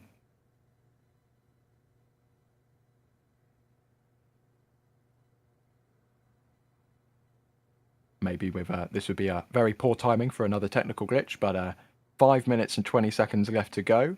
We are counting down to the launch of New Glenn. Okay, and we will keep going here because very, very exciting times indeed. Alex is back with us. Alex, we're 20 seconds away, 25 seconds from the start of terminal count. Yeah, we're just waiting to see what happens. So far, no, we can see there are the engines, really nice engines there. Those 7B4s that are going to be hopefully igniting in 4.5 minutes from now.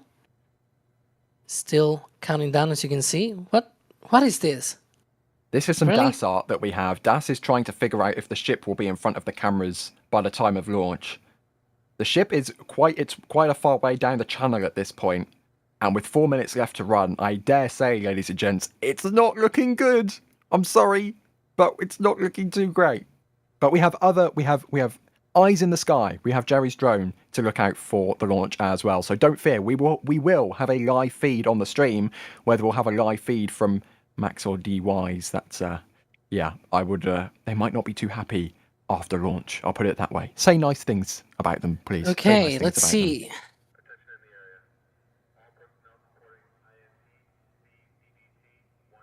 I hear Looks like they are going through the terminal count. Clock has changed from L- to T-. Terminal count system is active. There we go. From here on out, the vehicle is running fully autonomously on software. Disengaged. That's what we want to hear. T-minus 330. Rapid retract Blue arm. Origin continuing to Magic count charge down. initiated.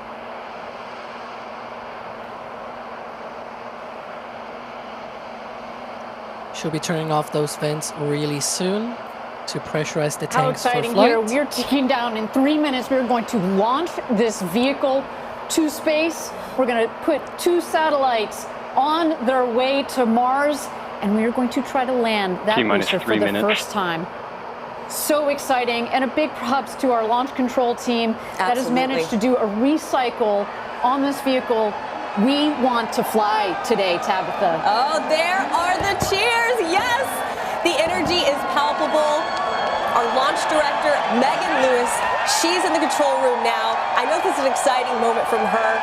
There we have employees from all across the United States. This is Huntsville, Alabama. Big shout out to our teams there.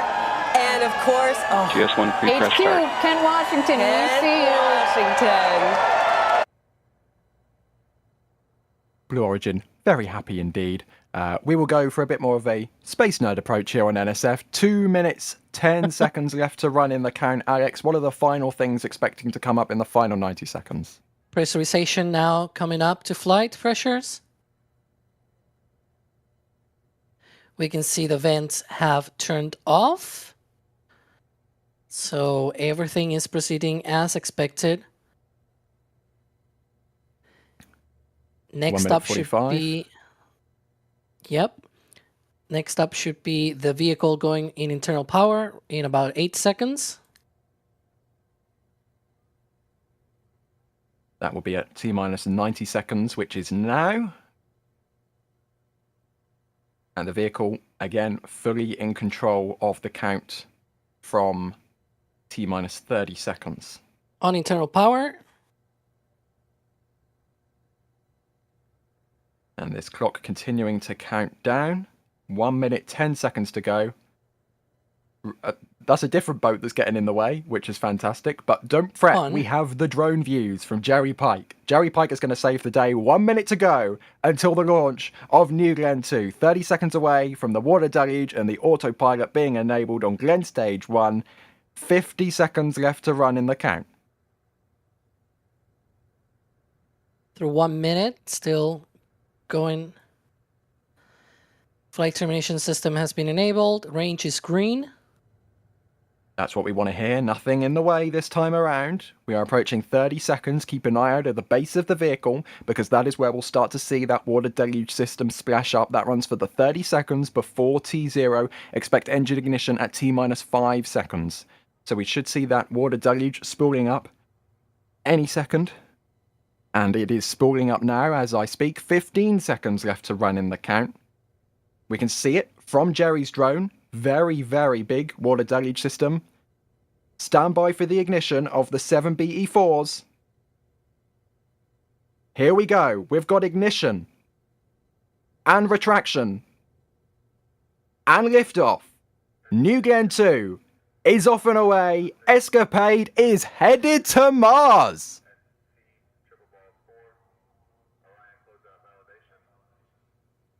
New Glenn has cleared the tower.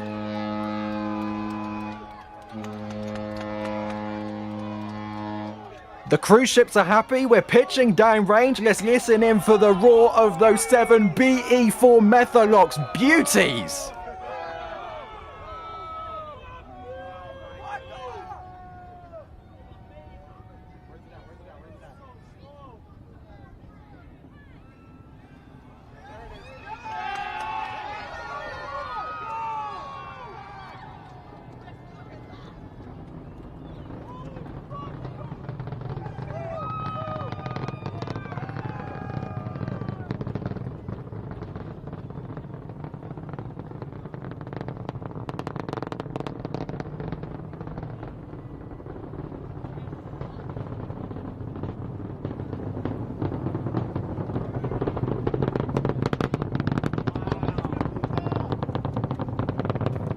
.80 into flight, those 7 Methalox engines are absolutely spectacular as New Glenn pitches downrange and is approaching max Q in approximately 10 seconds. This ginormous rocket delivering 2 satellites for NASA. Oh my goodness, the vapor is now forming as we approach supersonic speeds through max Q right now.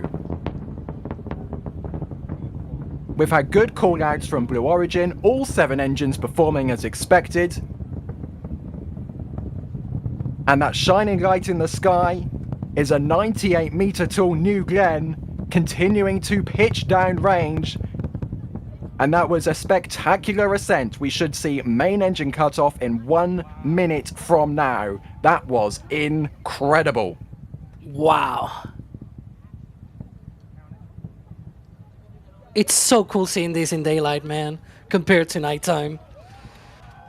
And we've gotten both of them now. We had the nighttime New Glenn 1, the daytime New Glenn 2, the best of both worlds. It is equally spectacular in the nighttime as it is in the day, and those 7BE4s continue to burn. 30 seconds now from main engine cutoff. We should expect all 7 of those main engines to extinguish, the separation 4 seconds later of the stages, and then the ignition of the BE3Us on the second stage at T plus 3 minutes and 17 seconds into flight.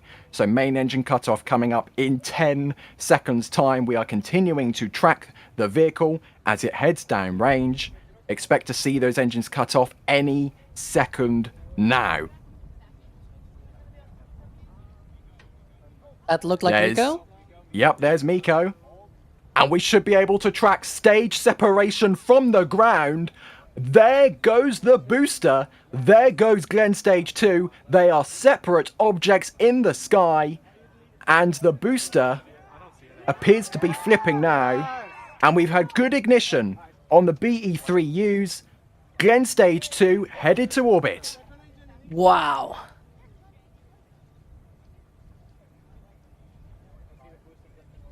Continuing to track these 2 separate objects. Cruise ships again very happy in the background with their horns. And we can see the venting there from the booster. Onboard views from Glenn Stage 2. That's cool. Look at that. 4 minutes into fairing flight. separation as well. Yeah, fingers crossed we can see those separate. Maybe we'll even see it separate from the ground. Who knows? We'll just have to see how clear the skies are today. But that should occur at T plus 3 minutes and 50 seconds, about 20 seconds ago. And Looks like they might be tracking the booster here.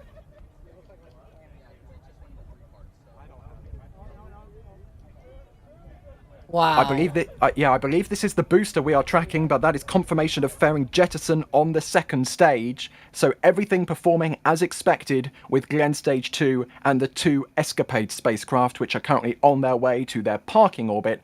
SECO 1 will be T plus 12 minutes 53 seconds, so keep an eye out for that. In the meantime, though, we're going to keep an eye on the booster. Yeah, we're still seeing the booster. Even though it's heading downrange, it's out there. It's orienting itself for The entry, still 79 miles in altitude. This is almost what you'd expect for an RTLS. I mean, this isn't coming back to the launch site. This is landing on a platform 600 kilometers downrange, yet our assets at the Cape can still see it. I think the reason is because it's so big. Even though it's going out there downrange, it's still visible. And we should be seeing the entry burn igniting at T plus 6 minutes and 48 seconds, so about a minute and a half away from the re-entry burn. This is the critical step in the flight. This is where New Glenn 1 couldn't get it done. They couldn't relight the BE4s. This is where everything could change for New Glenn. Again, on board with Glenn Stage 2, the twin BE3U engines continuing to burn Escapade into low Earth orbit. The booster, however, we are expecting standing by for the reignition, which is where they went wrong on New Glenn 1. Fingers crossed they sorted it out and got it fixed for New Glenn 2. It is past apogee. It's now coming back down on its trajectory. And a reminder, the landing will occur about 600 kilometers downrange. That it's very similar to a booster landing from Falcon 9, for example. So we're still tracking this, and I think it is just because it's huge. That's probably the only reason we're still tracking this. Indeed. We are 30 seconds away from the entry burn. Sawyer, very briefly, we have you back with us. How was that launch from your perspective? Unbelievable. I'm on a hotel balcony. The window and the doors were rattling and shaking like crazy. That is quite a deep rumble to it. The base spectacular, the colors amazing, especially as it started to get higher up into the atmosphere. To see it looked almost pure white from the blue of those BE4 engines. Unreal. Under 10 seconds away now from the entry burn. Stand by for the reignition. Will they do it? It looks like we've got a little bit of a vapor cone forming there almost. Stand by for the reignition. How we still have visual of this is beyond my brain. Stand by. We should be seeing it momentarily. There we go. 3 BE4s reignited on the booster. They've done it. The re-entry burn is firing.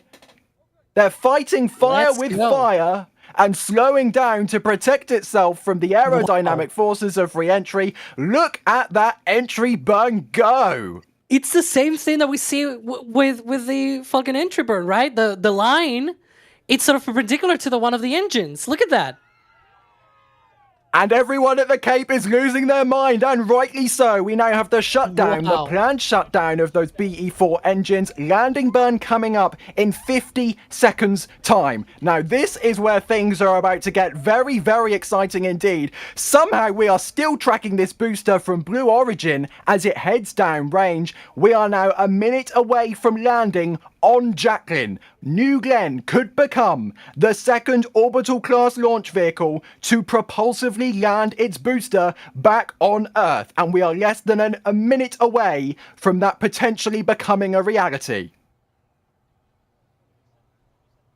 Look at this thing come back through the atmosphere. The Comet thermal protection system is glowing.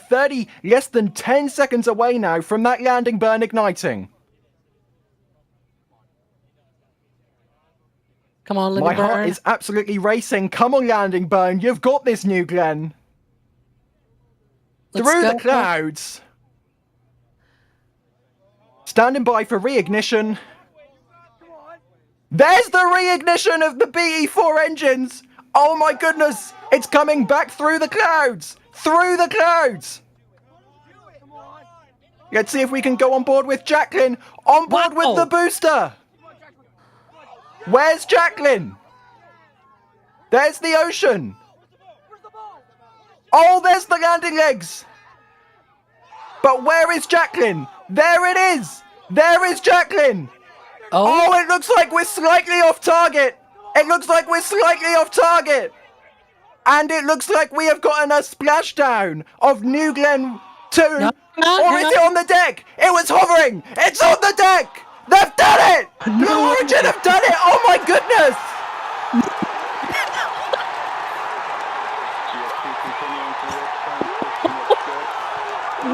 On the second attempt, on the second time of asking, Blue Origin, New Glenn is on the deck of Jacklyn! That was surreal. That was such a weird landing burn, but it worked. They absolutely nailed it. Very reminiscent of what they do with New Shepard, where it kind of goes off center a little bit, corrects itself, and touches down. Got a little nervous, so it's giving me a splashdown, but wow! It looked off center. They basically did a New Shepard landing, but at an enormous scale on Jacklyn. And New Glenn Stage 1 is vertical on the drone ship. They've only gone and done it! That was cool, man. That is so cool. We now live in an age where two organizations can propulsively land an orbital class rocket booster. We have two partially reusable orbital class launch vehicles active online from the Cape. Oh my goodness, things can only get better from here. I cannot believe what I have just seen on this live stream right now. By the way, they just said Oh my GS2 goodness trajectory gracious. continues to be normal. So, yep. We should not forget about Glenn Stage 2, of course. Thank you, Sawyer. that's At T great. plus Absolutely. At T plus 12 minutes and 53 seconds, that is when we will see Seco 1 of the BE3Us. So keep an eye on the right-hand picture, because that is the second stage continuing to burn through 12,500 miles an hour. Per the call out, 2 minutes remaining on the GS2, Glenn Stage 2. Wow. I'm going to need a few deep breaths after that. That was visually one of the most exciting launches in a long time. Again, it's weird because you see the orangish flame at the beginning, and then as it goes up, but then it looks like the flame disappears. Also now starting to see the sort of noctilescent cloud effect from where right after it passed through Max Q, and you see that kind of trail coming behind it in the sky. Absolutely beautiful views still, even though the rocket is, at least the stage 1 is landed. Alex, 1 minute remaining. I don't want to take anything away from this booster, but it does appear a little bit close to the deck. Oh yeah. I don't know if it's because of a different landing leg design or whatever. I was just trying to look at the details of like what we're seeing. It's so different, of course, from Falcon 9 and everything. So it might just be part of the design. As I said, you know, we are not very familiar with this new booster, so we'll just get used to it, I guess. Look, we're getting a replay, an instant replay of the landing from Blue Origin. Look at this thing slide over and center itself on the deck under the power of a single center BE4 engine and touchdown. That was 4 minutes ago, roughly, on the deck of Jacklyn. That was incredible. Absolutely incredible. This is a Falcon 9-like landing at the scale of Starship. That was just incredible. And we should focus now because we have Seco coming up. That's a picture from, well, first was Ryan Weber, then Sawyer, and I just heard second engine cut off. They are in orbit. Once again. Fantastic. They've only gone and done it. Yeah. This is huge. This is 2 partially reusable orbital class launch vehicles capable of delivering payloads to orbit, flight proven. We are living in the future right now. So about those launch dates, they might be sooner. And if they bring this thing back and they are capable of and they reuse the first booster they've landed, I mean, the launch rates for New Glenn, if you like big rockets, there's plenty more big rockets coming next year, ladies and gentlemen. Blue Origin very happy, of course, as they rightly deserve to be. They should. Yeah, they should be very, very happy. They deserve every bit of credit. No other launch vehicle in the history of the world, okay? No other launch vehicle has landed its first stage booster on the second flight. The second flight. It took Starship 5 flights. Alex, I'm sure you'll have the number for Falcon 9. Well, Falcon 9 had many splashdown attempts and whatnot. The first landing was on its 3rd landing attempt, but it was its 20th flight. So it's a bit of a messy way of calibrating it, but yeah. They've got the champagne flowing at Blue Origin already, and they rightly deserve it because, I mean, the cruise ship, slightly annoying, but my God, did the views make up for it. Unbelievable. Unbelievable. Okay. Deep breaths, everybody, because even though we've got a booster back on the ground, or back at sea, the show ain't over yet, because at T plus 25 minutes and 0 seconds, so in 10 minutes or 9 and a bit minutes time, we will have the second stage reigniting its BE3U engines to perform the burn to deliver Escapade to its trajectory headed out to L2. So still some nail-biting moments to come, but in terms of the most visually spectacular, well, that was the booster. It looks like we're getting a replay maybe of mission control during the landing. Oh my goodness. They deserve this so much. Blue Origin have been working so hard for so long. Yeah, I mean, New Glenn Stage 1, back on Earth. Back on Earth. SpaceX has been making this look trivial. Oh, I can't wait till It's not easy.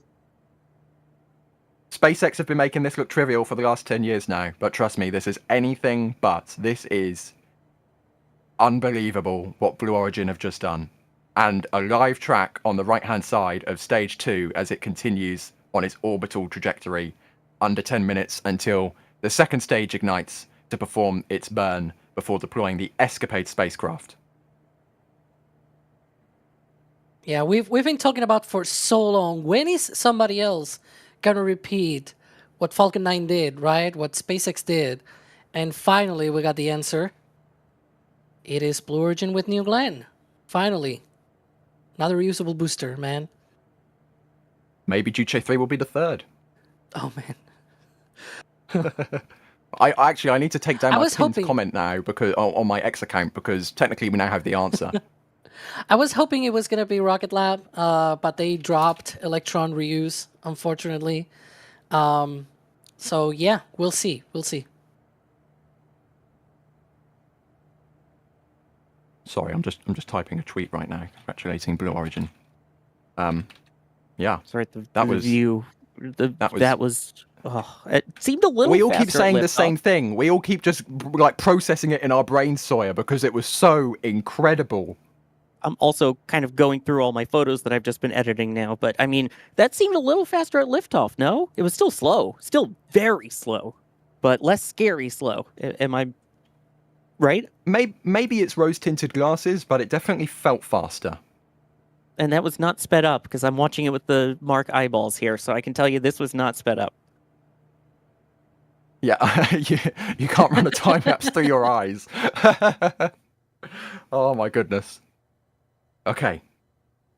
It really looked cool in daylight instead of like we actually saw the rocket. Last time around, we just saw the engines.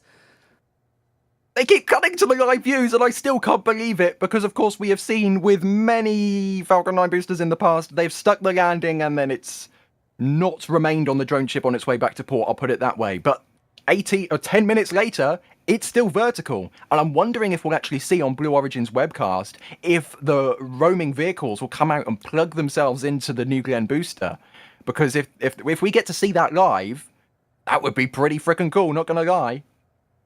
Yep, and I mean, fingers crossed also, I'm just thinking that there's a Falcon 9 or 2 in port still when this comes in, so we can get like a side-by-side. Because I have a shot that I took forever ago of a Falcon 9 returning with Blue Origin on the pad. I want to see, now that we have a landed booster, Blue Origin on the drone ship passing by Falcon 9. It's almost going to look like the mama booster and her babies with the size of New Glenn compared to Falcon 9. We will... It hasn't been scheduled yet, but I'm calling it now. We will, no matter what, be doing dedicated coverage for the return of this booster because it is massive and it's going to like pass mere meters from our fleet cams. That is going to be unbelievable. As I said, it can only get better from here. Somehow. Yeah, I'm not sure what that's going to feel like, but it can only get better from here. And that is an empty Launch Complex 36, which has just successfully supported the second launch of New Glenn, which has landed Glenn Stage 1 and delivered Glenn Stage 2 into its parking LEO orbit. Next up will be the reignition of the BE-3Us on the upper stage as it prepares to send Escapade Blue and Escapade Gold to Lagrange Point 2. That coming up T plus 25 minutes and 0 seconds for a 1 minute and 44 second burn. So just about 5 minutes from now.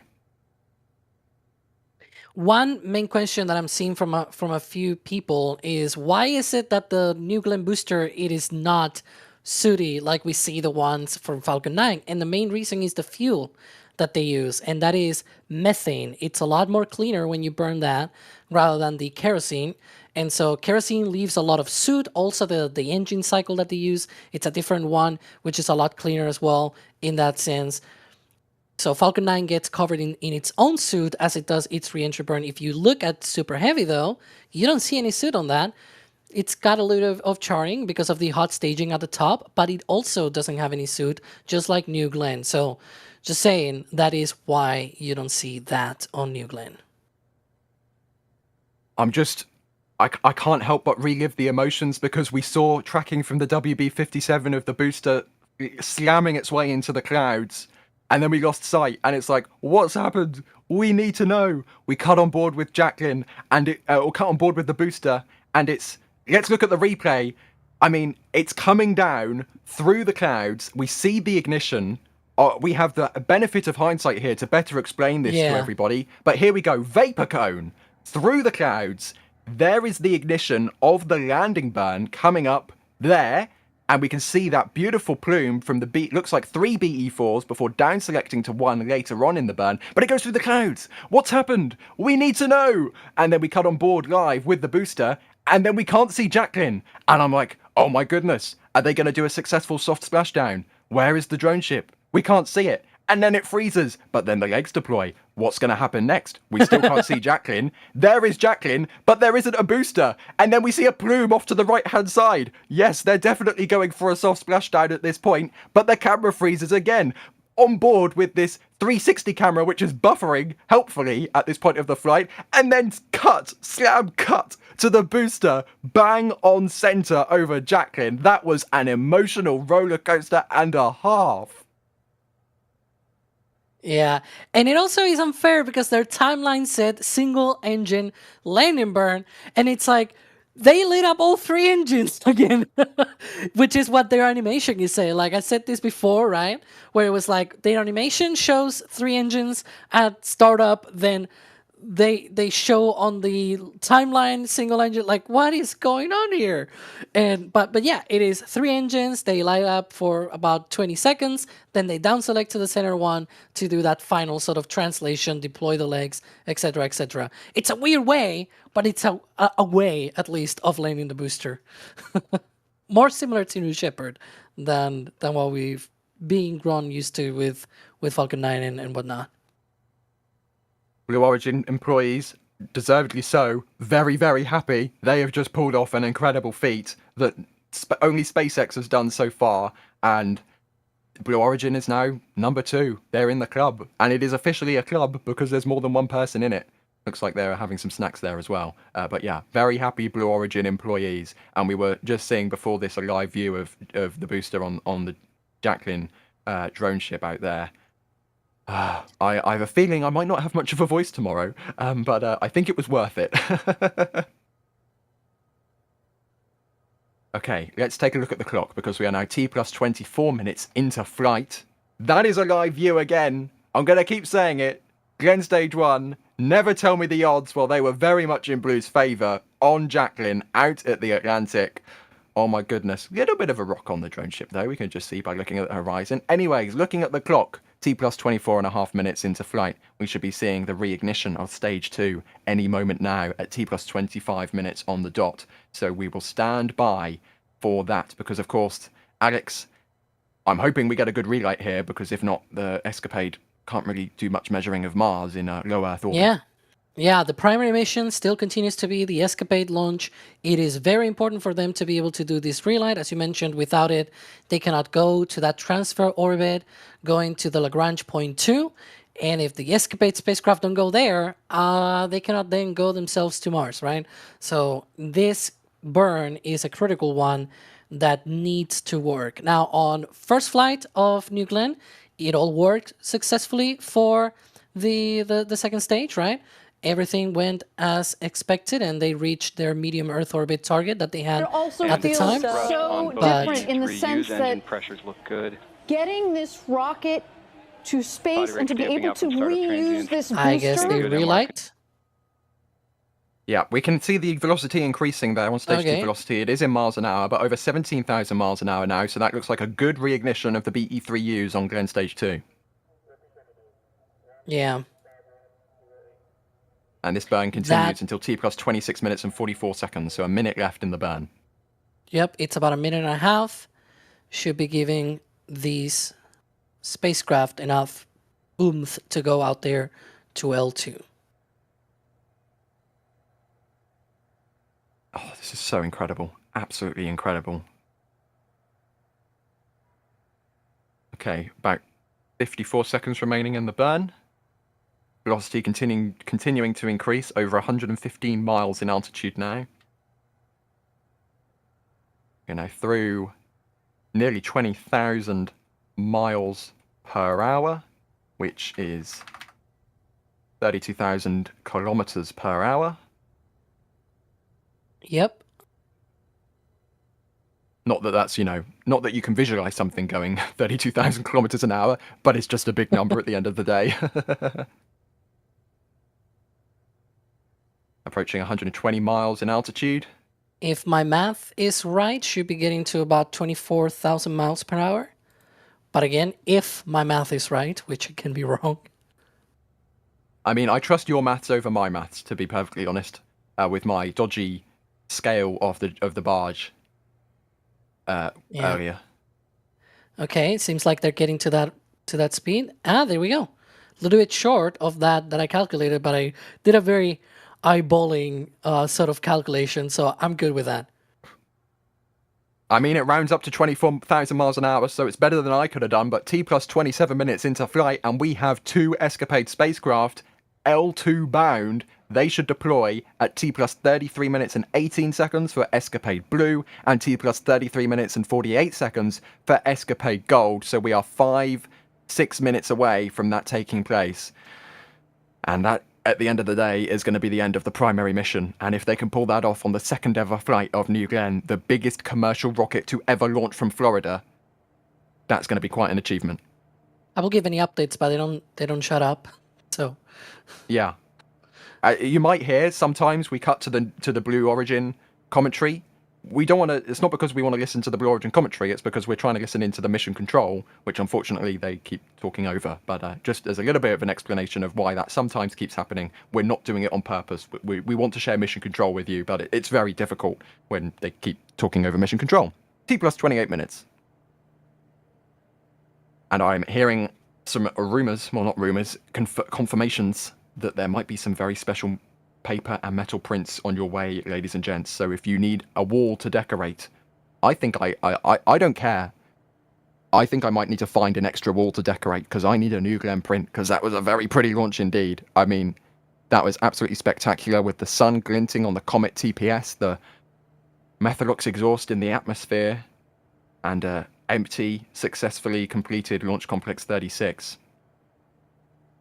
But we will stand by to show you those when we can. I will be perfectly honest, I am jumping a bit ahead here, which is a bit naughty of me, but we will show that to you when we are ready, of course. While they're reading that, they rated that very quickly. It happened again. Alex starts talking, and then something we're waiting for happens. Here we go. A beautiful image from Max Evans of New Glenn ascending. I mean, this is going to look spectacular on thumbnails, I'm just saying. New Glenn 2 and ESCAPADE headed into space. I mean, that was just incredible. Anyways, Alex, what were you going to share with us? Yeah, I was just gonna say that I actually went through because we had a bit of time here as we wait for ESCAPADE spacecraft to separate in 4 minutes. I was just looking through the footage, going back through many of the. Really? Oh, maybe a Starlink ad. Nice. To be fair, there, some Starlink. of these things are being sent through Starlink, so I guess it's fair. Okay. Anyway, but yeah, I was looking through the footage, and actually, this, like, in the moment, it felt slightly faster, right? Like, I literally said in the back channel, it's slow, but not as slow. We have more pictures here from Sawyer out there. But I actually compared the footage, and it's about the same. So it cleared the towers roughly 16 seconds after liftoff. Really? Why? It seems like it was a little bit faster, though. I don't know. We'll actually have to go through all the footage in more detail, but if it's a difference, it might be like 1 or 2 seconds. And we can see another picture here, courtesy Julia Bergeron, which looks to be appear right now as a print at shop.nasaspaceflight.com. If you want to get this on your wall, you can. And just look at that. It's just a gorgeous, gorgeous rocket with the glint of the sunlight. You can even see into the chambers or into the nozzles of the BE-4s and the huge exhaust. That's a Max photo, I believe, actually. Is it? Oh, maybe Julia and Max's picture looked very, very similar. Yeah, it's at max zoom. It's a max photo. And I can just tell you, looking at all of the ones that are coming in, there's more prints on the way, and there's some nice ones too. All of them have just been amazing. This was such a picturesque launch. And we have a live view, speaking of picturesque, a live view of ESCAPADE as we prepare to separate the two twin ESCAPADE spacecraft as they head to Lagrange Point 2.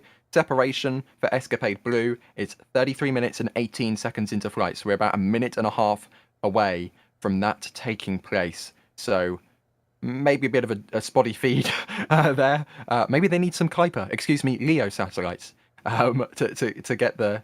Oh, we'll look at the booster. Why not? I mean, 21 minutes later, and it's still on the deck. It hasn't.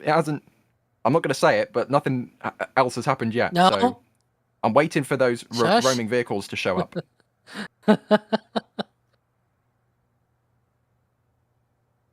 Okay. Maybe we'll just get the tracking. But I mean, you can see from Blue's animation here, that's definitely a Blue Origin rocket in orbit. And it's even better than that. It's heading to L2. So hopefully, from this point on... Earth looks too blue, though. I mean, they've kind of made Earth a bit more on brand, to be perfectly honest. 1 minute to spacecraft separation. Just been called out. Okay. And, you You know... can follow along right here on your screen. I was. But we will continue to follow along on our screen for Payload SEP, which should be coming up in just a few seconds' time. We're standing by for Spacecraft 1 SEP shortly. Are remaining stable, leading into the separation event.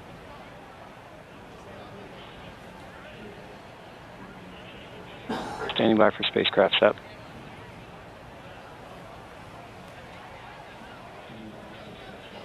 Get ready for the cheers. And we have good indication of ESCAPADE Blue spacecraft We do separation. have payload separation confirmed. Go. Yes, we do. Oh, there we go, on the left. It's missing now. It's not there. ESCAPADE Blue is on its way. And ESCAPADE Gold, its sibling satellite, should be joining it in under 10 seconds. So we should see it, if the views hold, we should see it pop off the payload adapter. Let's see if the Bit of a wider Gold view. has.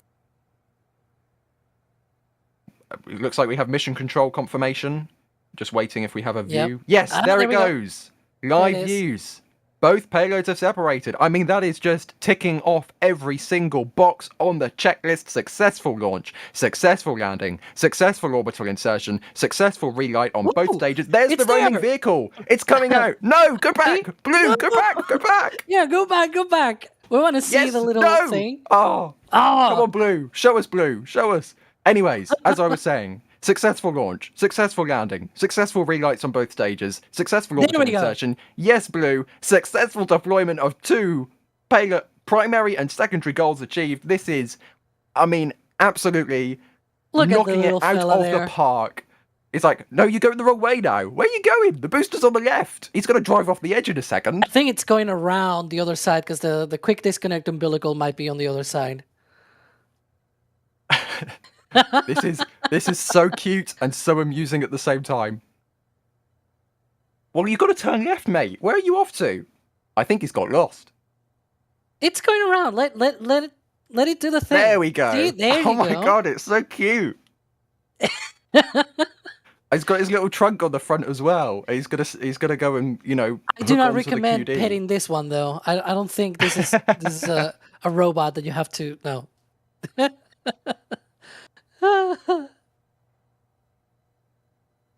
The feed getting a little bit wonky there. And there we go, tracking the trajectory. It's on its way to Lagrange Point 2. On the second time of asking, Blue Origin, clowned on for so many years on the internet. Oh, you've never gone to orbit? They've just delivered 2 payloads to Lagrange Point 2, ladies and gentlemen. I think it's fair to say the criticism can stop. Now it's gonna be, well, they haven't launched enough times. Just let them ramp up cadence. You can never win. It'll come at some point. Exactly. It'll come up at some point. Similar thing we hear all the time about, oh, it's Starship, it takes so many launches, blah, blah, blah. Look, they're trying their thing, okay? Everybody's trying to do their thing. We should cheer when they are actually accomplishing the goals that they have set up. I think it's a really cool mission, this one. They have been able to land a booster. They have fought, I don't know, even solar storms to be able to launch today. So yeah, and props to them to be able to do this, because it's not easy, man. It's not easy. Yeah, I mean, let's go through the list. This launch has been delayed by rain, cumulus clouds, a cruise ship in the range, literally a solar storm, a coronal mass ejection, GSE problems, some other issues today which I don't think have been disclosed just yet. But finally, on the third time's the charm, on the second time's the charm for New Glenn, number 2. Yep. Back on Looks Earth. like the little robot is already there.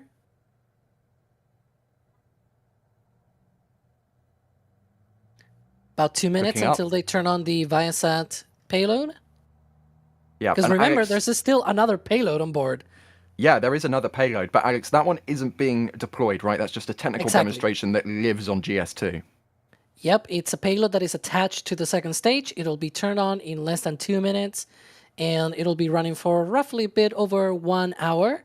And they're going to be testing a special payload from Viasat that is a part of a contract with NASA for different deep space communications objectives.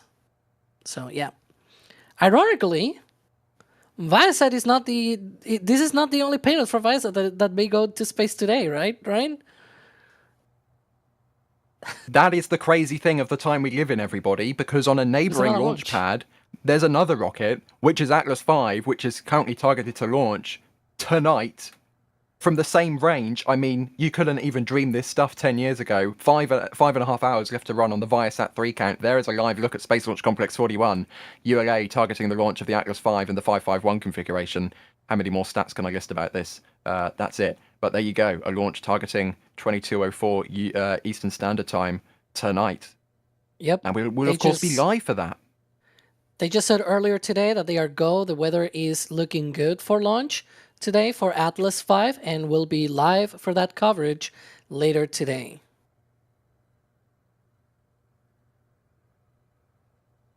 Oh, deep breaths, everybody. I'm still struggling to physically comprehend what I've just witnessed. I've also just seen the support queue. We have a repeat of Starship Flight 10. I think, just look at this. Just breathe this in. Just bathe in it. This is another orbital class rocket booster. That thing is 7 meters in diameter. Just visualize in front of you right now how big 7 meters is. That is a cylinder 7 meters in diameter. Incredibly tall. sitting on the deck. I find funny the fact that, you know, after it has landed, it still has frost because it probably vented off some of the remaining pressurization, and so that made the tank colder, and it's still frosty yet. And we've just got confirmation that the Viasat payload has been turned on. And that means, Nice. everybody, everything that Blue wanted to achieve today has been achieved. Congratulations. That's all I have. Congratulations.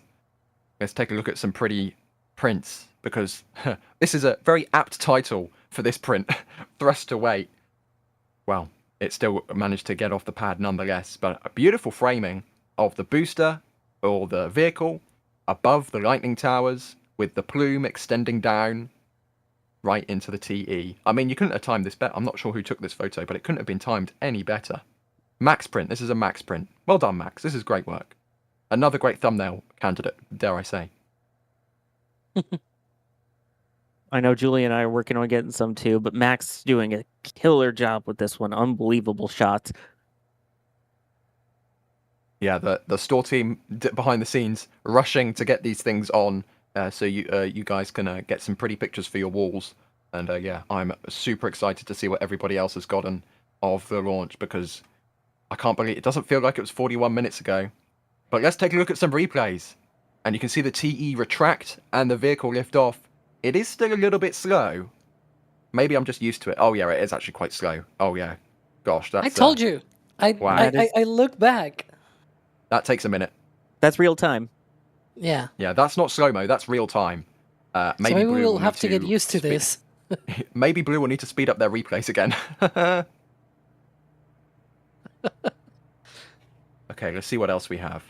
But this is actually looking from Port Canaveral. So if you're from Port Canaveral, I mean, this is the zoomed out view. This is literally what you would have seen with your eyes. Just this huge monolithic rocket rising over the horizon. It's so slow it takes a minute, but you can just see it. It's tiny, but it is there in the lower left.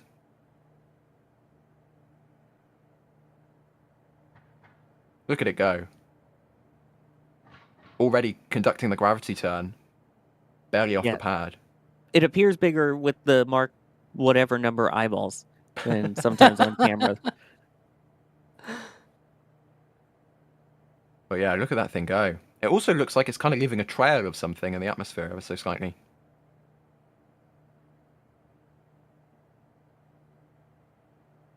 As it continues to head downrange. Over Port Canaveral. Does take a minute, doesn't it? Maybe they do need to upgrade those BE4s a little bit more. Seagull's very happy.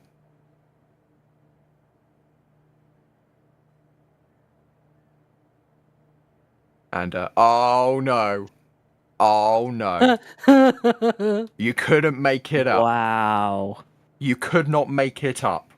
DOS Art was dead on. And you had two of them, nonetheless. You also had the Victory cruise ship going through, which is one of the gambling boats. There we go. I mean... Talk about taking a gamble. This launch replay not brought to you by the Carnival Freedom. I'm sure everyone on the top deck of the Carnival Freedom got a wonderful look. Unfortunately, our cameras did not. I'm just waiting for it to pop up above the boat. It takes so long, though, that you can't... Like, has it launched yet? I don't know. Oh, It'd be goodness. awesome if it came out of the chimney there. Doesn't look like. I do think they're missing... All of these people are on this side of the boat, though. They're missing What are they a really doing? great Go on the launch. other side. Yeah, Wait, go the other way. Did we get trolled? Did we get trolled? No, we did get trolled. Oh my There it goes. goodness. Behind the... I thought it was going to clear in time. It didn't. Oh my goodness. Thank you. No thank you, cruise ships. That's evil. Yeah, but off she goes. You could have left literally 30 seconds earlier and it would have been perfectly timed. Right? Thank goodness for the drone. Thank goodness for the drone. But there you go. Robotic remote tracking from one of our Cape cams. down there by Cocoa Beach, looking up at New Glenn 2 as she lifted off the pad ever so gracefully. You know, we don't have to troll it for being slow. We can call it graceful, like a swan. No, this isn't Cygnus. That's Yeah. quite good. That's very good, Sawyer. I think that's probably the best pun of the day. I've been so nervous today. I haven't really made that many, I know. Yeah. And this is a person, by the way, even though it's a robotic camera, there is someone remotely tracking this, by the way. I believe Steven was the one who did this one. One of our brand new Space Coast Live operators, which have been training. So thank you to all of those who they don't just show up for a New Glenn launch. Like, they watch Space Coast Live nearly 24/7, tracking all the things happening. So if you are a fan of Starbase Live, you want to be a fan of Space Coast Live, because the activity at the Space Coast, if this isn't evidence of it ramping up in 2026, I don't know what is.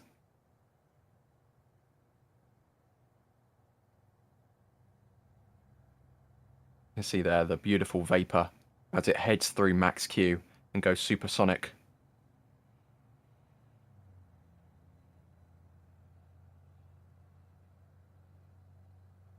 Looks like had it for a pretty long time. Yeah. Okay. Oh, looks like we're getting another Cape count. This one less bad. Still bad. Less bad. Getting another track here. Oh my goodness, look at this. That's beautiful.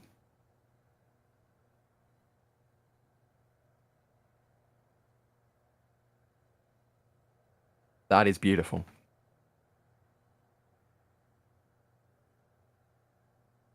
And again, that is a 98 meter tall, 7 meter wide rocket. This is an SLS scale rocket. And if you don't think that's impressive, I don't know what will impress you. Because behind Starship, this is the next biggest thing.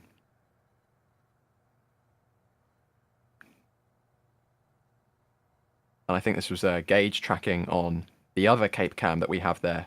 And now you can see the picture start to wobble as the sound waves hit the camera. That's how long it takes for the sound waves of those BE4s to reach the camera here, a few miles away from the pad. This is a pretty good looking track gauge, so I think you can be proud of this one.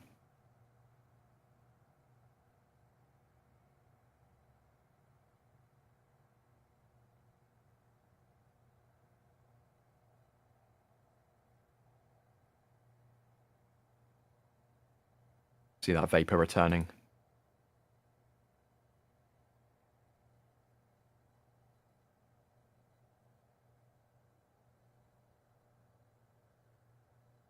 It's so weird seeing, like, this plume is weird compared to what we're used to, right? Because it's like, yeah, it's a different look. Yeah. It's just that bright light from the BE4 engines, and that's it.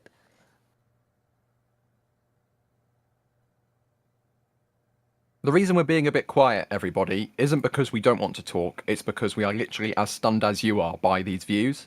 It's also by the fact that my voice is a little bit sore, and it's also because of the fact that I've just seen the support queue is 70 minutes long. Oof. We're gonna have another support speed run, I fear, at the end of the stream.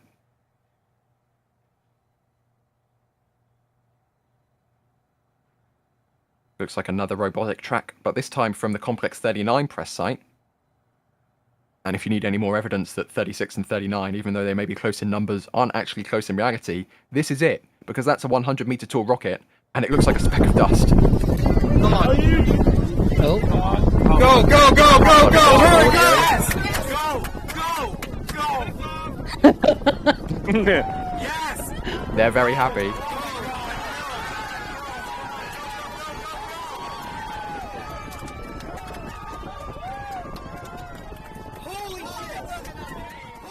Oops.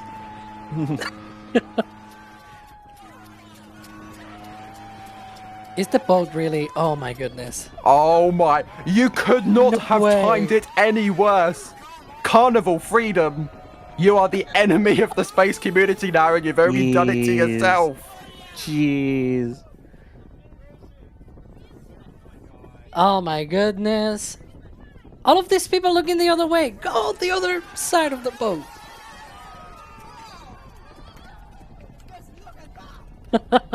I don't know who I feel worse for, the people on the jetty whose view was blocked by the ship, or the people on the jetty side of the ship who were oblivious to the fact a rocket launch was ongoing.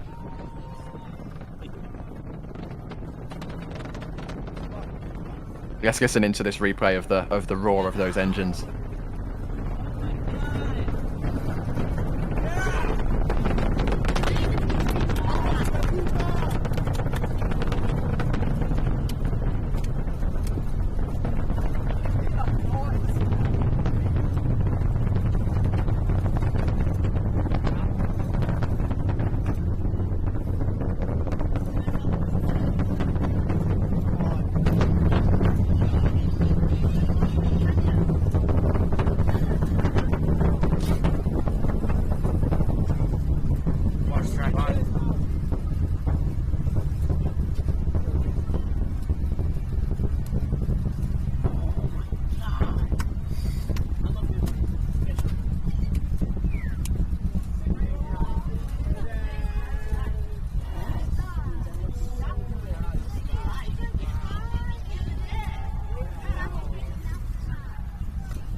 The reactions. I think that might have been our very own DYs encouraging the Carnival to stay away.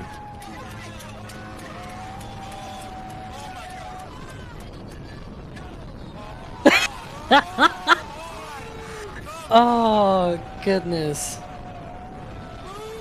It literally could not have been timed any worse for the folks Worse. at the end of the jetty.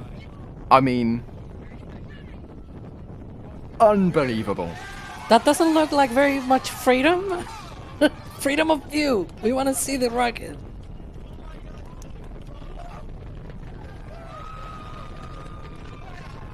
And we've got a live view on the left of another cruise ship leaving.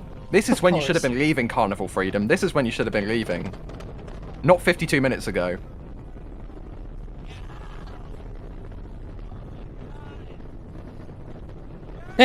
On the top right.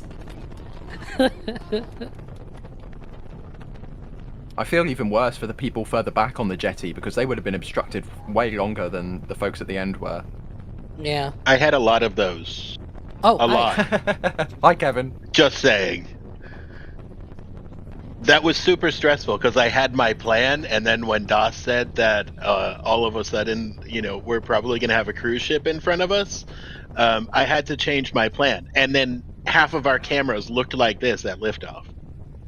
Yeah, sorry I didn't have one here. I'm just a little bit further south, but oh my gosh, that's so frustrating. Sawyer flex. I mean, Sawyer can flex the astronauts, Sawyer can flex the puns, Sawyer can now flex. He saw New Glenn 2 with his Mark 1 eyeballs because he wasn't blocked by the Carnival Freedom cruise ship. Yeah, that's why I'm working on trying to post that shot of the full launch portion. Looks like we'll get another replay. It's so fun to listen into the crowd reaction.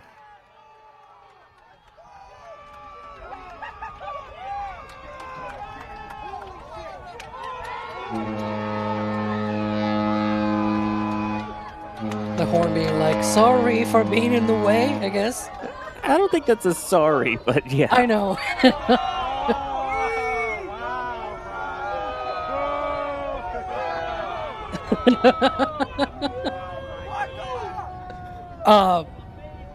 Beep, I guess.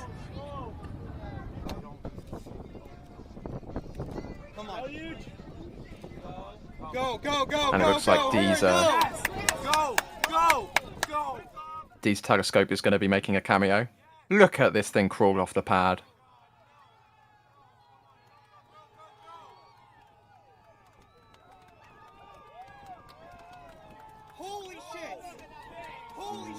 Little smiley face.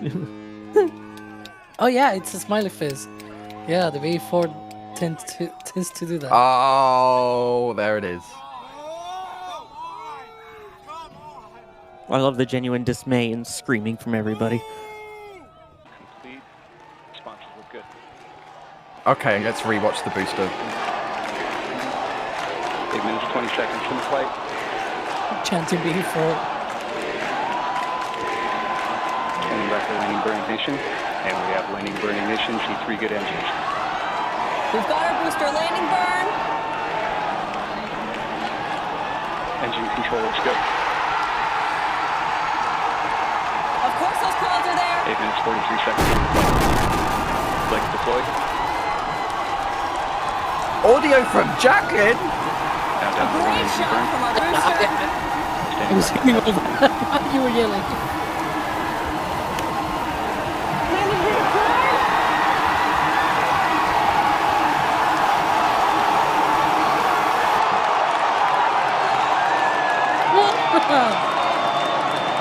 I think my heart skipped a bit there. Touchdown confirmed.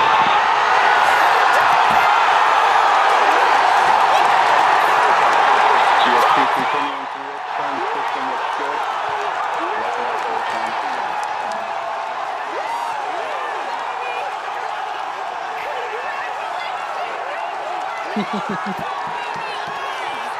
Now watch for I the think- landing legs. There you go, the pyrotechnics. Yep, pyrotechnic welding on the deck. You know, I think that might be the best aerospace reaction since Falcon Heavy demo.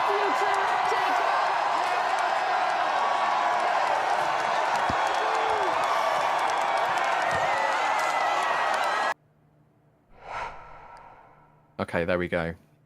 Well, Sawyer, momentous day, but we've got another launch coming up this evening, which you are luckily going to be hosting, so we have to bid you farewell from your field spot so you can make it back in time to talk about Atlas V. Oh, it's going to be exciting. More Viasat, more rocket launches from the Cape. It's going to be great. It was a pleasure and honor to be here with you from the field for this one, and I will see you all from the studio for the next one. Indeed. Thank you so much for joining us, Sawyer, on what is a very historic day for the future of orbital spaceflight. 57 minutes ago, it certainly doesn't feel like it, but yeah, I think at this point Isn't that the truth? Yeah.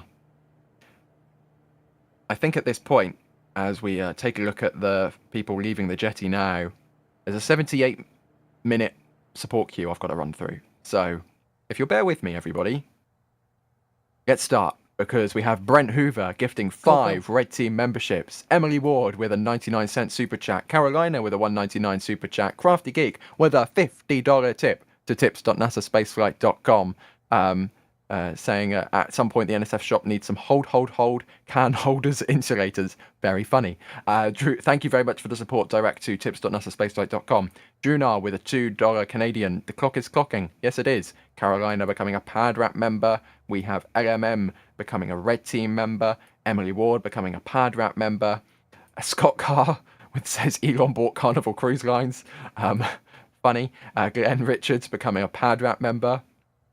Arnil So with the 50 Norwegian kroner, not North Korea dollars. Jack saying, next time take your cameras on board the cruise ship. Not a bad call. You get to watch the rocket launch, get to see the rocket launch, and you get a week's cruise as well. Darlene has become a PadRap member. Skippy with a £10 super chat. Saying, I wonder if Elon has thought about purchasing the port and moving it. Emily Ward, again in chat, 1.99 super chat. And saying, another one saying, a shout out to Jordan Block's birthday. Shout out Jordan. We have John Garner with a $10 super chat saying, go, smiley face. It certainly was go indeed. Drunar saying a 3-engine landing burn, then something fell off onto the ship. Maybe those are the pyrotechnics we were seeing earlier. Drunar again saying there's a flash on all 6 legs. Did it weld itself to the deck? That's what we're talking about, Alex, the pyrotechnics. Yep. Yeah, that's part of the systems to secure it to the deck. They have other hardware to secure it as well afterwards, but yeah. It's kind of the initial process. Spectacular and hopefully effective. We'll find out. Michael with a £5 super chat. Yes, you were correct. You weren't. It wasn't just you. You saw those. You saw those pyrotechnics. Sandrine gifting a Red Team membership. 3 Red Team memberships. John Valentine with a £5 super chat. Saying, very happy to be proven wrong and they stuck the landing. The only bit I got right was that it would be a slow hover from sea to ship.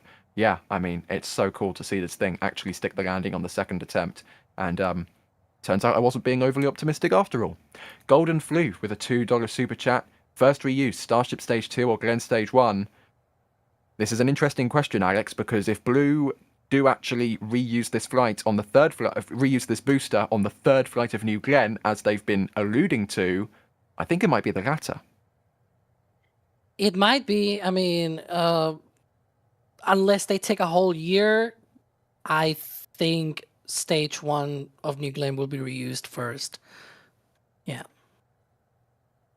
And I do not expect them to take a full year. The second stage for that mission, by the way, for Flight 3 is already tested. And it is out there at the launch pad inside the hangar. So all they need right now for that third flight of New Glenn is the booster. So whether they decide to use a new booster or reuse it, they just need the booster, right? So we'll see how long it takes either to reuse or to produce a new booster. I know I have seen views from their coverage. They have one booster already in production and whatnot, but we'll see how long it'll take. I don't want to hold you up because there's still a really long queue, I think. So continue. Yeah, you're giving me an Alex answer. I'm still 40 minutes behind in the queue. Go. Sorry for that. Skill Biscuit with a $20 super chat. They're saying, were there some kinds of grounding wire that shot out of the feet shortly after landing? Lots of people talking about the pyrotechnics, Alex. That definitely caught people's attention. Yeah, we had actually seen some of the paperwork for this, patents and whatnot about this system, but they do have afterwards, and we've seen this in some of their sea trials. They have a system of like it's like little shoes that they insert on the landing legs at the tips, and sort of it may be like further keeping it there in case maybe the pyrotechnics don't fire, right? So maybe that's a backup system that they have. I'm not too sure because we've only done this by looking at their sea trials and whatnot when they come back with their simulator. Continue. Thanks for the permission. I'm done. You can continue. I was going to talk anyway. You don't have to give me permission to cut you off. It's something I take great pleasure in doing. Scott was becoming a new Red Team member. Thank you for that. Dead Man Walking with a $50 super chat, saying fantastic commentary on the landing. Thank you very much. Amazon finally delivered after a few delays.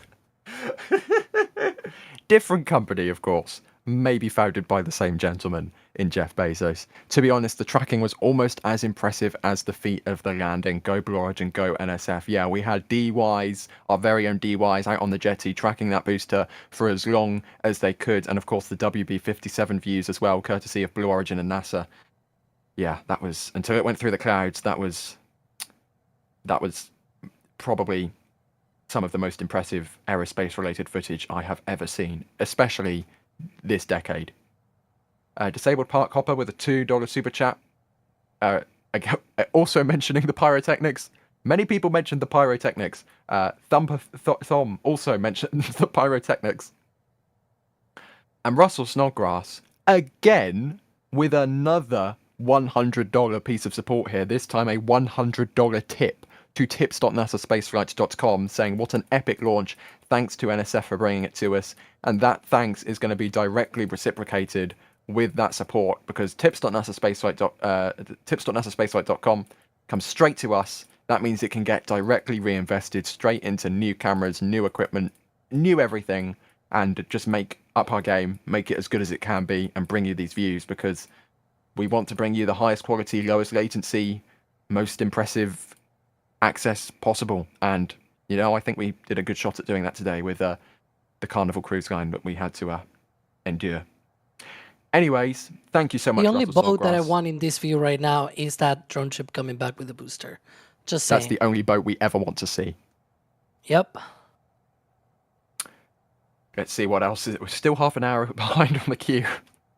Oh my goodness gracious. Andrew Bell with the equivalent $497 USD. Also mentioning the pyrotechnics. Thank you for your support, Andrew. Mick Ronald saying with a $5 super chat, saying a huge Bronx cheer to all the numpties who said scrub. Sawyer, please demonstrate. Unfortunately, Sawyer is now gone, but we'll We'll have to get him to do that on the Atlas 5 stream for you. Mr. Blood Muffins with a $20 super chat saying, I didn't know Carnival cruise ships had VLS launches. Hilarious. And ODST Moody with a $5 super chat. Thank you for your support. I definitely... I kind of feel equally for the people on the jetty side of the cruise ship unaware of the launch than the people... Actually, I feel worse for the people on the jetty who knew there was the launch because they'd been there since the park opened this morning, waiting for this launch, and the cruise ship got it in the way. So, yeah. And a bit more support just came in. Schrodinger's cat, thank you for your support as well. I'm hoping Kuiper, or Amazon Leo, as they call it now, will help with the views. Oh my goodness, it's happening again. This is exactly what happened on Starship Flight 10. I get to the end of the queue, and then someone else drops a ridiculously large amount of support. JC Davis with a $100 super chat. Are you going to let me go? I've got a video to make. They say, Blue also watches your stream and thanks you for supporting our mission. Well, thank you so much for your support and helping us to continue our mission of trying to bring this stuff to you, get it up close access and bring you views that, you know, simply wouldn't get otherwise. There's a reason we go live at, you know, T-4 hours, T-3 hours and talk for 5 hours continuously. And that's because we want to share this stuff with you. And we take great joy in sharing this stuff with you because we think this is the coolest stuff in the world, right? And we want you all to see it and join us in that joy. So hopefully we've done that successfully today. And again, thank you so much to everybody super chatting with the big super chats, the little super chats, and also a big thank you. Over 50,000 of you joined us for that third technically launch attempt at launch. I mean, that is a bonkers number of, just imagine a stadium of 50,000 people all watching the same thing live, right? That's what happened today with New Glenn 2. I just saw a certain president of a certain company saying something on social media. Let me put it in a certain one shot well. Congratulating. Oh. Yeah, Blue Origin. Oh yeah. Let's see if we can get that on screen. I'll give the production team a minute to bring that on screen. Yeah, sorry, Kevin. I said it literally as the notification came through my phone. So I believe I'll also share this. Actually, this seems to have been... We've already shown this. Okay, ignore me. There was a video from Mr. Jeff Bezos, but we've already shown that on the stream. So we'll wait for this Gwen Shotwell post. It's always great to see the other space companies congratulating each other because, you know, this is all ships rise with the tide, right? Well, I wouldn't want the Carnival Freedom to rise with the tide. I want that to stay out of the way. But you know what I'm saying. All ships rise with the tide.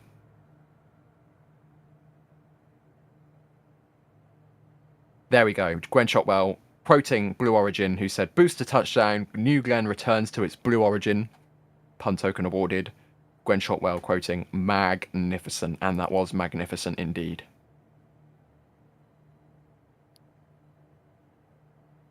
that is correct. There we go. It looks like we've also got a tweet from Jared Isaacman, NASA Administrator Nominee, of course, private astronaut, Polaris Dawn, Inspiration 4, saying, damn, that was exciting. Congratulations, Blue Origin, Jeff Bezos and Dave Limp and the NASA team on the Escapade launch and sticking the landing. Great to see the kids watching the launch as well. Start them young. We've got Thomas Berghart. I know that guy. Saying congratulations to Blue Origin on the landing and to the NASA teams on beginning another journey to Mars. Godspeed, Escapade. And that was quoting John Edwards, of course, both working for SpaceX. Yep. Congratulations to the Blue Origin team. Recovering an orbital class rocket is incredibly hard. Well done. We as Americans should be very proud of what we are accomplishing in space. Apparently there's more to come. We've got Kiko Donchev. Well said, Vice President of Launch at SpaceX. Thank you, Alex. Saying, well said, Jay Edwards. Congrats, Blue Origin, on achieving orbital rocket reusability. This milestone moves the country and industry forward to aircraft-like operations and cheaper, more available launch. There we go. Jeff Geerling. Oh, hello, Jeff Geerling. Saying, so cool to see now 2 giant first-stage boosters able to launch, land, and, well, hopefully soon repeat. Exciting times for space exploration, quoting the NSF stream. So, thank you very much for tuning in, Jeff. I know our behind-the-scenes team in the background are a big fan of your stuff. Astroforge. Astroforge. Apparently, I'm not sure about this, but apparently there's some guy at Astroforge called Bayer? I'm not sure. I might have got his name wrong. Jack Seller, is it? Jack Abayandener? I'm not sure. Anyway, Astroforge congratulating, saying Blue is building the road to space and we're ready to drive our mining rigs down it. Congrats on the historic landing. Jeff Bezos, Blue Origin. Absolutely. And they even posted a screenshot of the NSF stream. We're infiltrating all the space companies now. I mean, it's not entirely surprising given the transfer that just went there. We're getting all of the tweets and everything from everybody. Marcus House. Yeah, Marcus House. Holy words that you heard on the stream earlier from the replays, Blue Origin. You freaking champions. Landed it on there just on the second attempt. No freaking way. And I'm also seeing Jeff Bezos posting some pictures and videos, so hopefully we'll be able to show them on the screen as well. But I'm just wondering if we have any more posts. Julia, our very own Julia Bergeron. This was excitement guaranteed and exceeded. Congratulations, Team Blue Origin, on a successful launch, landing, and deployment of the ESCAPADE mission. This one was something special. Two beautiful pictures there. Make sure to go thank Julia on there. Oh, we've got aerial views, aerial stills, courtesy of Dave Limp and Blue Origin.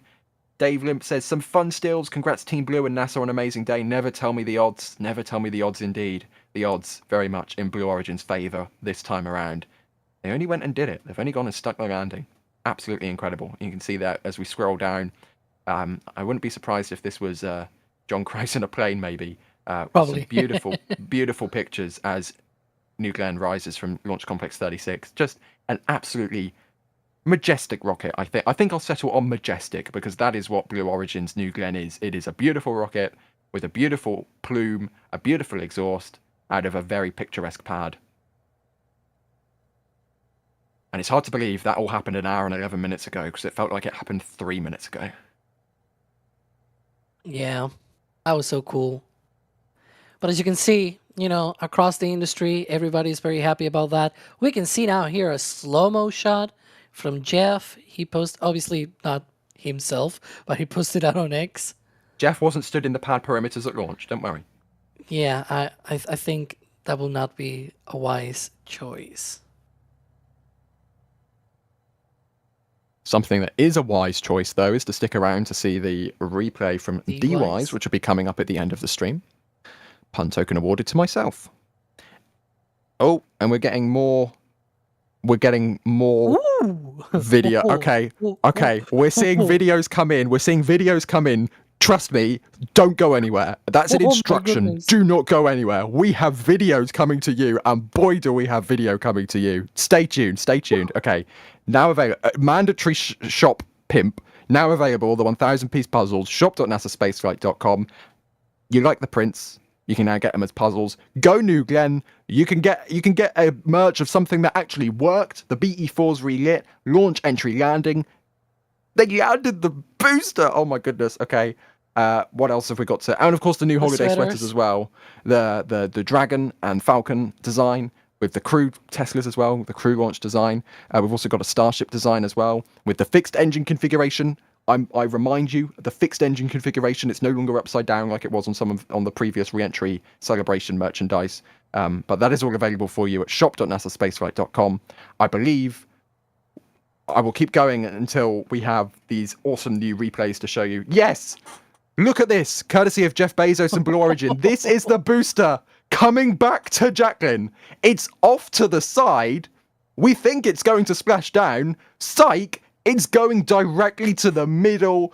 I can't say X marks the spot. The feather marks the spot. Touchdown.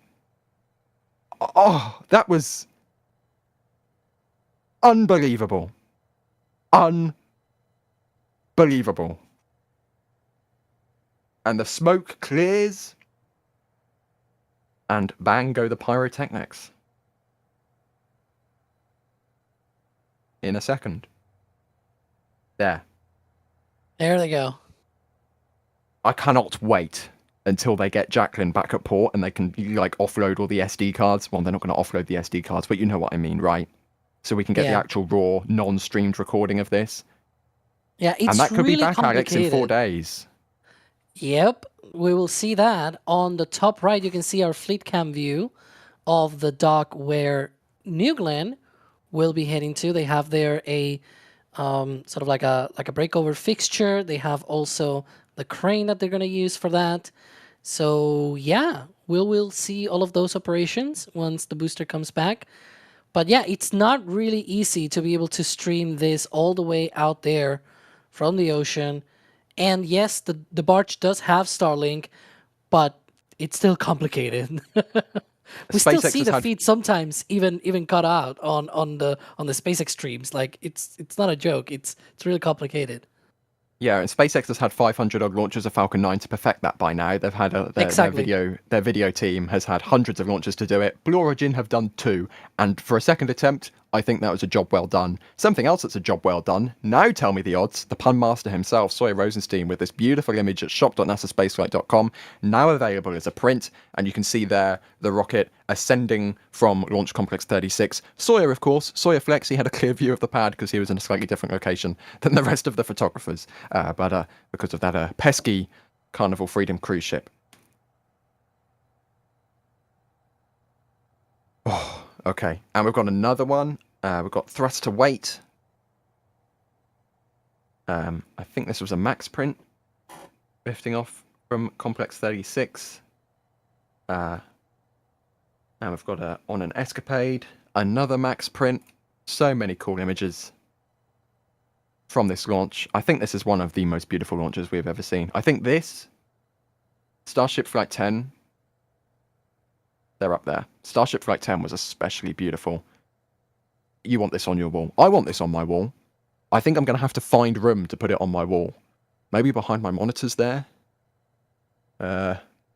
Or maybe I can move. I currently have a Max Delta 4 heavy print next to me. Maybe I need to replace it. And, yeah.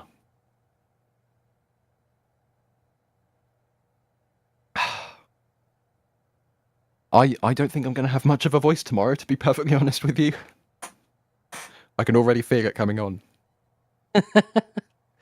Well, some warm tea for you tomorrow.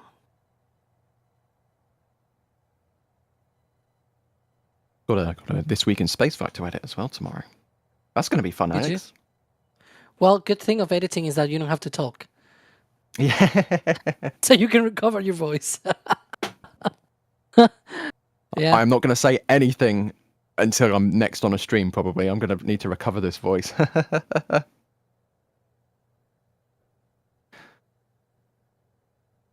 And you can see the sun now setting over Cape Canaveral. Still some people out on the It's the jetty. circle of life. Yeah. Yeah. If you are wondering why we've lost some views, that's not because everyone has gotten bored and has gone home. That's actually because there is remote camera pickup coming up for our field team. So, Max D, Julia have all set cameras, courtesy, thanks to Blue Origin, allow them to set cameras closer to the launch pad inside the blast danger area. So they've now had to go off to that scheduled pickup time. So keep an eye on the socials. Keep an eye on not only the NSF socials, but their personal socials. Follow them.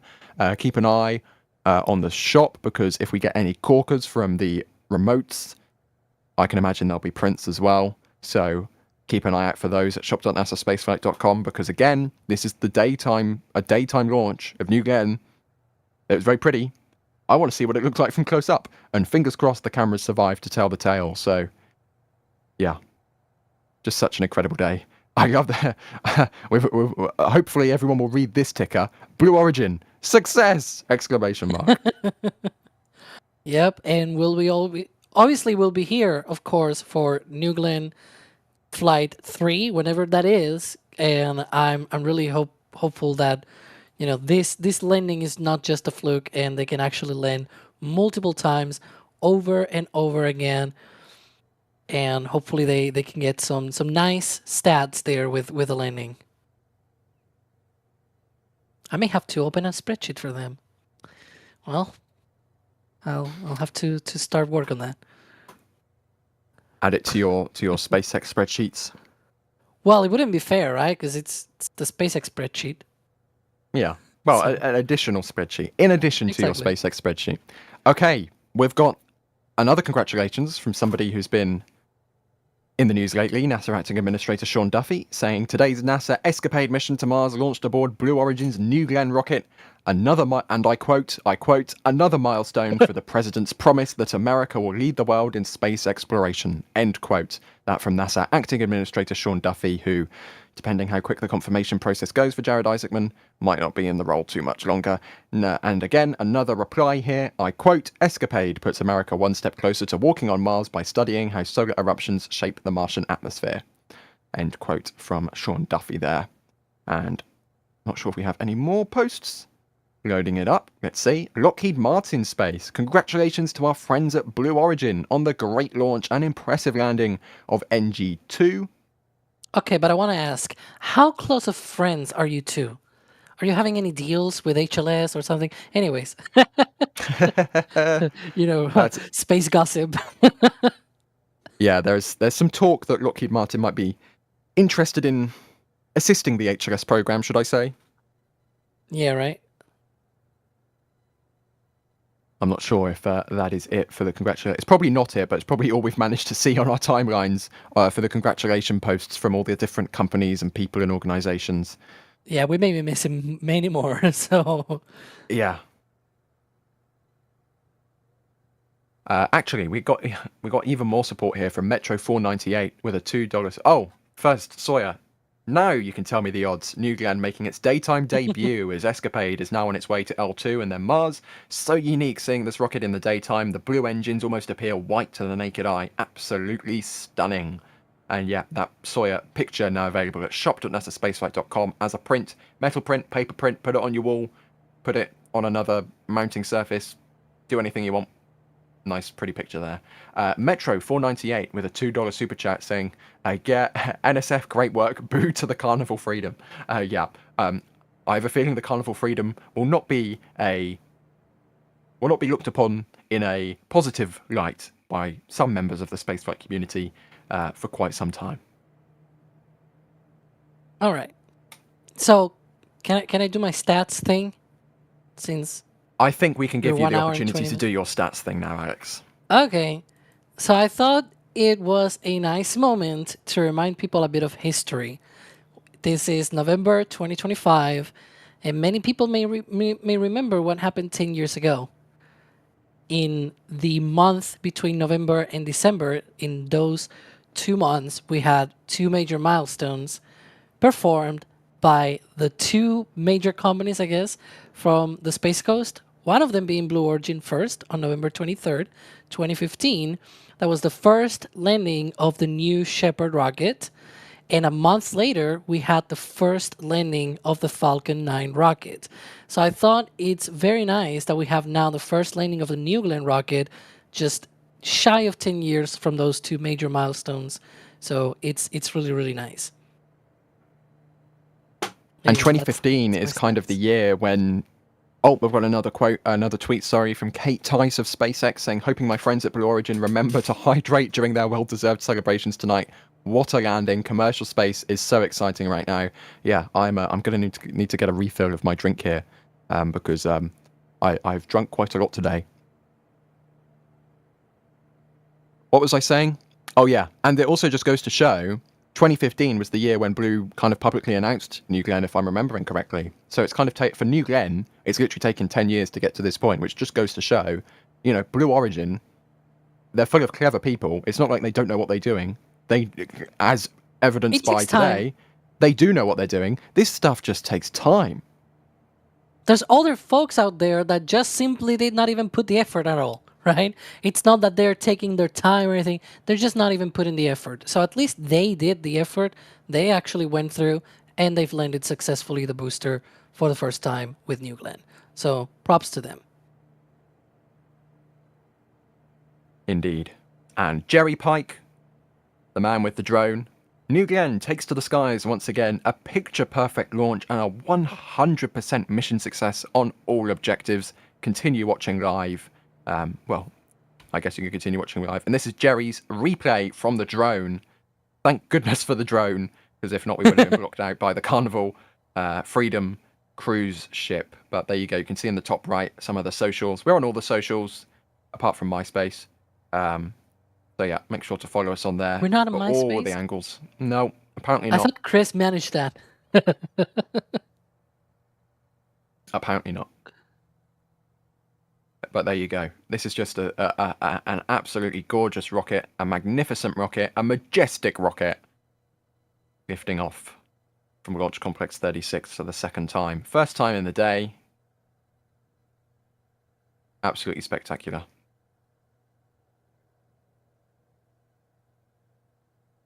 T plus 1 hour, 24 minutes and 55 seconds.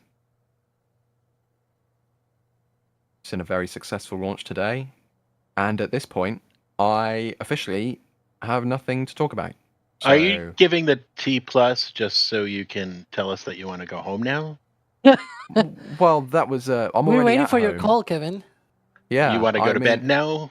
No, I don't. I'm going to make a video for you, Kevin. I was going to say, yeah. Yeah. Wait, no, we can't, because Zoe Livas has just done a $5 super chat saying the fact that you guys were able to track New Glenn from launch to landing burn was absolutely nuts. You guys rock. Well, we weren't able to track it to the landing burn. We were able to track it until about apogee, but that WB-57 aircraft from NASA, courtesy of Blue Origin, or from Blue Origin, courtesy of NASA, one way around. Oh my God, it's happening again. But thank you, Zoe Livas.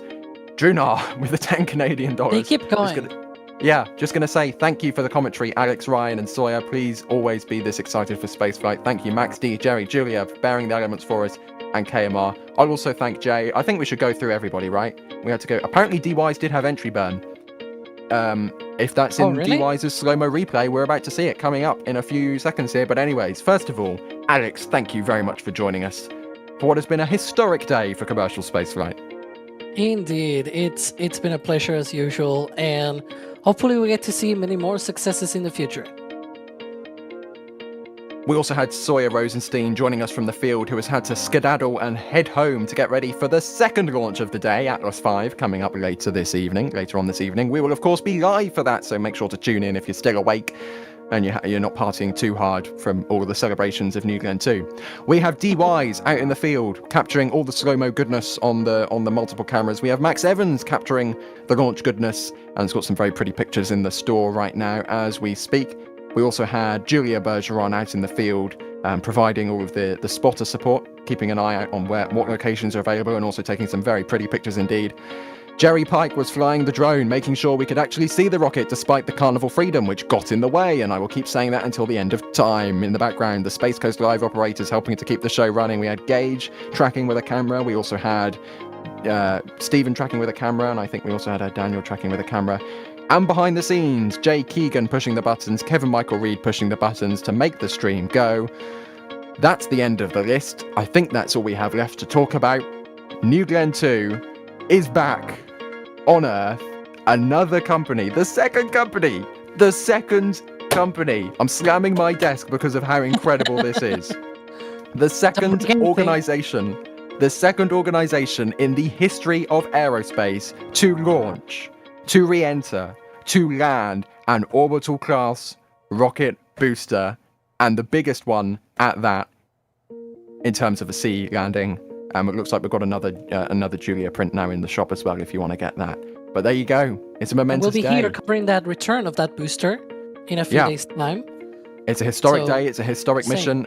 And the show isn't over because, remember, it's coming back to port. This camera is a live view of the entrance of Port Canaveral, and in 4 days or so, when New Glenn Stage 1 returns to the Cape, we will be live no matter what time of day that is, because that will be absolutely spectacular to see a 70-meter odd tall booster, 7-meter wide booster coming back into port. You don't want to miss it. Subscribe, notifications, Space Coast Live, all the things, socials. I think I've said it all. Let's take a look at DY's replay. My name's been Ryan Caton. Thank you for joining us. Blue Origin have only gone and done it. We'll see you next time. Bye-bye.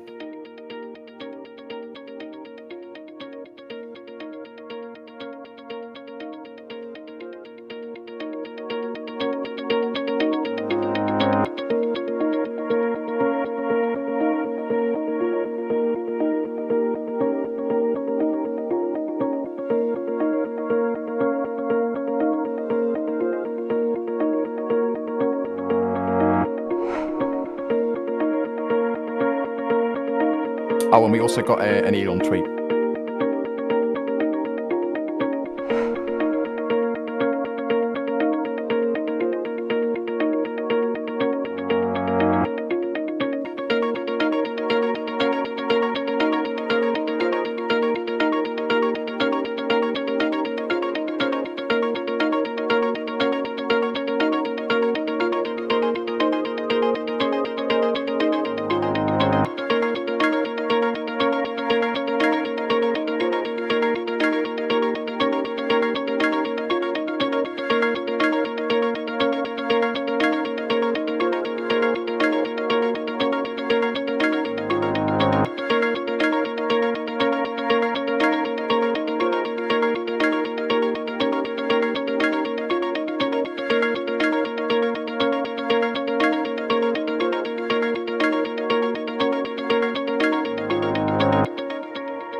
And here we go.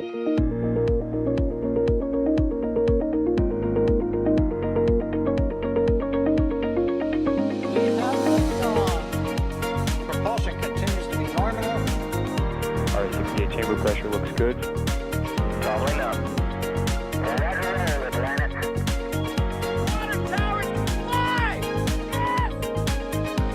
Tango Delta nominal. Flight downside speed off. Bring in SPD off. Off. It's orange! Orange 45! Oh my god! Oh my god! Decollage! What is it? Put that in the big bag, 343 unfolds to go. Indeed. We rise together, back to the moon and beyond. There's methane to be igniting in the flare, correct? Yikes. You bet. Sure. We don't need any more of these.